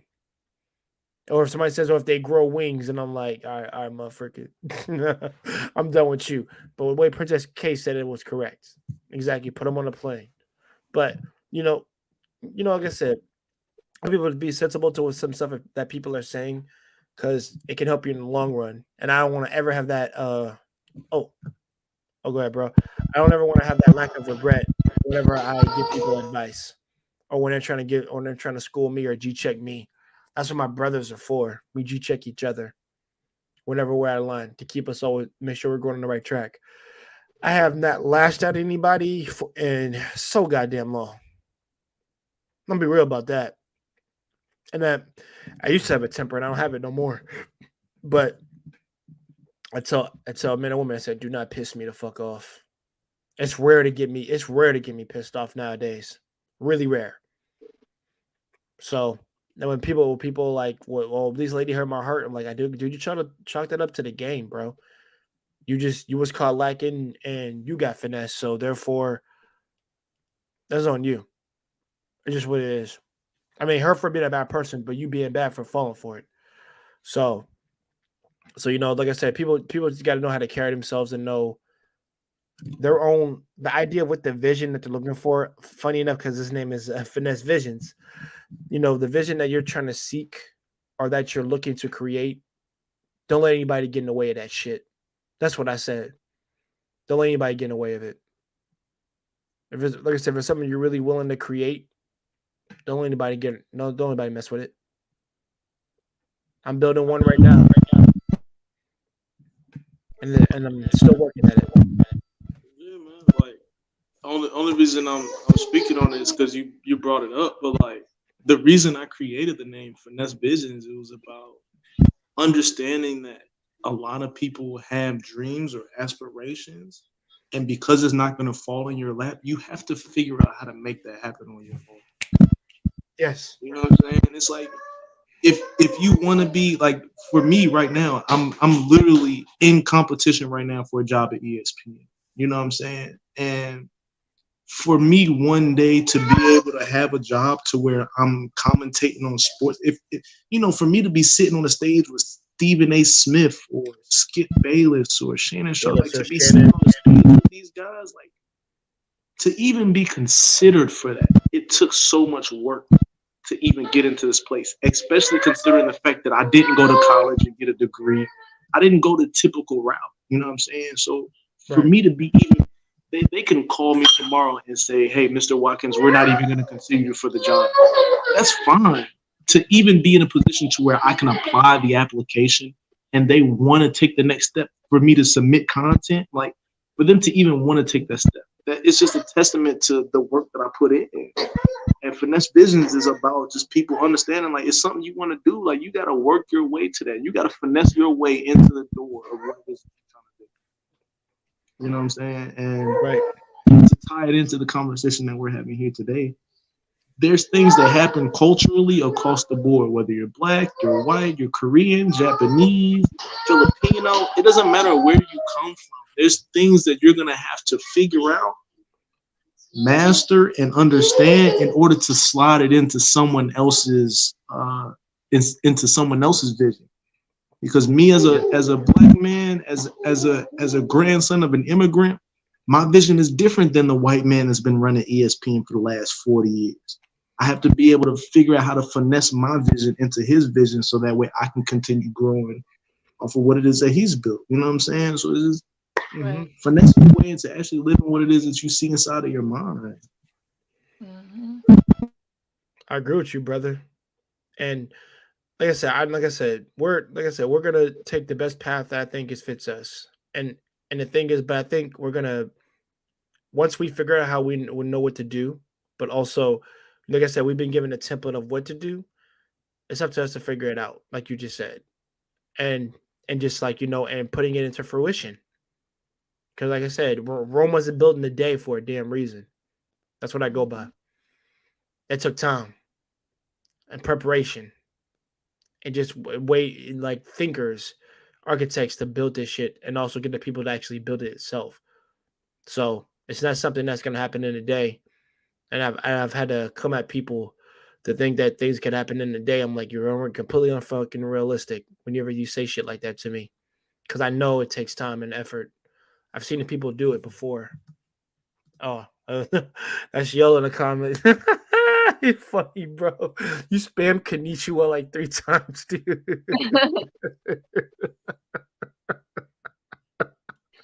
I love you, Yellow Man. You awesome. But no, but all in all, man, watch, man. You spend a lot of freaking knowledge, a lot of facts. Hence, man, finesse visions like shows its head when it needs to be here, and it needs to say the things that needs to be said. I really appreciate you being on here, man. That means a lot. And you just sharing your wisdom, brother. That means a lot.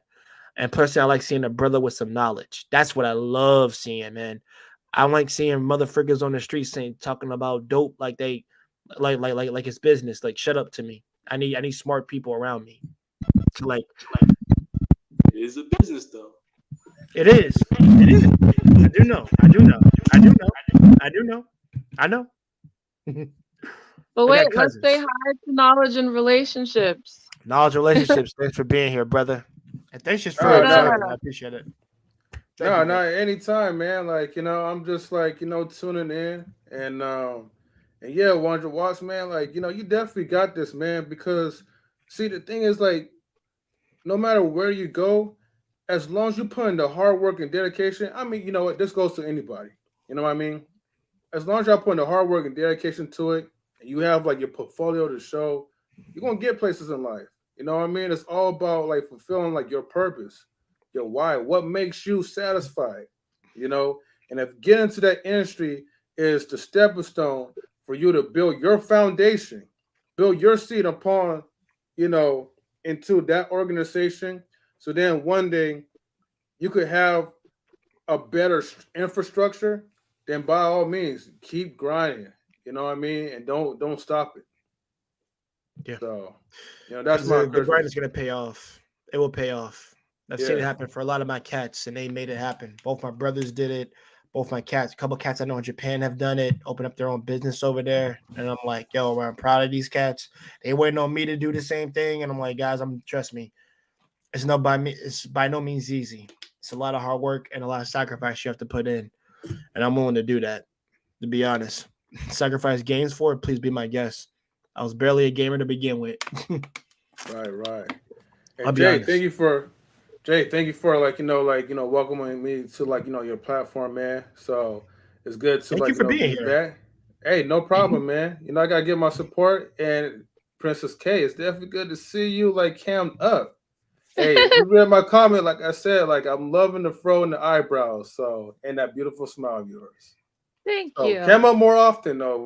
Next time you come over to the show. I knew he was gonna say that because he said, "I want to see you cammed up more often." All right, man. Yellow just got here, y'all. I'm about to let the brother on. Yellow. Yo, what's What good, up, y'all? Yellow? brother? Man, I went Just to. wanted to find you, dog. Sean, you're requesting your presence for a future show. Oh man, on this channel. Yeah, it's probably gonna be over there no. on knowledge of relationships, but Knowledge relationship. I found you. It was almost like you was reading my mind. I was literally in my phone right now looking. Hey, but you know what? That's that energy, bro. That's that Taurus energy. You know what I'm saying? we all on the same signal. You know what I'm saying? Princess K though, I'm feeling that African girl. I'm feeling that natural girl to you. You know what I'm saying? And I definitely had to. She was talking about her being in Korea. I'm telling you, she was walking through the airport. That Beyonce. I can see that. My fiance had to snatch me out of there because we spent an hour trying to get through the airport. They just knew you was somebody. They just knew you was some like they just knew you was somebody with an IMDb page or something like that. You know what I'm saying? I'm going my drunk up in this airport today. Like, oh, yes. That's what's Welcome up. me. That's what's up. M3, my boy. You know what I'm saying? Came through earlier. What's good? Yeah. And then, hey, I had to come up though, cause I gotta support my boy Jay. I think this probably like the first time I done caught him live. You know what I'm saying? He always on everybody else stream. He always on everybody else panel. So you know what I'm saying? I definitely gotta come show my boy some love. You know what I'm saying? Thank you, brother. I appreciate it, man. Let me know when you're doing those Twitch streams, man. I'll stop by over there too. Man, I was supposed to go live like 20 minutes ago, and I like just woke up. Like, you know what I'm saying? Oh, okay. Yeah. I did 6 hours earlier, and then I'm probably gonna hop on, and ain't no telling how long that's gonna be. Oh, yeah, okay. I got another video for you too. Oh yeah, come on through. Oh yeah, we was doing some crazy ass reactions earlier. Like we was reacting to like sports and some wrestling shit. What else? Yeah, Some crazy ass commercials and shit. And on that part, yeah. Yeah. So, you know, we the palate cleanse at the end of the night after y'all done been up on the panels talking about alpha men, modern woman, submission, fix my plate, coffee dates. You know what I'm saying? After we do all that. Hold on, y'all gotta remember, coffee dates is banned on YouTube now. After when that's like a bad word. I don't even think I even asked Princess K, man, how you feel if we took you on a coffee date? I don't know. Like that smile would probably go away. Say that. That's my passcode from now on. If I hop on your hand, We can get to that. Yeah. Oh, go ahead. See my avatar, you want to be like, let me make sure this is 100 watts. My passcode is coffee date. Right. Go to manscaped.com / yellow. Use the promo code coffee days. Hold on, but even Jenny Morena, right? On the coffee said, there's nothing wrong with a coffee date. See, I feel you, sister, right? I'm telling you. See, that's the gateway to get a husband. Coffee dates first, though. I'm telling you. I'm going to be promoting that sometime. Oh, my God. Everybody, we got Jenny here. Well, first of all, the coffee date. Let me just introduce myself real quick. Shout out to everybody here. Yo, what up, 100 watts? What up, coach, assistant coach for the NFL, NBA, whatever, free agent. Yo, shout out Yella, shout out Princess, shout out Jay. Yeah. What's up? Yeah. That's much, man. Coffee, no milk. The coffee date. The coffee came up again. Yeah. I know Jay isn't normally a sports kind of guy, but I don't know what that is. I'm still trying to understand why Allen Iverson and Tracy McGrady are doing a highlight versus right now. I don't understand why the fuck this is happening. Two completely A basketball highlight versus. It's two basketball players doing versus. Yo, is that you, Yola? Is that you breathing in the mic or no? No. Oh no. That just watch his thing because he's on his phone. It's not his phone. Oh, what? You got that Boost Mobile Plus package? What's wrong with you? Man, you better start using that Richard, same ass recycled joke, bro. Richard Sherman. Nah. Say he keep recycling that joke like his reoccurring payments on his Boost phone. Yeah, Exactly. Yep. Hey, at one point I was on Boost. At one point I was. And please don't be doing the sound bites. Not right now. M3, you're in control of the sound bites. I give you full access and authority. All you Kenny me. If you're gonna do a soundbite on me, put a song, put that Wham song. No. That's gonna be your thing. No. Anytime you tell like a recycled bad joke, that's what you're gonna get, all right? Look like a background with a Wire character. Quiet. You know what to do, M3. It's all you, man. Only thing I can't do is mute them, but it's all good. I'm muting myself. Boy, hey, KS got a powerful weapon over there, boy. That mute button is a motherfucker. Walmart KS. He be muting. No, they be on the right. They be muting. Did she say 5, baby daddy? Mute. Right. And then he do the commentary like, well, look at here. Look at Big Shirley right here, man. Like, look at how she's talking. She's going like, is that Big Shirley? Oh yeah, blowing her nose. She blowing her nose. Yeah, man, I love it. Every time he says Big Shirley, I just be rolling. He's like, wait, is that Big Shirley? Yeah, what got me was when Kevin did the whole and blowing in the clean. Oh no, we be playing like the drum stuff like the dun. You be playing that too. Yo, man, he hit the money though. He hit the jackpot though. Hey He man, hit the fool jackpot. on them, man. You say what you want, man. Fool on that, man. Like he on that. Yeah, man. Yeah. Interviews with Future, Nicki Minaj. He's gonna get Drake. Watch, Drake is gonna be on that. Hey, bro, he get Drake. He gonna break the internet. Yeah, he gonna break the internet with that shit. Talking about Drake. Drake. Yeah, they can't say shit to him at that point. That's crazy. I ain't expect him to ever. Nicki Minaj just popped up on this cat. I was like, what? Well, you gotta understand, right? The way how he treated Brittany Renner. Remember, everybody was expecting for him to go ham on her. So like, he handled it like a true professional. Say it again. Made it comfortable. Yeah. Why do you talk her name up on my phone, bro? She just popped up on your shit. Why you talk her name up on my phone, bro? Hey, because I watched the part 1 interview of her and Cam Newton together. Oh yeah. Bro, Cam Newton humbled her. The part 2 of my phone literally just popped up when you say her name. Like, I hit refresh at the same time. Oh, so I trigger your algorithm? You triggered the algorithm. You shocked the system, M3. You shocked the system. You triggered the algo. Yeah. Yeah, because everybody. Oh no, go ahead, guys. Oh no, you're good. Yeah, because like Cam Newton, like he had the interview with Brittany Renner, and one of the things that he was telling her, I'm paraphrasing it, but he was like, "Yo, like look, man, I'm Cam Newton, baby. I'm not about to go ahead and slide in your DMs like that, because you know why? I'm not trying to be in your book." And she was but see, and here's the thing, because when y'all had the conversation about her on your page, this is why I was shooting her the head. Because if you listen to it, she didn't say nobody's name in the book. Just because people was speculating on who she was talking about, she didn't. Come on, man. She not out here dragging motherfuckers the way people think that she is. Like, she's not stupid. Now, was she playing a game? Yeah, of course. Yeah. Who's not? Yeah, but here's my thing. I'll go after 100 watts. She's not foul for anything that she has done, bro. Like, it's literally a matter of her knowing what she wants and going for the guys that can get her what she wants.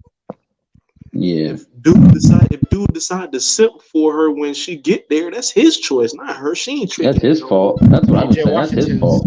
up. Yeah, that's You ain't PJ took it unless Washington's you fault. got it.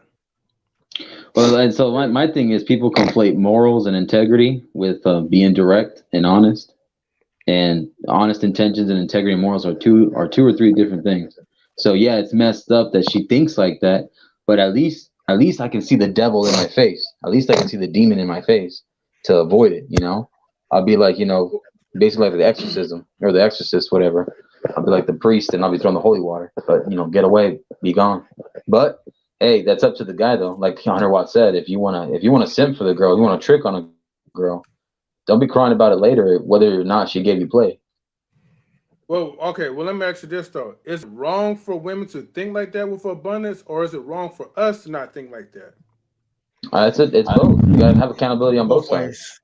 Both ways. You gotta have It accountability on goes both sides. It's your fault if you got finesse. You can't get mad Yes. because somebody ran game on you and it worked. It's your fault because the game worked on you, cuz. That's your fault. You didn't set the security parameters around yourself, especially when you're somebody like PJ Washington, Cam Newton, Future. When you're somebody that's in these financial brackets, you're supposed to set up security measures around you to make sure Around certain you. bullshit doesn't happen. When you let bullshit happen around you, that's your fault because you have the money, the resources, and the reach to be able to have a security system set up around you. That's your fault, Lo. That's why people have NDAs signed. That's why they have middlemen in the middle of getting women and making sure they're vetting them. They check their background. In the celebrity and athletic world, that's what it is. Like they do the whole bunch of middle people paperwork, and then they say, "Oh, all right, well, I'm gonna check this girl out. I see like the social media, but let me do a more severe background check on her. Let me see what I can find out about her." And so that's why. Yep. I'm say the best way them dudes do it. It seems like, man, they network about these broads, bro. You know what I'm saying? That's a fact. That's why the same ones be in the circle. Like that's why. No, hold on, I was gonna say because that's why Shorty came out with the whole thing about she not being able to get these dudes no more. She ain't able to get these dudes no more because they networking about this chick. You know what I'm saying? Yo, Shorty don't know how to keep her mouth closed. She reckless as hell. She gon', you know what I'm saying? She gonna be out there on social media. Don't do it. Now, you know what I'm saying? The game she was running was cool when she was. Do I have to say it again? Like, do I have to say it again? Shut the. This J channel, so I ain't gonna completely go. Shut the flick up, Well, ladies. actually, Shut you your can't damn cuss. mouth. You can't cuss here. Trust me. I'm trying to get better, but shut the fuck up, ladies. Damn, I'm just saying. I'm trying to get There we go. better, and then Jay just encourage it. So fuck it. Shut the fuck up sometimes. Just shut up. Y'all be killing your hustle by talking. The greatest weapon a woman has is her just being sometimes. Like being quiet. You just be there. Like, you know what I'm saying? But we as men can't be sitting around talking about how women don't give the game, but then as soon as a female start giving the game, you tell them to shut the fuck up. Because they giving the game, nigga. I don't sit and get a game. They giving the game. I think what 100 watts. What he means is the way you're running a business, you want to be smooth about it. You got to be low key about it. I think that's the difference. And unfortunately, this is the thing though with Brittany Renner. I'm sorry, I apologize to cut you off. I'm a real short. No, you good, bro? You good? You good? I'm gonna keep it real short. But with her, the fact that what got her pissed off and her like saying, "Oh, like well now guys, especially these higher status guys that she want, they don't want her." Because she did a full expose. So it was a double-edged sword.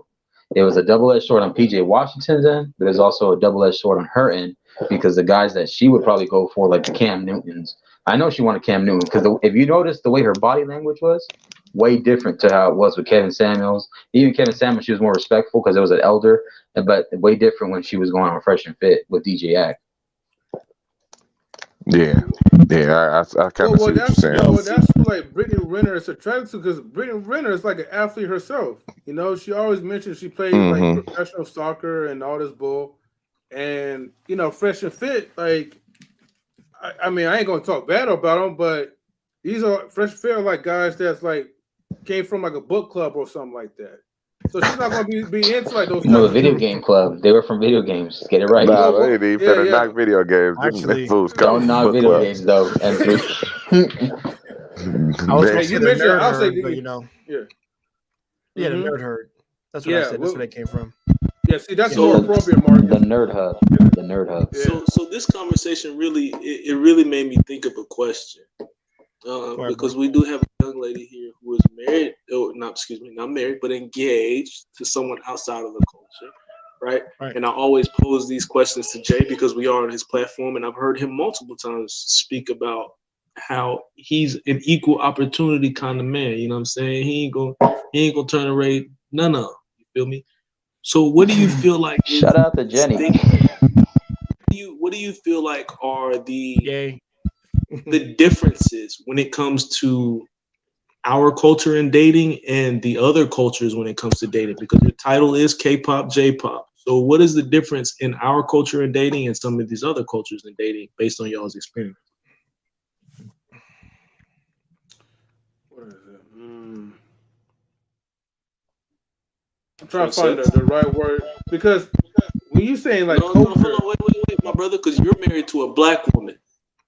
This is a question He for want to this hear for from. this. You talking about different I'm not cultures? saying, 100 I watts. don't want you to answer. I just wanted to hear from them two first because Oh, she's okay. My bad. actually engaged to someone outside the culture, and Jay frequently speaks about outside of the culture. You know what I'm saying? And then of Okay. course Marcus, he's an honorary Negro. So No. Say no more. I'm gonna fall back I on got a this one. card. I got a card. I got an access card. What? You got a I permit. made it. You got a I permit. made it. No, hold on, Yellow. He got a You barbecue got. pass from us. Yeah, so you far. got a permit. Your application has been accepted. We Don't worry. we I'm got never it. gonna It's drop. still in, I'm never gonna drop the it's N still word. in I ain't gonna be review. like Joe Rogan. It's still in review. Why'd you have to say that, Cat? I'm just pushing it keeping it off, real. though, man. Keeping it a buck. Yeah, he I'm keeping really it a buck. is, man. Okay. Go for it, Princess K. I think you're up first. Okay. So what I'll say is what was different in comparison to me dating black men was that he wanted me to meet his family on the second date. Like generally I was used to waiting for a couple months just about. Actually he's the first person I ever introduced to my family. And I have met my other boyfriends' families as well, but usually it wasn't something planned. It was like we just happened to be out and the family saw him. But for him, in their dating culture, they involve family members at the start, just about. Like not all of them do that, but family is very important in his culture. And so when it comes to seeing someone, you generally want your family to meet them and approve. Like the way they go about family is it's different than in America. Like I the family members that I talk to frequently consist of my mother and my aunt. I talk to my aunt once a week. My mom, I'm talking to her or we're texting like every other day just about. And other than that, I don't really keep in touch with my other family members. And it's not because there's any problems, it's just we're not close.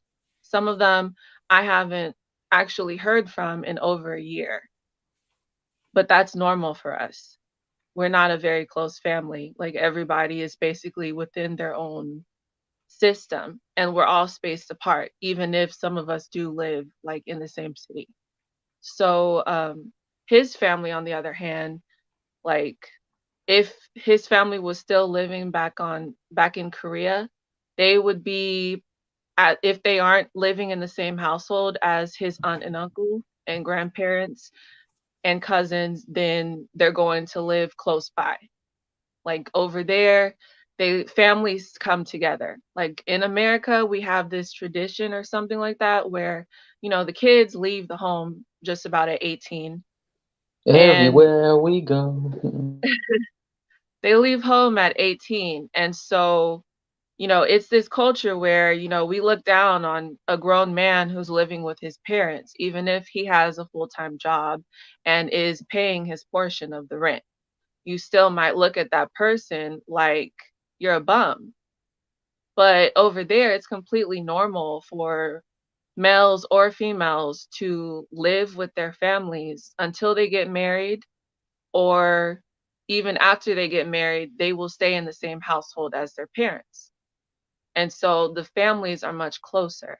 So that was something that actually I really like, because now I get support from his mother and my father-in-law while he's in the military, because I do miss him a lot. So she's had to go through this with her own husband. And my sister-in-law, she's also had to go through this with her husband. So they give me the support I need. And it did take some time getting used to, because I'm not used to talking to people. I don't like to talk to people on the phone, really. So I'm not used to being in constant communication with people just to like say hi or just to talk. Like if I'm going to text you, I might say, "Hey, how are you?" That's it. I don't need it to be a long conversation, but I've had to get used to open myself up and talk to them and communicate more. And I really feel like it's been beneficial both in expanding my thought process and the way that I interact with people. Um, I mean, my job does involve me having to communicate all the time, and repeat myself constantly because I work with children. So even amongst that, these are two aspects that I'm learning from. And it's a great experience, honestly. I had a quick question for Princess. Mhm. So when your significant other, when he went and asked, did he court you? Did he go and talk to your parents and say, "Hey, I want to date your daughter. I'm willing to date her, and I want to date her and stuff"? Did he go and Yeah, do that? Okay. yes. My mom, she lives in the same city. After I met his family, he wanted to meet mine. And honestly, at first, I was kind of just like, why? Like, just be. I I've always been the type, in a relationship, I usually keep it private until I feel like there's some form of stability. And in the past, the men that I dated, I know that I did not feel that stability because, one, I realized that I never actually liked any of them. It was just something for me to do. That was the person that I used to be. Like, I don't fall in love. I don't get into a serious case where I like you or that I would be hurt if we actually broke up. It's just like, once we're done, it's just like, okay, have a good life. Bye. That's it. But in meeting my fiance and, before we started courting, we were actually friends, and there was no expectation of, what I need to be or any romantic type of interaction. We didn't even flirt. It was just strictly friends. Was it a And coffee date? more like a tea date. I don't like coffee. Okay. Boba? No boba? Okay. Okay, Princess K, you my sister officially. Tea. I don't do coffee. I do tea. Also, thank you. Yeah. But with him, everything just, the way that I interacted with him was much different. And I think that's because I never opened myself up to the people that I dated beforehand. And so with him, I didn't have any expectation because we were friends. So once we did start dating, after, he confessed to me, and then I, reciprocated the feelings, and I told him how I felt. And once that occurred, we went on one date, and then he's just like, "Okay, I want you to meet my family because I think you're my wife." He didn't say, "I think you are my wife." And that was kind of just like, whoa. But I was just like, you know what, this is different. And if you want to meet my mom, then you can do that. So he met her. She loves him. I think she loves him more than I do sometimes. Oh, well, no, not more than I do, but more than she loves me.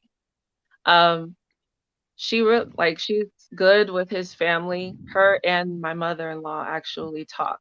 They're like friends at this point.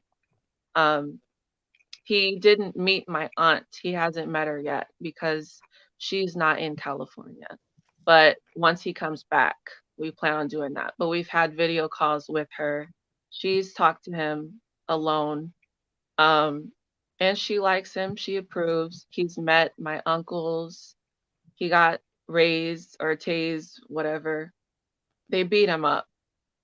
Well, they didn't beat him up. He just came back from driving four-wheelers with them and my cousins with bruises. But they had bruises Oh, too. you're saying he got hazed. They they hazed him. They tested him, you know, but he knows martial arts, so he was fine with it.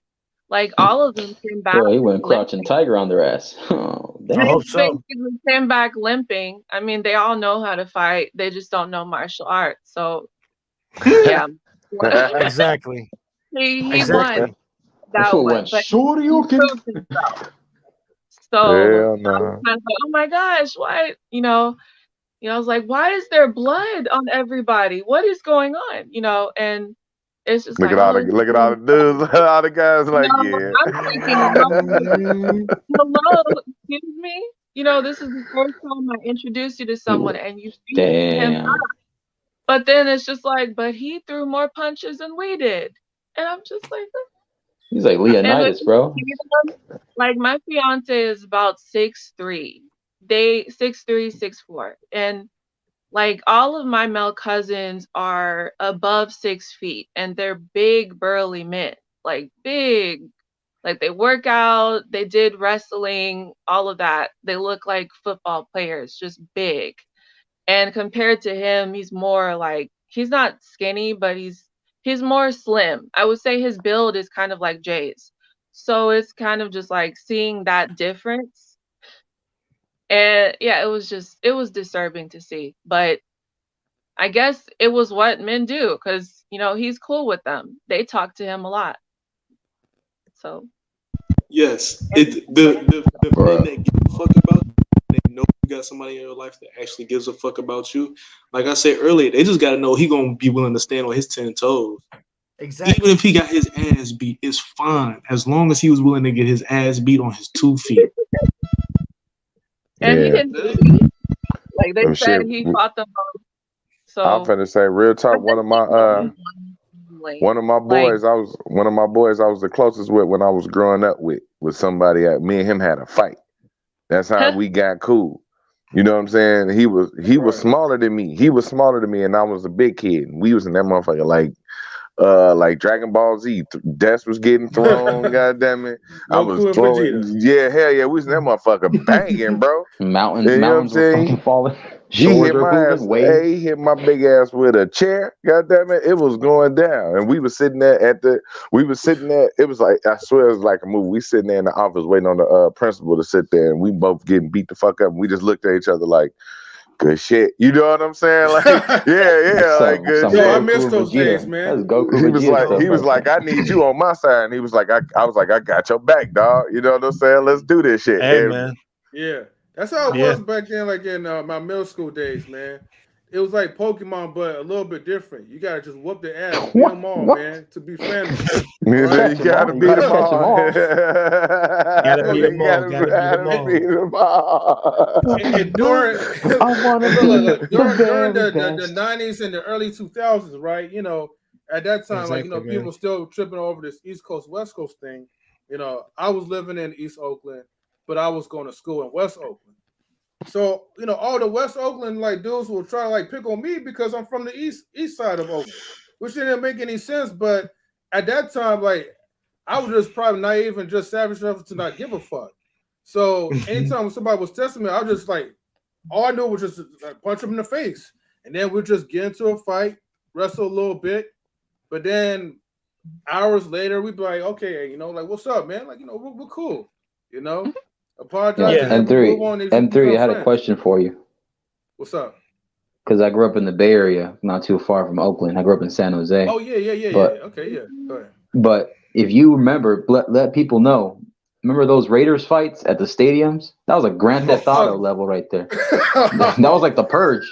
That stadium was like the Purge. That was crime gonna happen. that Raider fight. No, that Raider right went from block to block to block to more blocks. Right, way from like 35th Avenue to like 106th Avenue. That You know what I changed to mean? real That was estate. It brutal. went from real estate to real estate.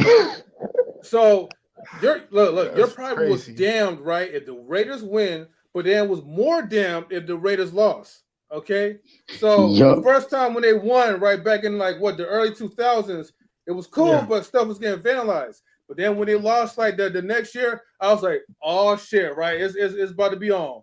Fire like was erupting, church buildings was being broken down to, chairs were being thrown out. It was just Bro, after It was the crazy. Raiders lost that Super Bowl, it was dangerous because you go These to the Niners games, like Buccaneers. Niner Raider games, you go to like Oh, Raiders Chargers games, dangerous. Yeah, That was suspect. That was CSI first 48. You know, try to find a case.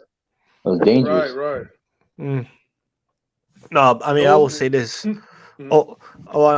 To touch on what she was saying, like, like just learning if you can stand on your own, your 10 toes. Well, watch. I used to fight with my cousin all the time, and actually that was a good thing. You want to know why? I felt all those times we fought for all the time. He was actually trying to toughen me up. Besides just my father trying to toughen me up, like literally to know what my hands was like, but also to know that was a cousin, that cousin that know that he willing to have my back and I'm willing to have his. Because he was like, yo, once we grappled, we fought, we was all cool. Like, yo, now ain't nobody gonna be able to mess with you no more. Since I can't run over you. I'm like, I got your back, cuz. I'm like, thank you. And thank you. It's toughened me up. Trust me. It's needed. No, and I respect that because me and my middle brother, we well into our 20s now, even to this day. Every now and then when we see each other, we go in the backyard and have a slap boxing match because I need to make sure his hand is still good, my hands is still good. Like we about to both walk into our 30s and we still have slap boxing matches. You know what I'm saying?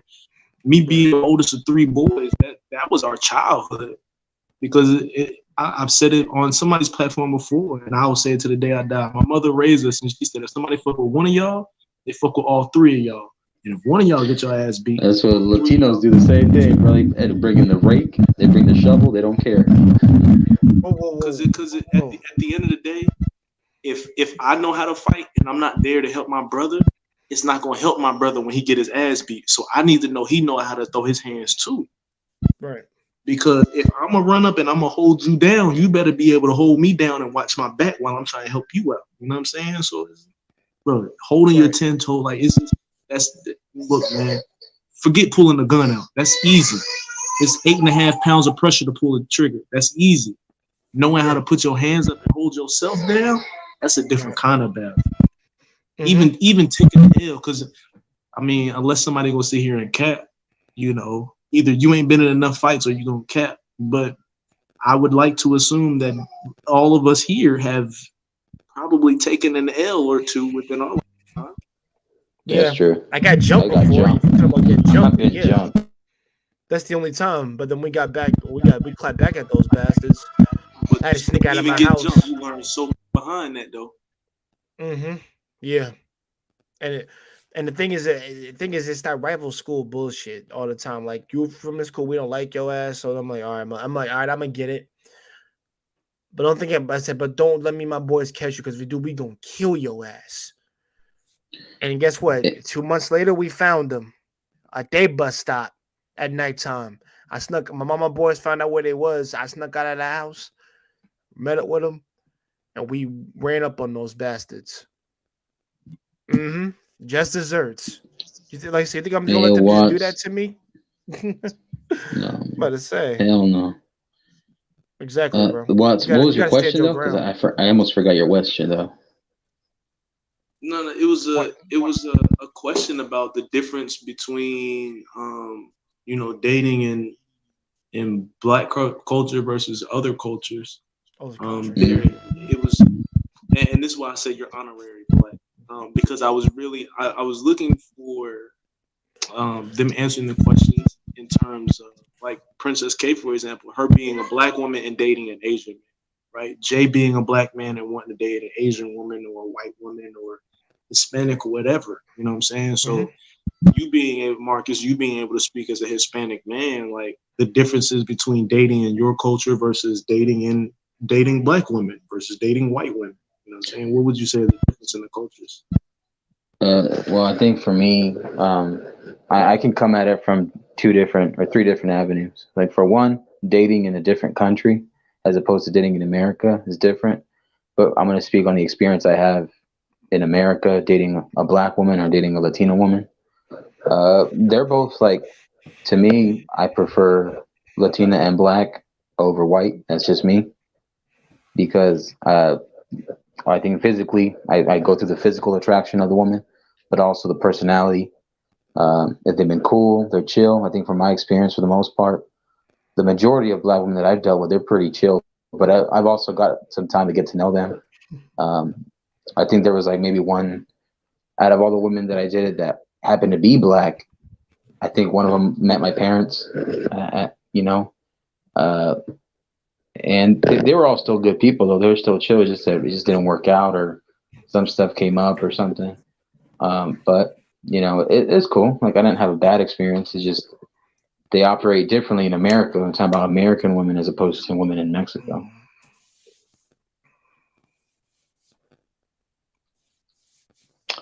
Did you want me to brush up on Mexico's culture a little bit? Yeah.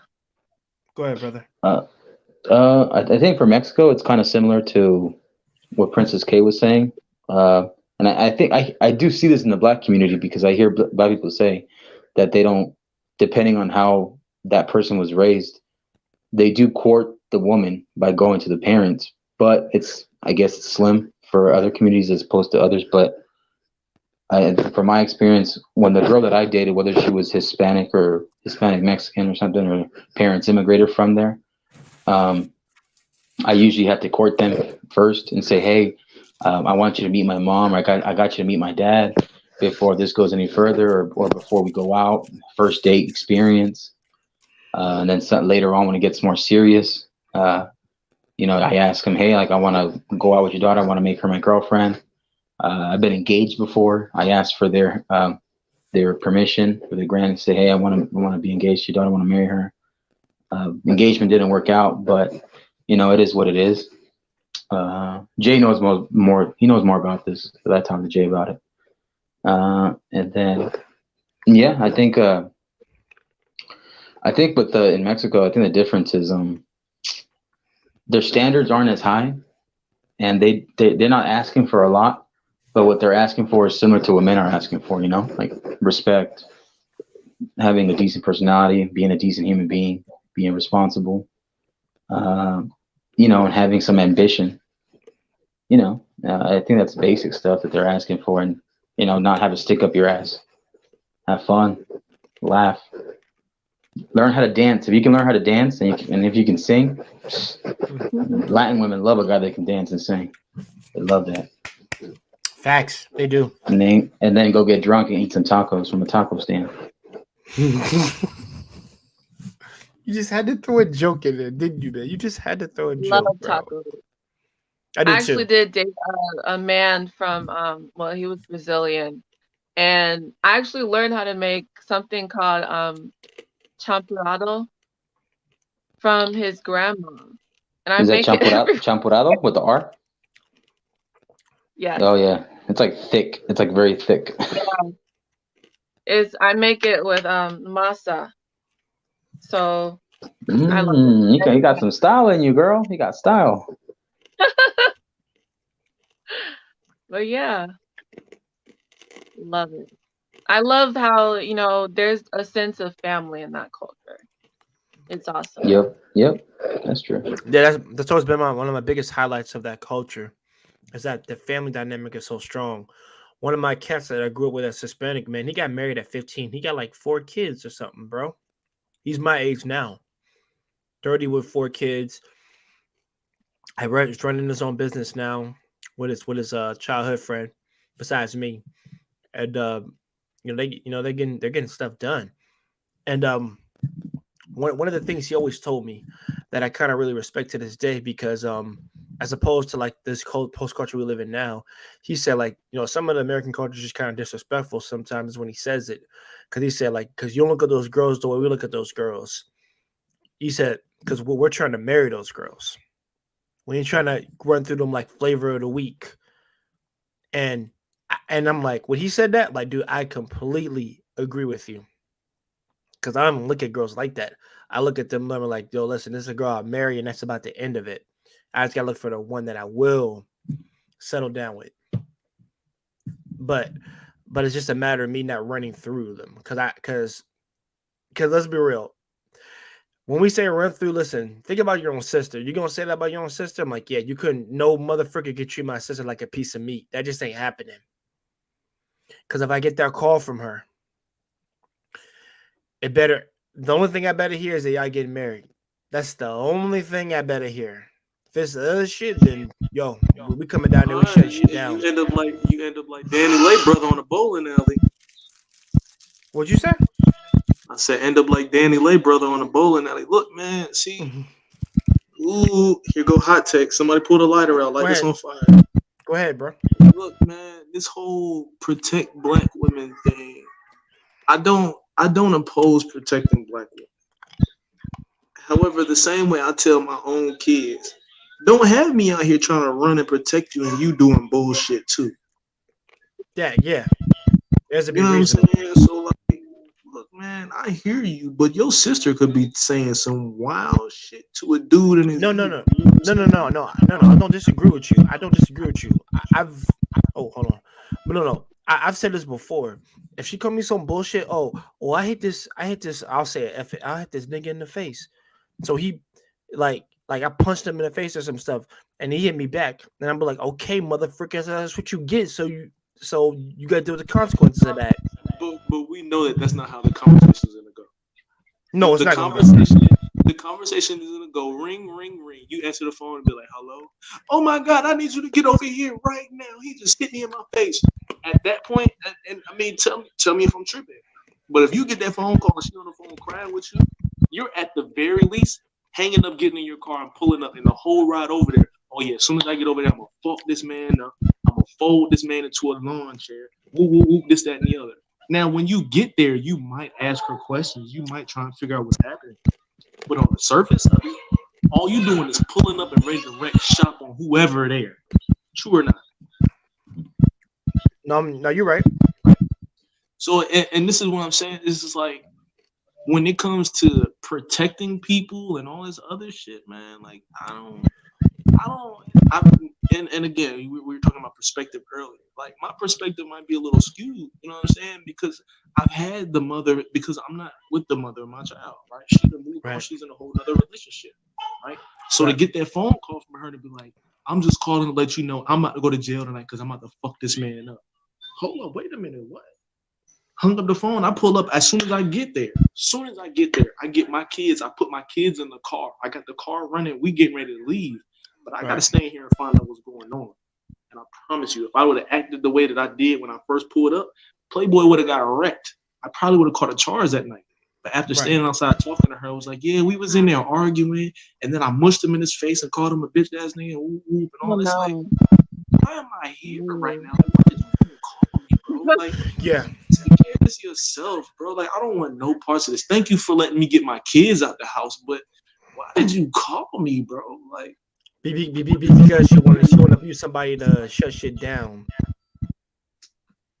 And I know cats who will fall for that crap because I tell cats all the time, listen, don't call me unless you want shit to go south. Because if I do come over there, you ain't gonna ever fuck with this nigga again. And I used to be about that mindset. Now it's like, listen, both men and women lie. So I'm going to take everything you say with a grain of salt.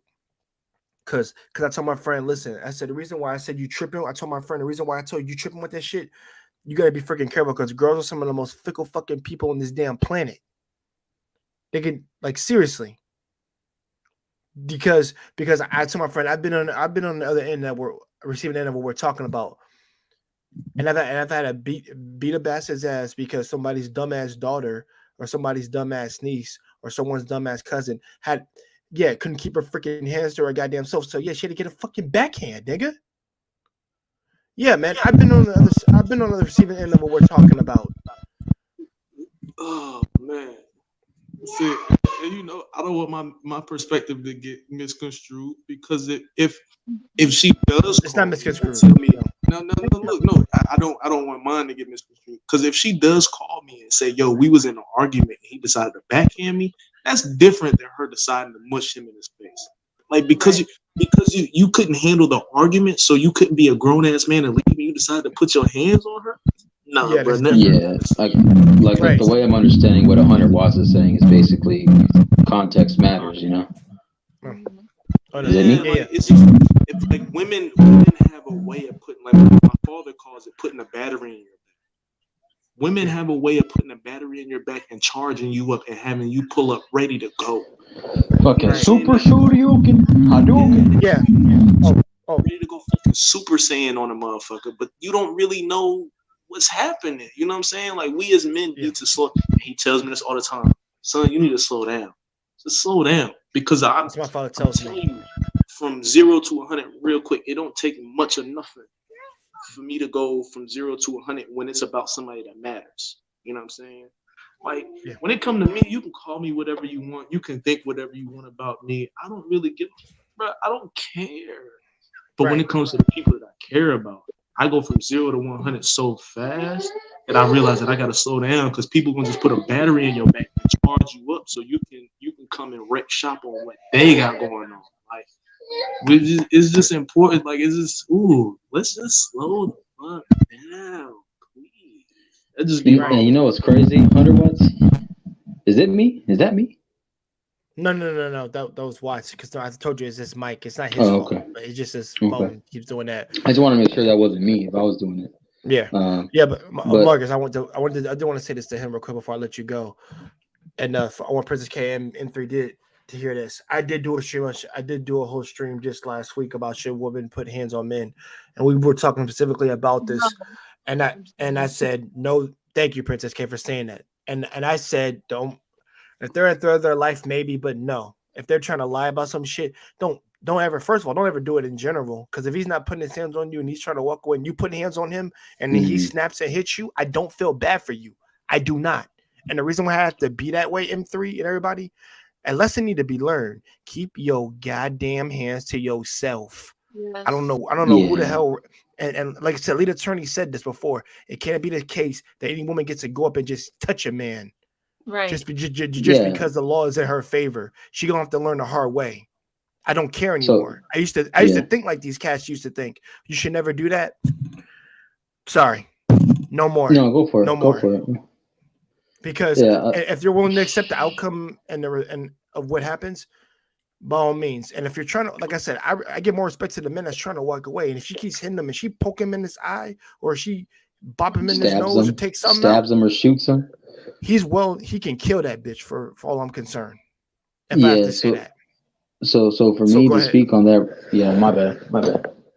So for me to speak on that, the only way where I think I'll ever get physically involved with a woman, because I've had to, whether it was my mother, my sister, or my significant other girl, and then I got out of that relationship. But I think the only moment would be like a knife, a gun, or she's going to hurt someone that I care about that's in danger or a threat. That's the only I think that's when you physically, you subdue her. Remember, I used the word context matter. Subdue. Subdue means take her down. You can physically hold her down.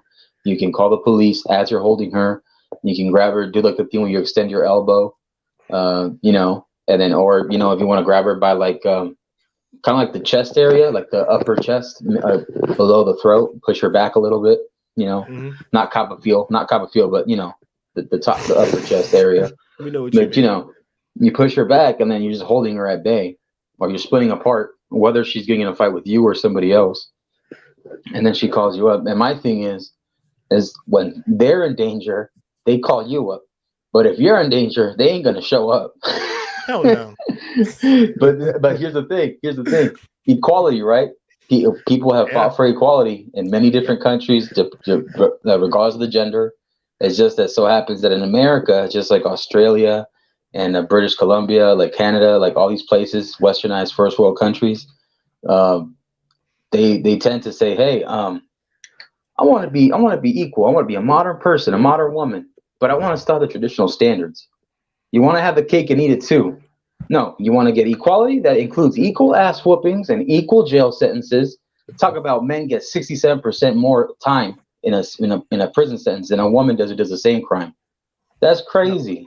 The fact that a guy can get 15 years, but a woman gets 5 years for the same crime that they did. Bullshit. I've said it before, man. Men and women benefit equally from double standards, and I do, and I know double standards is bullshit in of itself. Watch, you know, I know it's bullshit, but it's existed. And until you eradicate that, then, unfortunately, it's not going to happen. With it. No, it's unfortunately, it's not going to, because there's money, a lot of money to be made. Did you want to say something, M3? Oh, you're muted. You're muted, brother. Sorry. Fucking All right, can you hear me now? Yeah, I can hear you now because I know you wanted to say something. Go ahead, brother. Yeah.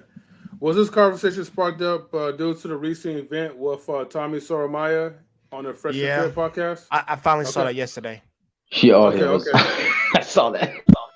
I still haven't seen it. Oh, go ahead, Ken. I saw like a faraway clip, but didn't she hit him first? Yeah, she did. Did she not? She did. At first, like when I first saw the clip, it looked like he was like bossing up on her, like okay, like he was just gonna just barbarian swing at her. But then after I saw the clip again, I was like, oh, okay, so she hit him first. But see, he kind of invited that. He was like, yo, do something, like bitch, like do something. I'm the wrong type of bleed to be messing with. And then so she pretty much like did what she did, and that's what kind of escalated into like, almost get into a physical altercation where they had to hold him back from trying to swing on her. Yeah. But then here's the other thing too, though, which most people are calling him out for. Not just the fact that, like a man shouldn't hit a woman or whatever, but then he didn't have that same type of energy when a guy was following him and was ready to fight him. You know what I mean? He ran from that situation and was willing to call the police. But when it came down to a woman, like all that energy was like, okay, well, come on, let's do this. Yeah, he filed a police report and he filed charges against that girl.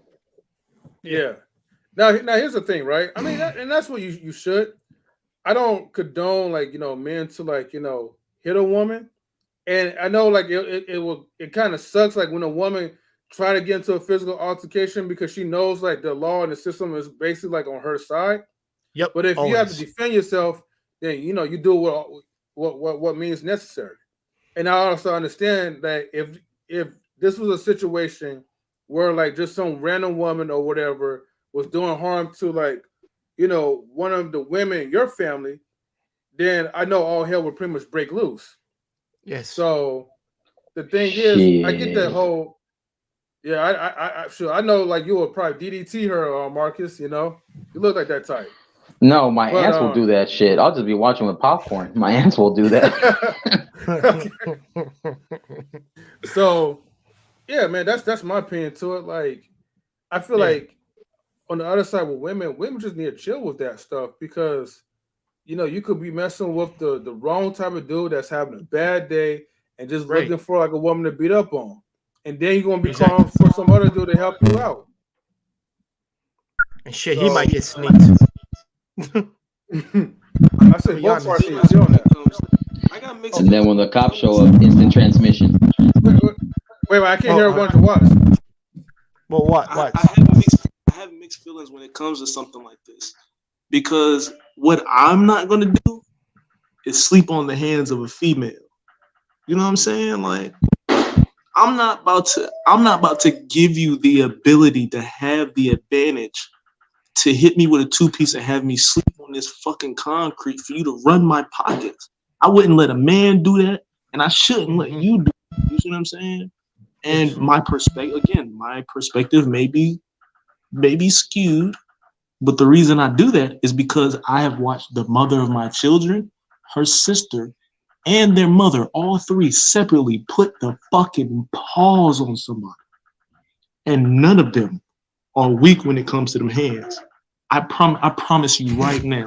Any of these gentlemen here on the panel right now, I'm not saying they're gonna beat your ass, but you're gonna have to eat a couple of them before you finally put them down. You see what I'm saying? Like, Yeah. Talking about Clarissa Shields.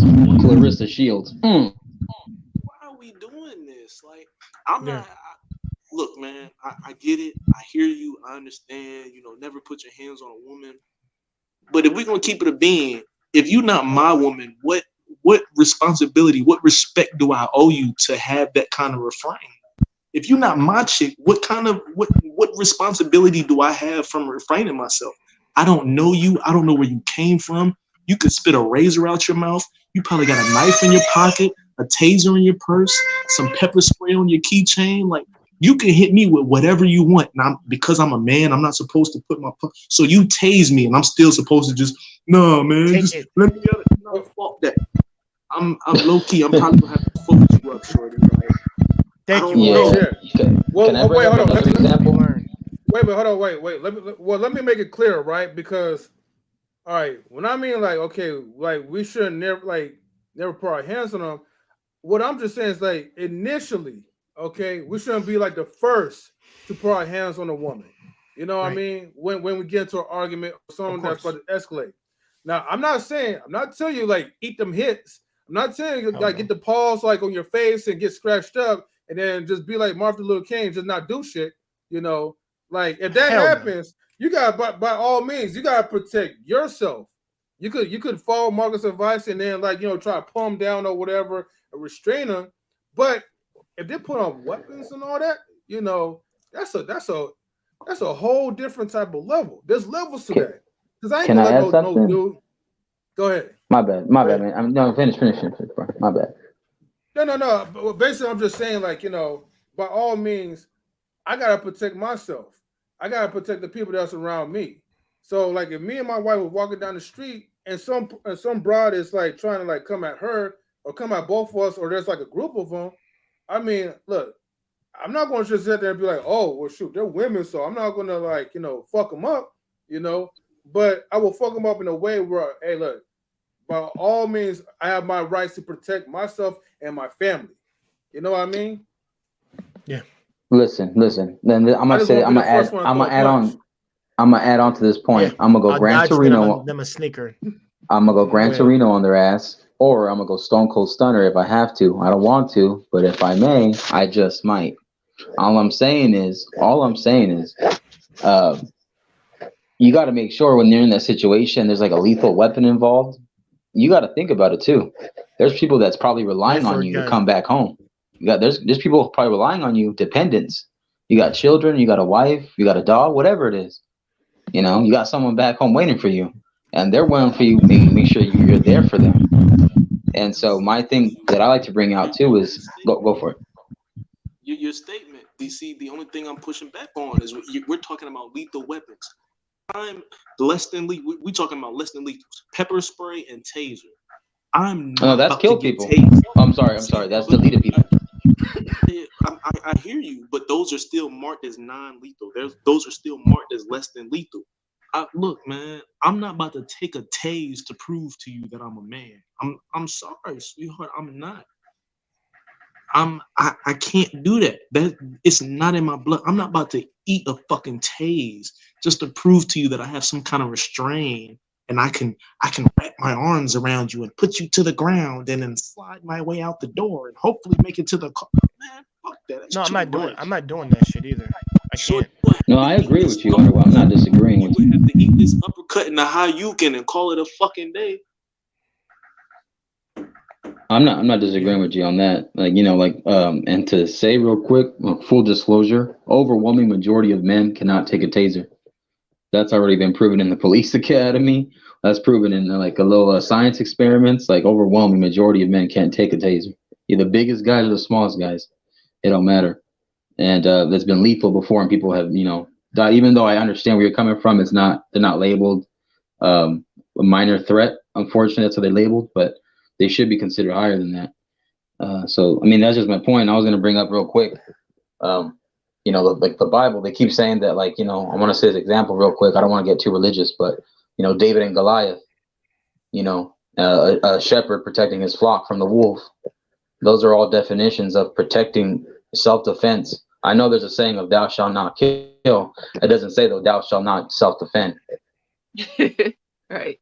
I think you said Very that good. last night. Mm-hmm. Exactly. I did. Yup. Put the soundbite. Yup.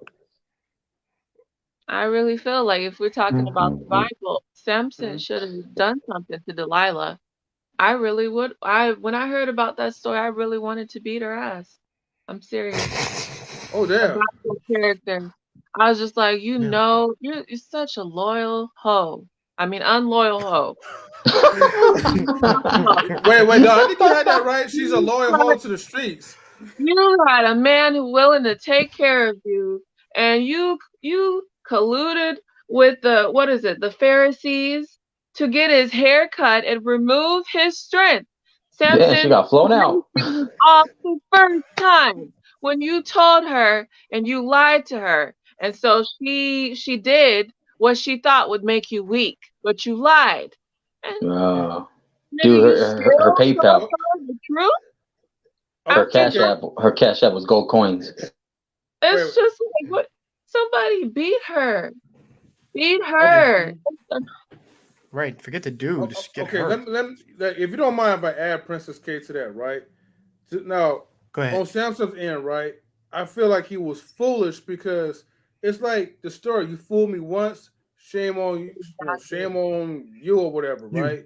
You fooled Second me. time You is fooled on me you. twice. Yeah, shame on me. But I think she fooled him at least like 3 times or whatever. I can't remember how many Yeah, times it was like that she 2 or tried. 3. 2 or 3. Okay, somewhere down the line, you have to use common judgment and know that, yo, this is like a Tatiana. This person's for the streets. This person's after me for my muscles or whatever. What the hell she's doing? And you gonna just sleep around and be like, oh yeah, like yo, she good, she okay, whatever. You know that caused him to get his eyes like gouged out. I Yeah. couldn't do that. So is And then Delilah considered the 304, or is it Eve the 304? No, she's a bitch. You know. Eve's a Damn, bitch the three. because she brought forth menstruation and the pain of childbirth. We Yeah. could have been without that.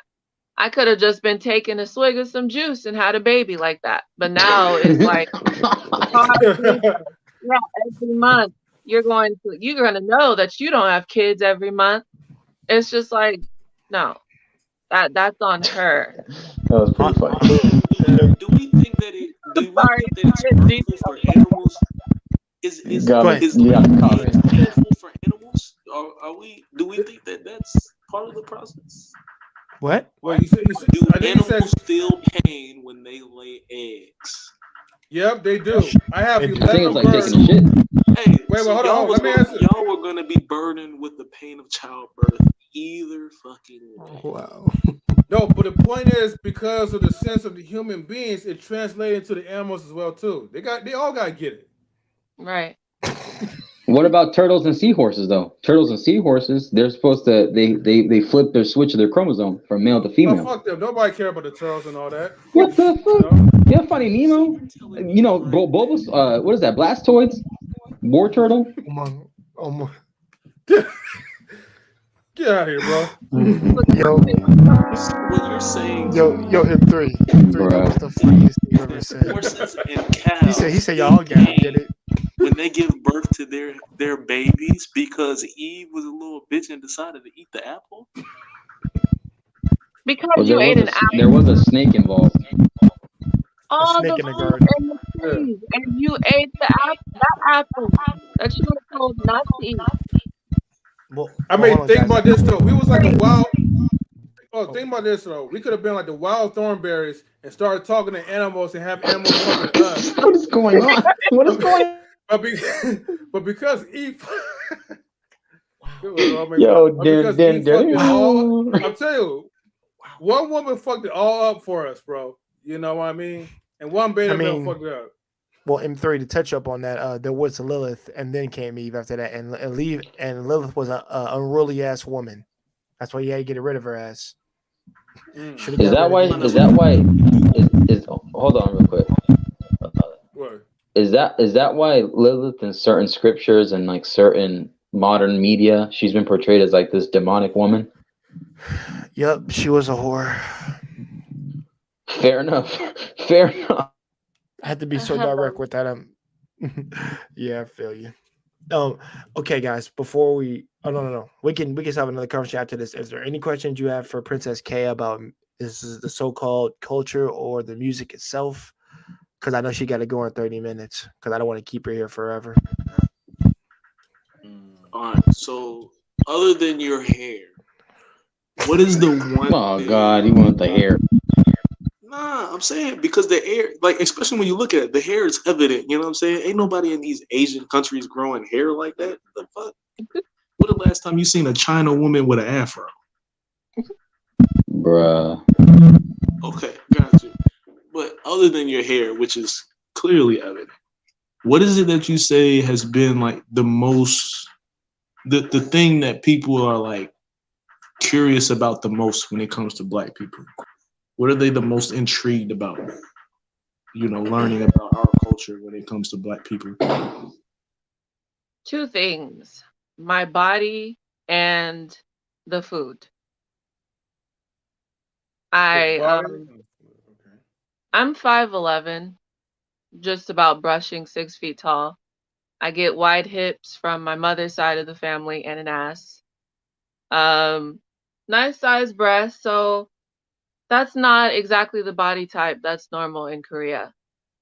It's just like, especially I don't really wear tight stuff like that usually, but you can see my body shape even if I'm wearing hoodies and sweats.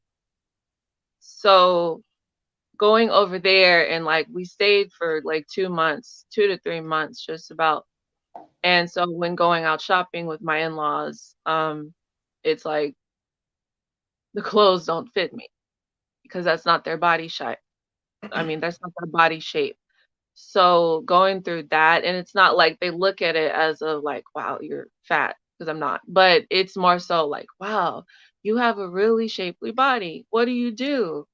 And it's just like, Just being I've black, had I this guess. body since I was like 13. So Yeah, I'm not gonna lie. Asian girls got flat tops. yeah, generally a lot of them are A cup, small. Okay. You know, So they're not like in the like in the anime cartoons at all? None of them? That's different, bro. exaggeration. I went over to Korea and I was just like, it's a whole bunch of A cups and B cups. It's rare for it to go to C and beyond.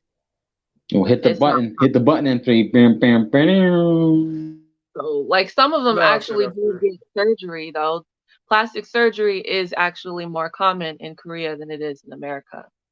Like we're kind of Mm. jumping on the bandwagon over here. But over there it's normal to get your eyes widened, to get your facial shape structured.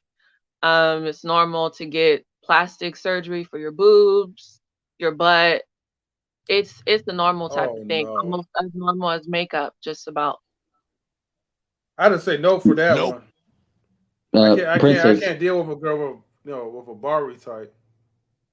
Princess, I had a quick question. Do you think the reason why the overall figure and shape of Asian people in general is it for two reasons: the portion control and then the type of food they eat? I believe it has to do with genetics and it's also portion control. There are Asians who are chubby. Um, it's not uncommon, Sumo chubby or wrestlers? overweight, big, but it's like in Korea, all I know is I lost just about 15 pounds staying over there in between 2 to 3 months because they eat a lot Mm. of fresh foods, fresh vegetables, stuff that's without a lot of artificial ingredients and flavors and MSG. Like Mm. their stuff, it's just more fresh. But when I came back to America, I quickly gained back the weight. So there we have a lot of additives in food in America, a lot of hormones. a A lot of lot of things preservatives. that just aren't Right. natural for our body. That's why in this generation and the generation coming up after, they are like, you get 12-year-olds, it's not just the makeup that's making them look older. It's also the fact that, their bodies are they look like a woman at a very young age due to hormones that are placed in our foods and the things that we consume just about. So I would say Mm. it's portion control, it's the foods that they eat, and it's genetics. I mean, if genetically speaking, your mother, your grandma, your past family members, they all have small builds. That's generally what's going to happen with you. And it's also like a culture over there. It's not like they're constantly fat shaming people, but they will point out your weight. So just as like just like when I go clothes shopping in Korea with my family, right? So especially if I just so like say I was working out and I have on a sports bra and a tank top and leggings, I get a lot of stares over there that way, just walking to the gym in the apartment complex. And just, wow, how do you do squats? What do you do? No, this is natural. Natural. It grows if I eat too much for about a week. So it's just like that type of thing. That type of thing, it's not very common. So portion control, the fresh ingredients, and genetics, all of that plays a part. I guess until when you back Hmm. out there, and then everything else pretty much changes. I went out to Cabo San Lucas last week for vacation Hey. because my I think I saw Marcus running around the pool somewhere though. But anyway, uh, but what I noticed, right? This gonna be the part that's gonna be super weird. Now I understand, like, if it's bread or certain type of foods that's like, multi ingredients, the taste is kind of different, because some things are pretty much omitted as opposed to ones like that you eat like in America. Sometimes I eat like the bread, the gelato, and I don't even like feel bloated, which is weird. Mhm. But not that I didn't expect that for that to happen, but but when I start eating like the fruits and the vegetables, it tasted slightly different, you know. And that was the part Natural. that I got. You said natural. That's why I was like thinking, because I was like, yo, this orange don't really taste like an orange like in America, you know. Mhm. The grapes, the avocados, like it was just so weird. And I was like, in my mind, I was like thinking like, at least like the fruits and the vegetables gonna naturally like taste like the same. You know what I mean? But when they started tasting different, I was like, dang, that was definitely like a culture shock for me. So Yeah, I can talk more on that a little bit. I can hit that up subject real quick, but I think the difference is in America, you know how we label things as organic, but yeah, people Mhm. forget that organic stuff has a lot of pesticides. They spray stuff on it to make Yes. it organic. And then in Mexico, they got to use what they got, and they don't have that extra stuff to make it organic. Let's make it natural, more just raw. That's why they say raw vegetables. You'll get the most nutrients from it when you eat the vegetable raw. hmm And steaming it is different because steaming the vegetable and the fruits. Because yeah, people also steam fruits. Um, the nutrients go into the water, into the pores, and you lose it. So you lose the nutrients because you're steaming the vegetable or the fruit. So that's why people eat it hmm raw. Then in Mexico, I don't know if you guys heard, but I think Biden blocked Mexico from delivering avocados to America, and ridiculous. But the avocado is one of the best strong suits of Mexican culture because we obviously make guacamole with it, but it's also people understand the seed of avocados is very healthy for the skin, for your overall health, healthy fat. They use avocado oil. I use avocado oil in my food. If it's not coconut, I use avocado. And then yeah, just depending on the fruit, like a lot of lime fruit, a lot of papaya. Papaya is something that's very healthy, but people don't like it. It's a good fat burning as well. Papaya is as well, and other fruits as well. Yeah, I'm just gonna go back to Mexico, man, and just smuggle some avocados. That's what I'm gonna do. Yeah, fuck them. But anyways, say it with your chest. Say it with your chest. Guacamole. Just take the seed and put that in the bowl, and it won't turn brown. Yep. It won't turn brown. A lot of only people. thing is if I wanted, I was gonna say the only problem is like if I wanted to grow organic avocado, it takes like 15 years for it to like blossom into a tree. So it's a slow process. Is it 15 years? I thought it was less. No, I heard it was 15 years. I mean, maybe on U.S. soil. Yep, I get you. No, there's another way of preserving the avocado, and what they do is if you cut like half avocado and you leave the other half out, you just sprinkle squeeze like a quarter of a lemon, so it stays fresh and it stays green. That's another way to do it, but you also have to bag it, wrap it in the juice with the lemon. But I know a lot of people don't like lemony flavor; they don't like citrus in general, as well, or they're very delicate to their gums. So that's why they don't do the citrus. Okay.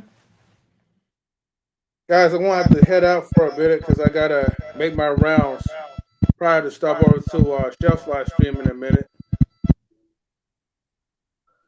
Which live stream? Which one?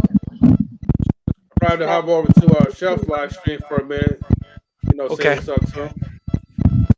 Cool, But, cool. Jay, thank you for bringing it on. I just got the little one down, so I'm about to hop in the shower while I got the chance, and she's asleep now. Goddamn. I know, brother. Right, sure. I know, man. I feel you both on that. Y'all have a good night, all right? All right, Wonder Watch, peace out. Peace. All right, see you later, Marcus. See you later, Princess K. Later, Coach. All right, no problem. And All right. M3, thank you so much for being here, brother. Thanks for showing the brother some love and some support. I really appreciate that. Especially like I said, the way I be supporting y'all. I appreciate you supporting me. So thank you. No, anytime, man. And and I realized that, when I subscribed to your channel, I was wondering why I haven't been seeing like your videos that was popping up on my phone. Forgot to hit the notification bell. So notification, yeah. Like I said, I'm gonna have an interview with Mr. Blackman. My man, born Canadian, Nigerian. Yep. Oh, No, unfiltered. Yeah, I had one with unfiltered. That was the second interview you haven't seen yet, and that was my number 2 that we did 3 weeks ago. So that was all about like his Christianity, his faith and belief, because I used to believe in that. That's why I had an interview with him and talked about it. The same thing with Princess K. She knows K-pop music. I know K-pop music. She knows J-pop music. I know it. And like I said, I get on to get people on who have not just similarities to me, but just things I'm curious about, like that brings perspective that I never thought about. Princess K has a whole perspective. I didn't know any of this. I just like she was a girl that could sing, and I really love the culture of what she liked, but she got some ideas in here, and she's been through some stuff too. That's a major thing. So, listen, it's just a matter, man. I appreciate, like I said, I appreciate you being here, man.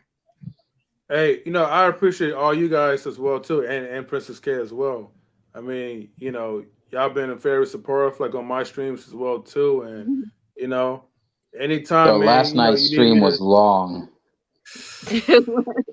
9 hours and 41 minutes. Y'all ended the stream like at 4. Huh? Yeah, right. Yeah, dude. I came in like the early, like last 20 minutes because I was driving to work when I'm like, wait, these cats are still on. And bro, we were talking about everything. Stuff got heated. I had to apologize because I got a little heated on it, but wait, you guys got heated? Oh god. Yeah. Yay, you ain't never heard my voice get that loud. You ain't never heard my voice get that loud. Hey, listen, I gotta go back and watch that's a long thing to watch. I'm gonna have to watch that on a work day. Listen to that on a work day. That's 9 hours, goddamn it. Dude, it's gonna be stressful if I ask my wife to like try to timestamp all this stuff, and you like imagine like you timestamp it. It's gonna take her 3 days. hours. Right. Which is 3 how I feel like hours the best per day. part. Yeah, exactly. Yeah, man, like 56 hours. Like, what the freak, bro? That's crazy. We're talking about That's some true night UFOs, rider stuff. religion, everything, Yeah. movies. You have me up talking about spirituality. I was just like, let's move on to Bro, Yeah. B9 and Truth were going at it. yeah. B9, Yeah, oh my god. and Truth and Esau as well too. Though I was like, But Esau was Esau's I'm not cool, even though. gonna say it. Esau is an interesting man to me. I don't want to say I don't want to talk about it, but some of the stuff or directions he goes in, I'm just like, okay, you say it, let's move He's on. stirring the pot. He's stirring the pot. Yeah. Hey, listen. As long as I'm gonna hear black men are the enemy or some shit, I'm cool. Okay. Or like black men or black women. Okay. I don't want to hear none of that shit. I don't. That's why I don't put that shit on my channel. Like we over here, we chill. We just chill. That's all that is.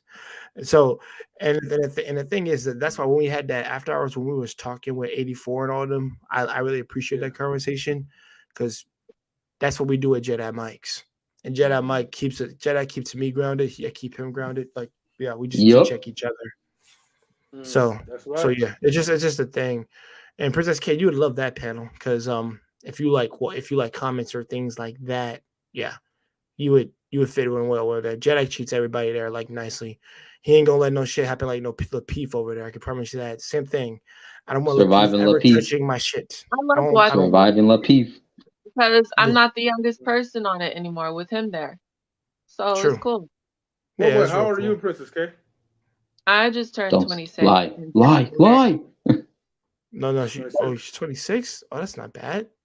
I just turned 26. He's 23 or 24, I believe. So it's nice. I'm not the youngest person on his panel. Oh, okay. Yeah, okay. Oh, I'm that's like cool. 30. Well, I'm currently 37, so I'm older. Oh shit! For now. Don't worry, I'm just kidding. Hey, man, like a few steps away from mine. You know, Right. we're still young. Yeah, man, Oh, exactly. yeah, like people keep calling me young and I'm 30. I'm literally officially 30, so I don't even look it either. Yeah, young as Ving Rhames. Like 21 or whatever, right? That's I young as Ving Rhames. I look 21. That's great. That's the youngest right there. That surprised me. You're 30. I'm just like, you look like you're in your early 20s. Yeah. See, that just That's proves what that that's what happens when you don't do and crack. then your skin just glows. You know, Yeah, that's what happens when you don't do crack. That's you know? true. Stay away from crack. And when Drink your Marcus water. down the crack, he good. And keep a smile on your face. Yeah. Yeah, Marcus, like the water. okay, out The of water. all like the dudes that's in your avatar, right? You're the one that's in the very front, right? Oh shit. I'm the guy more towards like on the left side on the picture. I'm on the bottom right there. You said bottom. Yeah, I see. Bottom right. Yeah, I see him. On the bottom left. Well, if I were to face the picture, bottom left. You're right. My right. Nope. Okay, so on the other side. Okay, Oh, you're the guy with the Star Fox headphones, right? That's why I was just asking. No, that's not me. I'm next to him. That's not him at all. I'm next to him. Okay. Oh, okay. I'm not the Asian dude. I'm not the Asian dude. No, I get you. You're definitely far from being Asian. You're the guy with the flat top, right? Yeah. No, I'm the guy behind him. Oh, you're the middle guy? I'm the Mexican. I'm the dirty Mexican. Marcus. Shit. Okay, hold on.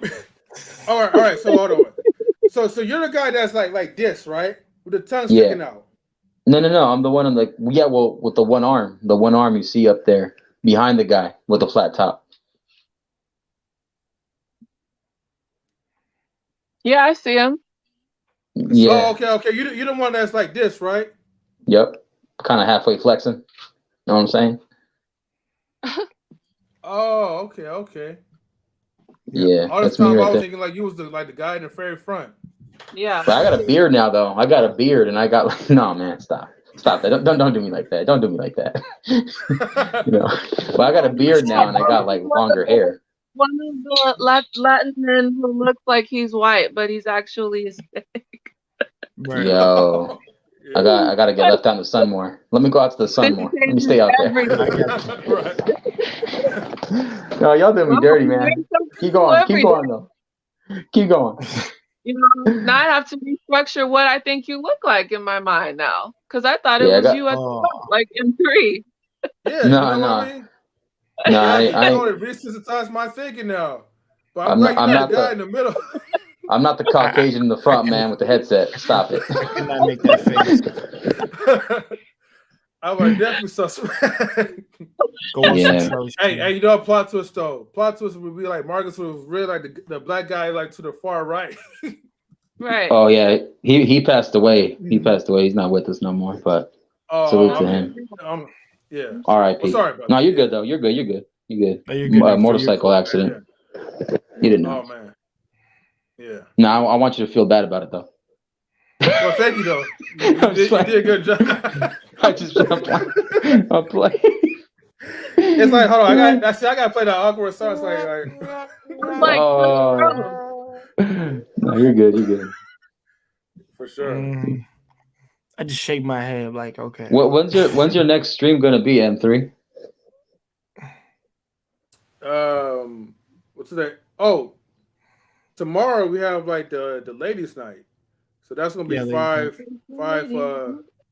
I'm staying out of that. 45, knows. 5:30 Pacific time. She knows. Oh, what a night. Yeah. Is that gender neutral or just specifically for women? I'm gonna stay out of that. Well, you know, Marcus, if you want to put a wig on and stuff, and then like change like certain body parts, you're more than welcome to. Hey, you got braids on. You got braids on. What are you talking about? What that got to do with that? You got Allen Iverson braids. What are you talking about? I'll send you some makeup. Oh, see, she's gonna hook you up. I mean, Marcus, you could always cosplay. End up looking like Krusty the Clown. I got eyelashes, foundation, Yeah, man. contour. Yeah, man. Exactly. And you naming all the brands. Help you out. Yo, she gonna hook you up with an afro as well too, bro. And you're gonna be glowing just like her skin right now. Like I'm trying to look like Beyonce. I'm just saying, like, look at the This ain't gold reflection. member. I could just like see myself like through like her cheeks, like you know, like watch myself in the mirror, like dang, because she's glowing like that for real. She's gonna have you glowing gloss. Yeah. I bet M3. I'm just like, yes, girl. Yes. What is going on right now? Wait, Princess K, you came on to the ladies' night stream one time before, right? Have you? How was your experience? I have. Was it terrible? It wasn't just like all about like men could join the conversation too. You know. Yeah, they usually join the conversations like at the end, but it's the starting roster is usually like the ladies first, and then at the end, like close to the end of the show, then it's like an open panel for both men and women. You know, we're all about the equality. I might do that still, one day. So. Yeah, I'll probably do that one day with the ladies. I'll let the ladies on here, let them run. I'll let Princess K be in charge. That's what I'll do. Oh God, don't do that.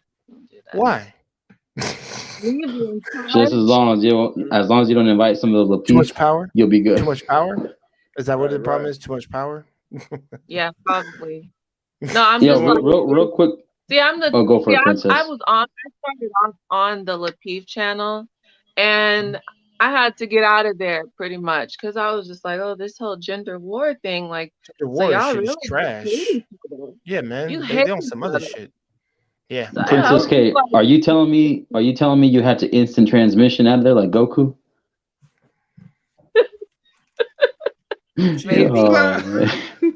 She had to.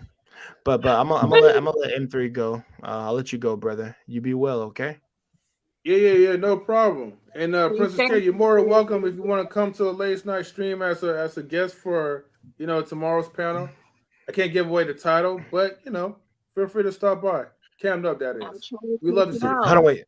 Hold on. I think I know what the title is. The title is All Sisters Should Rock an Afro and Have Them Long Earrings On. That's what it should be. Looking like gold member. Hold on, let me make sure I write this down real quick. Yeah. Something like that. All right. This guy.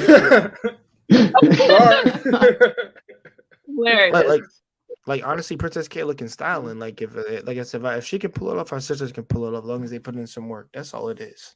I'll take a sister Yeah. with afro. People don't think I will do it. I'm like, I'll do it. Yeah. Like Yeah. so much Hey fun. man, caramel needs chocolate with his drizzle. You know what I'm saying? That's all I'm gonna say. Caramel and chocolate drizzle. I'm just saying, Can't- if Princess K and can't- Marcus could he can't do it, stop then himself. so can the rest of the ladies, you know. So Right. Man, I think the Bruh, fashion lessons you got me. princess. I'm gonna get your ass back later. You dirty. But yeah, all right, yeah, man, it was definitely fun. So until next Looking like a time. Grand Theft Auto character. How dare you? No. Okay, Wait a I'm minute, about to another I'm about to recycled remove joke, huh? Marcus. I'm about to give Oh, he Marcus. said it one other time. Yeah, give her the boot though. I'll give him the boot. Yeah, like a jack boot. Ooh, Okay. Whoa. he named his boot Jack for you, bro. Violence right there. Exactly. I Exactly. gotta be guys. Well, I heard a girl say verbal violence. Verbal. Verbal but assault. verbal assault. That's a new one. What did I hurt? My feelings. I didn't like the way My it feelings felt. have been snatched. That's what it is. Yeah, right. That's what I Hey, tell my Marcus, friend. you But how does stay that make getting you feel? roasted on, man. Yeah, what's Bruh, hey, it was bound to happen, bruh. It was bound to happen. The same way that I got hit, I got to be able to take it. I think you really like verbal abuse though. It's like you're like one of those like domestic type of like people that's like, hey, once You you got get Stock- into a you telling me I got relationship, Stockholm you syndrome? can't- A I got sadist. Yo, I don't know what F3. it is though, but like Cameron Sands will say, like you need therapy. Who said that? Who said that? And like Cameron Sands will say to his guests though, like you need some therapy right now. Yeah. It's okay.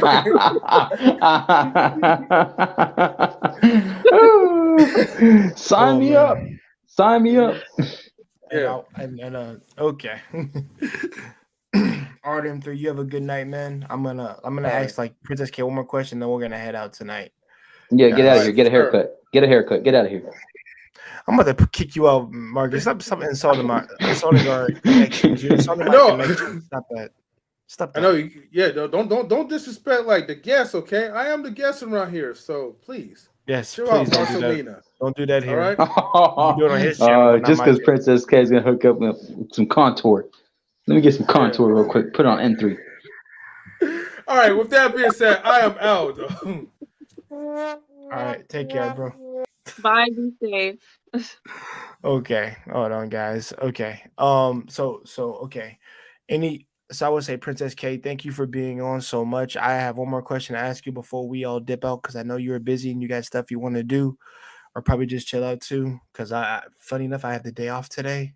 I ain't gotta go in today. I'm happy as hell. I can chillax and do other stuff I was planning on doing when I wake up because I gotta go to the gym later on. But thank you for joining me on the stream. It's been wonderful. I'm glad you inputted some insight and some knowledge and your experience in Korea. You know, the good, the bad, the controversial things, but also a majority of stuff that you said really hit the nail for me and really it really internalized for me, the stuff that you said. So thank you for sharing your knowledge and your wisdom, sweetheart. I love hearing the sisters speak, especially when they're educated. This is one of them right here, y'all. So I guess the best thing that we can end off on, I would say, would you like to recommend any groups for people in terms of the K-pop side? Because I got the makeup. K-pop side covered. Or makeup. Oh, you asshole. So I recommend first in terms of girl groups, 21, 2NE1. That's how you spell out their name. My girl, she knows the GOAT. 2NE1. They have a song called Ugly. They have a song called Come Back Home. They have a song called well, I know it in Korean, but I don't know it in English. That's weird. Nega che chalaga. What is it? I know. Oh yeah, the I Don't Care song is good too. That's a really good one. I don't care. And I Missing can't You. remember the name. Yeah, that's a good one too. Crazy. Missing you was a good one. I love that one. That's a good Yeah. one. And Big Bang songs I recommend. Bad Boy. There's a song called Haru, Lies. That's one of my favorites. Lies is good. Bang Bang. Bang bang bang. Bad Boy is my favorite though. Yeah, Nigga it's fire. I'm a bad boy. Could you a good girl. But I love that song. Shinee, Sherlock. That's my favorite. Sherlock. Alarm Clock is really good. I love Alarm Clock, by the way. Oh, it's so good. That's a good one. I can give you the whole list. Nuna, Yep. you're pretty. That's what it means. Yeah. With Mamamoo, their whole catalog. Honestly, I'm gonna be honest. Their whole catalog is good. Like we can't name like 6 songs. We gotta name the whole thing. Because I can say I Want You is a really good one. I love that. Exactly. I am Chana Hichote. I love that. Wien, Hwasa. That's 4 members of the group. They are all what we call them, well, K fans, whatever. We call them, it's like having 4 solo artists in one group. All of them have a voice on them, even the rapper, which is Moonbyo, right? So especially you need to also check out their performances because they're all incredible performances. And my personal bias, which in K-pop fandom, that term means the group member that you like the most. Like you like all of them, but you gravitate towards that member the most. My bias is Hwasa, who is the youngest. She is a beast on stage. She reminds me in some degree of Beyonce when she performed sometimes, right? There's this performance, I think Mama 2017, the award show. She did a performance where she was dressed in this, it was like a red leather leotard. And she has a body on her. Like for a Korean girl, she's very shapely. Like she got wide hips and a booty, right? So she performed on stage and she got a lot of heat, a lot of hate from the K netizens, is what we call the internet Korean culture thing. They bashed her, but she still went on stage and wore whatever she wanted. And she is admired, actually. She's very famous. Is like an it girl in Korea. First of all, not only because she's fashionable, but also because she's an incredible performer. She does a lot of gestures on stage. Like your eyes can't look away from her. She's a very sensual sort of performer to some degree. And she commands the stage. Like it's like a Korean Beyonce type of thing, right? But it's not anything that seems like it's imitated, more so an inspiration of other artists because Beyonce is actually her favorite artist. But she's a producer, she writes and composes lyrics, she dances, she acts, she directs. Like she's spectacular. But if you are someone who likes hip hop, right? That's Korean pop sector, right? If you like hip hop, I recommend Tiger JK and Yoon Mi-rae. Actually, Yoon Mi-rae is she's Korean and black. That's another reason why I liked her when I got into K-pop. She is Korean and black. Her father is a black man from Houston, and her mother is Korean, and so she speaks English and Korean fluently. And she married Tiger JK. He is like this influential. Basically, I would say they're the equivalent to Jay-Z and Beyonce in America, but in Korea, it's Tiger JK and Yoon Mi-rae. She's an MC. She writes her raps. She can also sing. She's done ballads, all of that. Check out rappers like Ravi's one. Ravi Park. Yeah. J Park, he's pretty good. He has some controversy on him, which you have to G-Dragon. Yeah. I know you're talking about J Park. G-Dragon. Zico. Yeah, Zico yeah. is an incredible rapper. And I've I heard know of some him. people don't like to hear about BTS, but Suga in the group, Agati is his solo Yeah. name. He spits fire. His way of rapping is flow. Like sometimes he'll go real fast, spit out bars after bar real fast. My His drop flow from my reminds me of drop. Yep. Eminem. Yeah, It man, he could reminds me spit of fire. Eminem. Him, RM, J-Hope, impeccable rapping, right? So I Mhm. think like check out that side if you don't necessarily like to listen to BTS as a whole. But Zico is like one of my top favorite rappers. As for K R&B, I love Dean. He's great. Dean. Dean. He has some English songs, but typically sings in Korean. He does have a collab with what's his name? Eric Bellinger, an R&B singer in America. Another R&B singer, male, I love Zion T. He has some great, like some of his sound is like a mix of R&B and jazz and hip hop. So it's real cool to listen to. Um, Listen to that. There's another singer named Bibi, Bibi. She is great. She's a great performer. She writes her stuff, she sings and she raps. She has a unique sort of sound.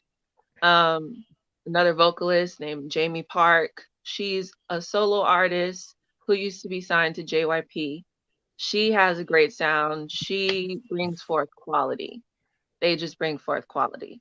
And if you Yeah. want to listen to an older, more retro type of sound, like I listen to trap music in Korean. I also listen to oldies music in Korean. I think one of my top artists in Korean is the Pearl Sisters. Right. The Pearl Sisters, and the song I like is called Nima, and it came out in the 70s. But it's a beautiful song. The production, all of it, their look, the retro feel, I just love it all. So check them out. It's not just K-pop and bubbly lyrics and stuff like that. There's way more within it. And one thing that you can admire about K-pop artists and J-pop artists too is that they have this level of, you know, um, wanting to be at the highest of the height in terms of perfection. So the quality of music is there. The process of growing and improving yourself is there. Like for the singers that I love, oh, Ailey, she is another vocalist Ailey. that you have to check Thank out. you. Thank you. She Thank you, Princess sounds K, for like mentioning Whitney Ailey. Houston and Beyonce wrapped up in one. She is amazing. She can Ailey. dance, she can sing, she can act, like she can do it. You have to see her perform on stage. It's Yeah. amazing. And she can bust down. Like she has pipes. She can hit those high Yeah, the notes. voice. Yes. And Hyolyn. Hyolyn is another great singer. And if you really want to check out more solo artists who have great voices, I would advise you to watch a show called Immortal Song 2. There's Immortal Song 1 too, but the Immortal Song 2 is more current. So it's a show where they gather singers in the Korean industry. They go on stage and they invite a legend, right, during one series. So they have to pick out whatever songs that legend had in their catalog. And so then they recreate it and perform it on stage in front of a live audience, and they compete with each other who has the best performance of their song. And it's a really good way to check out new singers, um, and just see what it's about. Check them out. Another show that you can watch, Running Man. That's a variety show. I watch that all the time. It's basically a group of celebrities that come together and they have to do missions and games in competition with each other, and it's really cool. It's lighthearted. Another show that is a favorite of mine is called Master in the House. And so basically, it's like a panel of 5 men, and they learn from a person of some esteem. Like it's usually a celebrity figure or somebody who has an extreme specialty. Like it could be some famous author in Korea, or it could be an athlete in Korea, or it could be a an actor, an A-list actor or a legendary singer. And Boa was on Master in the House too. So Thank check you. them out. Thank you so much, Princess K, for just giving that knowledge down so people can actually check these people out. She mentioned two important people. She mentioned Ailey, and because nobody knows about Ailey. I got Ailey some music on my freaking iPad with her. She got some good songs, especially this acoustics that I just love. And Yes. Boa the legend, she's Korean. She's a Korean Beyonce, just better. And she's got a long extensive catalog of music that you guys have to check out. But I'll make it. I have to go through this quickly for the J-pop side and JR&B. So we're gonna do JR&B first. Doberman Infinity, check those cats out. They're freaking amazing. They're awesome. They have some good collabs with it. Oh man, they have some good collabs with Maze. So I want to let that out. And if you're looking for female singer group, well, there's not so much a group, but just a female singer, like in the RB course in the category, Maze and Azu, Chihiro, Chihiro. They do J-pop and R&B, so they actually range in both. And I am, like I said, and I am a big advocate for freaking for people checking out Maze. Maze is that sister. The Japanese girl can get down and have a voice. Uh, in my hood, listen to that. Any girl would love that. Girl would love that. Dude would love that. Trust me, that's one of my favorite songs from her. Like I said, check all her songs. Check out all 3 of her albums. She's got a long system catalog list that you would love to listen to. You can listen to that girl for days because I love her voice. And like I said, I recommend Chihiro. Chihiro has a good catalog of lists that you can listen to. I really appreciate it, 84. And she's got a new album out that I went back and recently listened to. It's freaking fire. I love all her songs. She's been around for a good while. She is not slouched off. And I would say if you guys are looking for some a little bit like jazzy like too, I would check out Azu's last good album, which was Encore. I think it was Encore. And it's like she does collabs with a lot of rappers, like Japanese rappers, and they're really really good. Simo is one of them. Simo's awesome. I like Simo. Simo's really good. He's really good. He's got some solo ones. But I'm still in the females, so we can't forget the goat, Tada Hikaru. She makes great pop music, great electronic. I won't say electronic, great techno in some cases, and remixes of her songs. Because she's the goddess, the queen of it all, and she runs it. So check her out. Now in terms of boys, okay.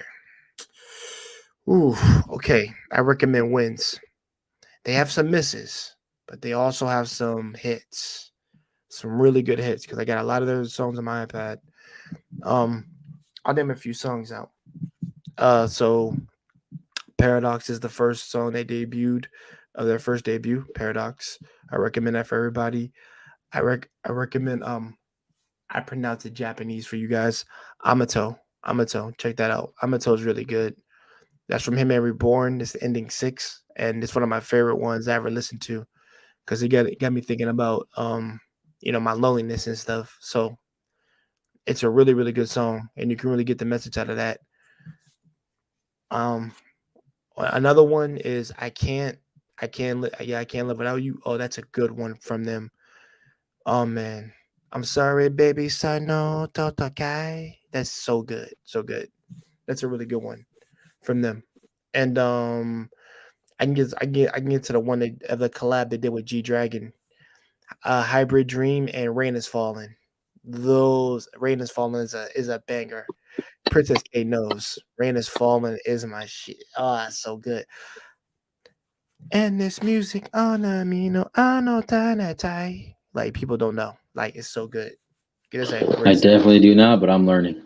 Get Yeah, you better learn, dude. Like, Yeah. in. trust me.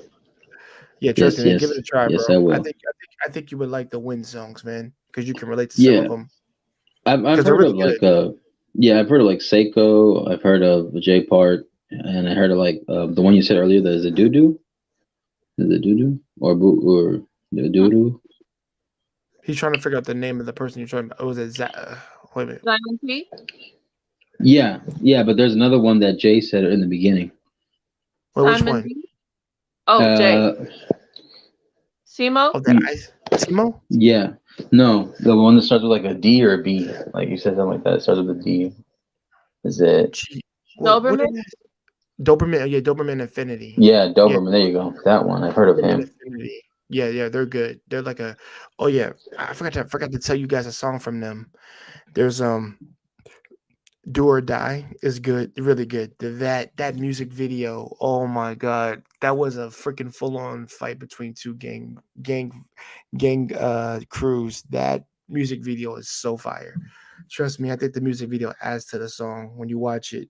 They're just beating the living hell out of each other, like different factions. It's crazy. And it's like an underground, they're like in an underground, like abandoned subway station, and they're just beating the shit out of each other. Like you would love watching that. I've had seen many girls react to it and love the actual video. The video adds a lot. So Do or Die is a good one. And Cross the Line. If you want something that really jam to, Cross the Line.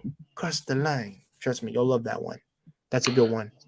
I had a quick question for Princess before she goes, and she Hmm. brought up the topic of a woman that was of Asian ethnicity, but she was curvy, and that's not the usual norm or standard or beauty standard in general Yeah, in Korea. over there in Hmm. Korea. So Yeah. my thing is when Asian guys or Korean guys see a curvy woman, do they go like dogs and are they gravitating towards that woman because it's not the norm, or they stay away from her because she's not the norm? I think there's both situations because um it's kind of like a fetish to a certain degree. Sometimes you actually you're attracted to her not just because of her body, but also because you also like her face and you're interested in being with her in like a real situation. And then there's the assholes who are just like, oh, I just want to try her out for a spin and then just throw her away like a fetish. Right. So it depends on the person. Yeah. I think for me in general, if I see a woman that's flat, I get mad. I'm like what a flat top. Like, I gotta get away from that. Oh God. You gotta get away. That's just me. That's me. I'm sorry. We love all love for you. For those who don't have shape, I'm so sorry, but we love you. No, I got you. We I love got you. love for you. I got love Yeah, just from a distance, Princess. you know. Yeah, me and Princess Cat got love for them. I mean, heck, We I Yeah, love mean, you. I'm a I curves mean, guy, so I'm Latino. So I gotta have curves on my girl, you know. Yeah, it's You no know. hate on you. There's everybody for somebody. Yep, right. that's true. There's somebody And for everyone. Let me There and you get go. my I will say this: if they drink more milk, trust me, if they drink more milk, they'll see some results. I right. will say Drink that, more milk. Do your squats. and Um, exercise, and hip you'll be thrusts fine. are great. They're great. They Which build one? glutes. Right. Which do? Hip thrusts. Hip Oh yeah, Weighted thrusts. hip. okay. Like you get in position and then you like go up and down with the your bar on you. Weighted hip Right. thrust. You know, And there's squats. another healthy right. There's another healthy food that is good for women if they want to grow hips and a butt is lentils. A lot of Yeah, protein in them, but they're actually yeah, very healthy for you. Make yes. sure you drink some water with that because they get stale. It makes you want to drink water. Water. I've Drink had water. those. The only reason why is because they're at Walmart store, and I actually had some basil tomato ones, and they got addictive for a second. I'm like, yo, I'm so thirsty now. What the fuck? Talking I'm about the talking about lentils? yeah, the lentils. Yeah, Oh, dang. I'm not even trolling, You dude. I know, haven't had like those in so long. I haven't had them in a while. I can't like every year for about a month, my mom would make I mean, we had to go through fast as a family. So I only had 1 week off for my birthday. But after that, it's like you can't do sugars. You really can't eat too many fruits. I mean, yeah, it's just water and roasted vegetables, flavored with herbs, absolutely no salt whatsoever, and lentils.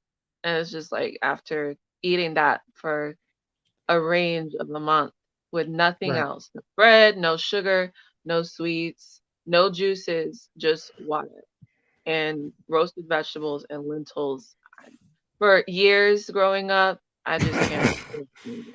I You love get her tired of it. for years. Yeah, I need to exactly. wash my face how much I love it. No. Yeah. No, Well, I I will have the say It same just this. makes me experience. throw up thinking about it, you know? Yeah. It's just like Yeah. you didn't even change even in changing the way that she prepared the lentils, it was just like every day for about a month. Well, a month and a week. Lentils and roasted vegetables.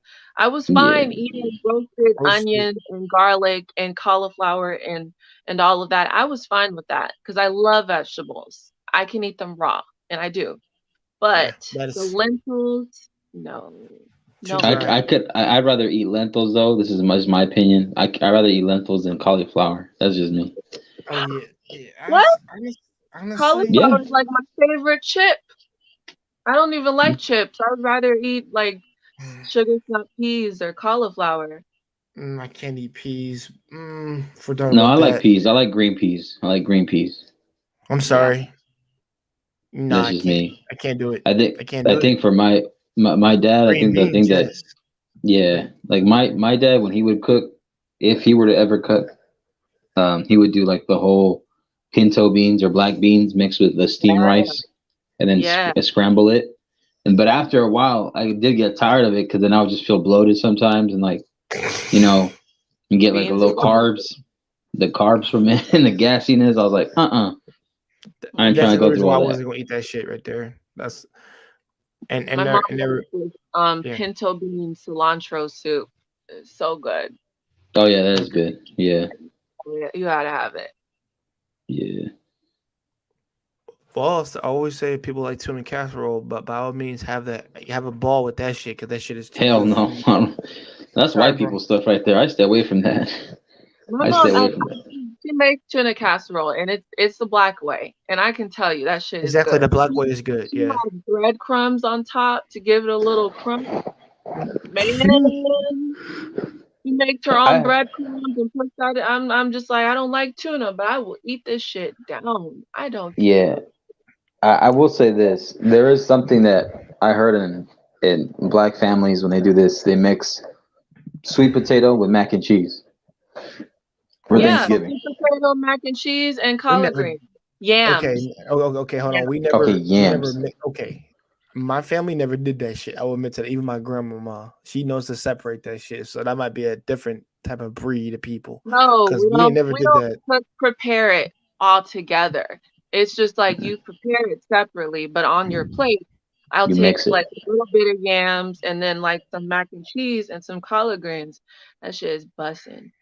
Ooh. I don't know if I ever mixed together like that, Makes but me happy hey. just thinking about it. Princess I K want is getting some. thoughts. And Princess K is fried getting chicken. thoughts. Man, you're so sweet. Yeah, I know. I'm All gonna right, get guys, some on Sunday. all right, Yeah. guys. I'm gonna end it here because I know Princess K's got to go, and I know we've all got something to do most likely. Um, this was a really great stream. I didn't expect it to go as long as we did. I did say like 3 to 4 hours. She know I did say that because trust me, the only reason why I went to 4 is because I found I ain't got to work. So I Every was like, time all right, Prince go. is on here, she's gonna end up being a 5 or 6 hour stream. Every time. No, What? no, no. Leave People think Princess they love alone. my company. They just love it. I'm lovable. There you go. Yeah. We all love her company, guys. She's a really great host. She's a really great co-host, and I might actually make her in charge one day whenever she wants to lead her own stream of ladies on here. If I can get Brianna on here, I'm gonna let her and Brianna talk. I'll just be Yeah. in the background because that'd be Love awesome. Brianna. Because I like to have the sisters on here. Just let Where's them know, Shania's like, yo, sister? Say We are what? me and Brianna are seer sisters. That's nice. That's what's Yeah. up. Yeah, I've been. I'm a big supporter of Brianna E, and her, her fellow co-hosts like Cutie Shy 03. I've come on their streams a lot and just contribute because I've seen all the movies that they've seen already, but also I'm glad they're watching them for the most part. That's good. Yo, Princess K, do you know about Jedi Mike's channel? Do you ever jump on there? I haven't jumped on there. I have seen a few of his videos, but I haven't checked out his live streams yet. So Oh my God, I was watching an Yeah. impression video. Oh my God, it had me dying laughing. It was so funny. he did an impression of B9, and I was just like, He I think does I the wrote Kevin in there, Samuels "You shit are too. next." Yeah. B9 is funny because he's always the ladies and gentlemen. He's ready to. He has the teacher thing down pat. I feel like I'm like sitting and listening to like the cool teacher at school just, hash it out. And he got a blunt on the Right. side and just with his hair out and everything like that. He's awesome. He's he's That's awesome. funny. Yeah, he B9 is. He's really cool. looks like Busy Bone from Bone Thugs and Harmony. That's what he looks like to me. Mm. I can see it. Busy Bone, a little bit of Snoop Dogg, Nipsey Hussle too. A little bit of Nip, yep, Nipsey. Yeah, that's what he got. Um, okay, I'll let you guys give your shout outs and then I'll end it. Princess K, Go you for go it, Princess first. K. Start off. You're the Okay. star tonight. Hi, hi, lovelies. What am I gonna say? Hi, lovelies. I love you. I hope Take that two. you're safe wherever you are. Peace and blessings to you. Make sure you go out and smile at someone once a day.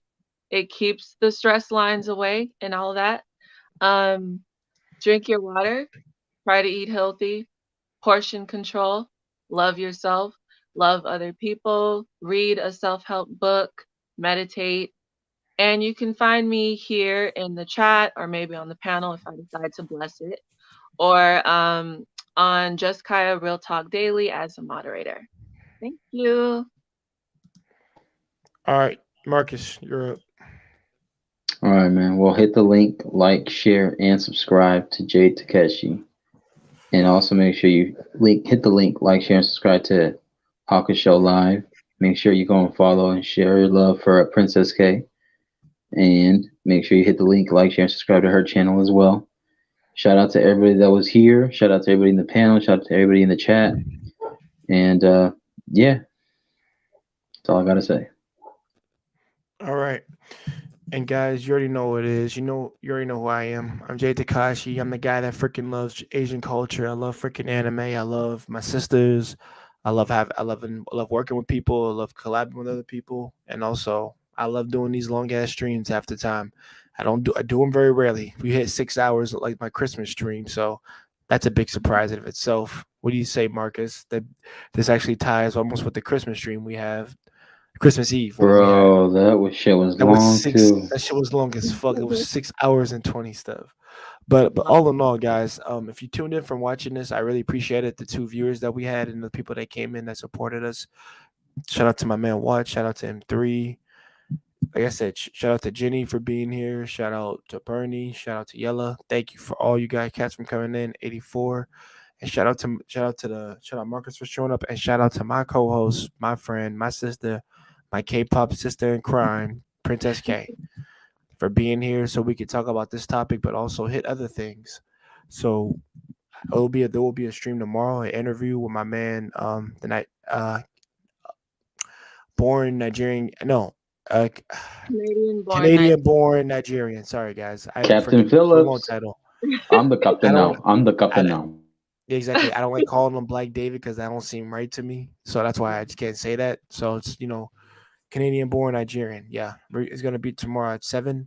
Well, technically today at 7 p.m. Not 8. I said 8 a.m. you assholes. p.m. Because I got other stuff to do, all right? And trust me, with Princess K, drink your water, be safe, time, and please do us all the favor of getting the hell out of your room. and Oh, and talk watch your talk. body. Oh, Body. oh We talked yes. about that Practice earlier. on your practice your Hygiene. hygiene, man and Hygiene woman, is a the must, both of friend. you, because you Oh guys are yeah, 'cause dirty as hell. you said that knowledge in relationships. He used to. That was Yeah, pretty yeah. funny. We talked about that. Like I said, clean. Like I said, wash your ass, and woman, and the ladies for Princess K on her end.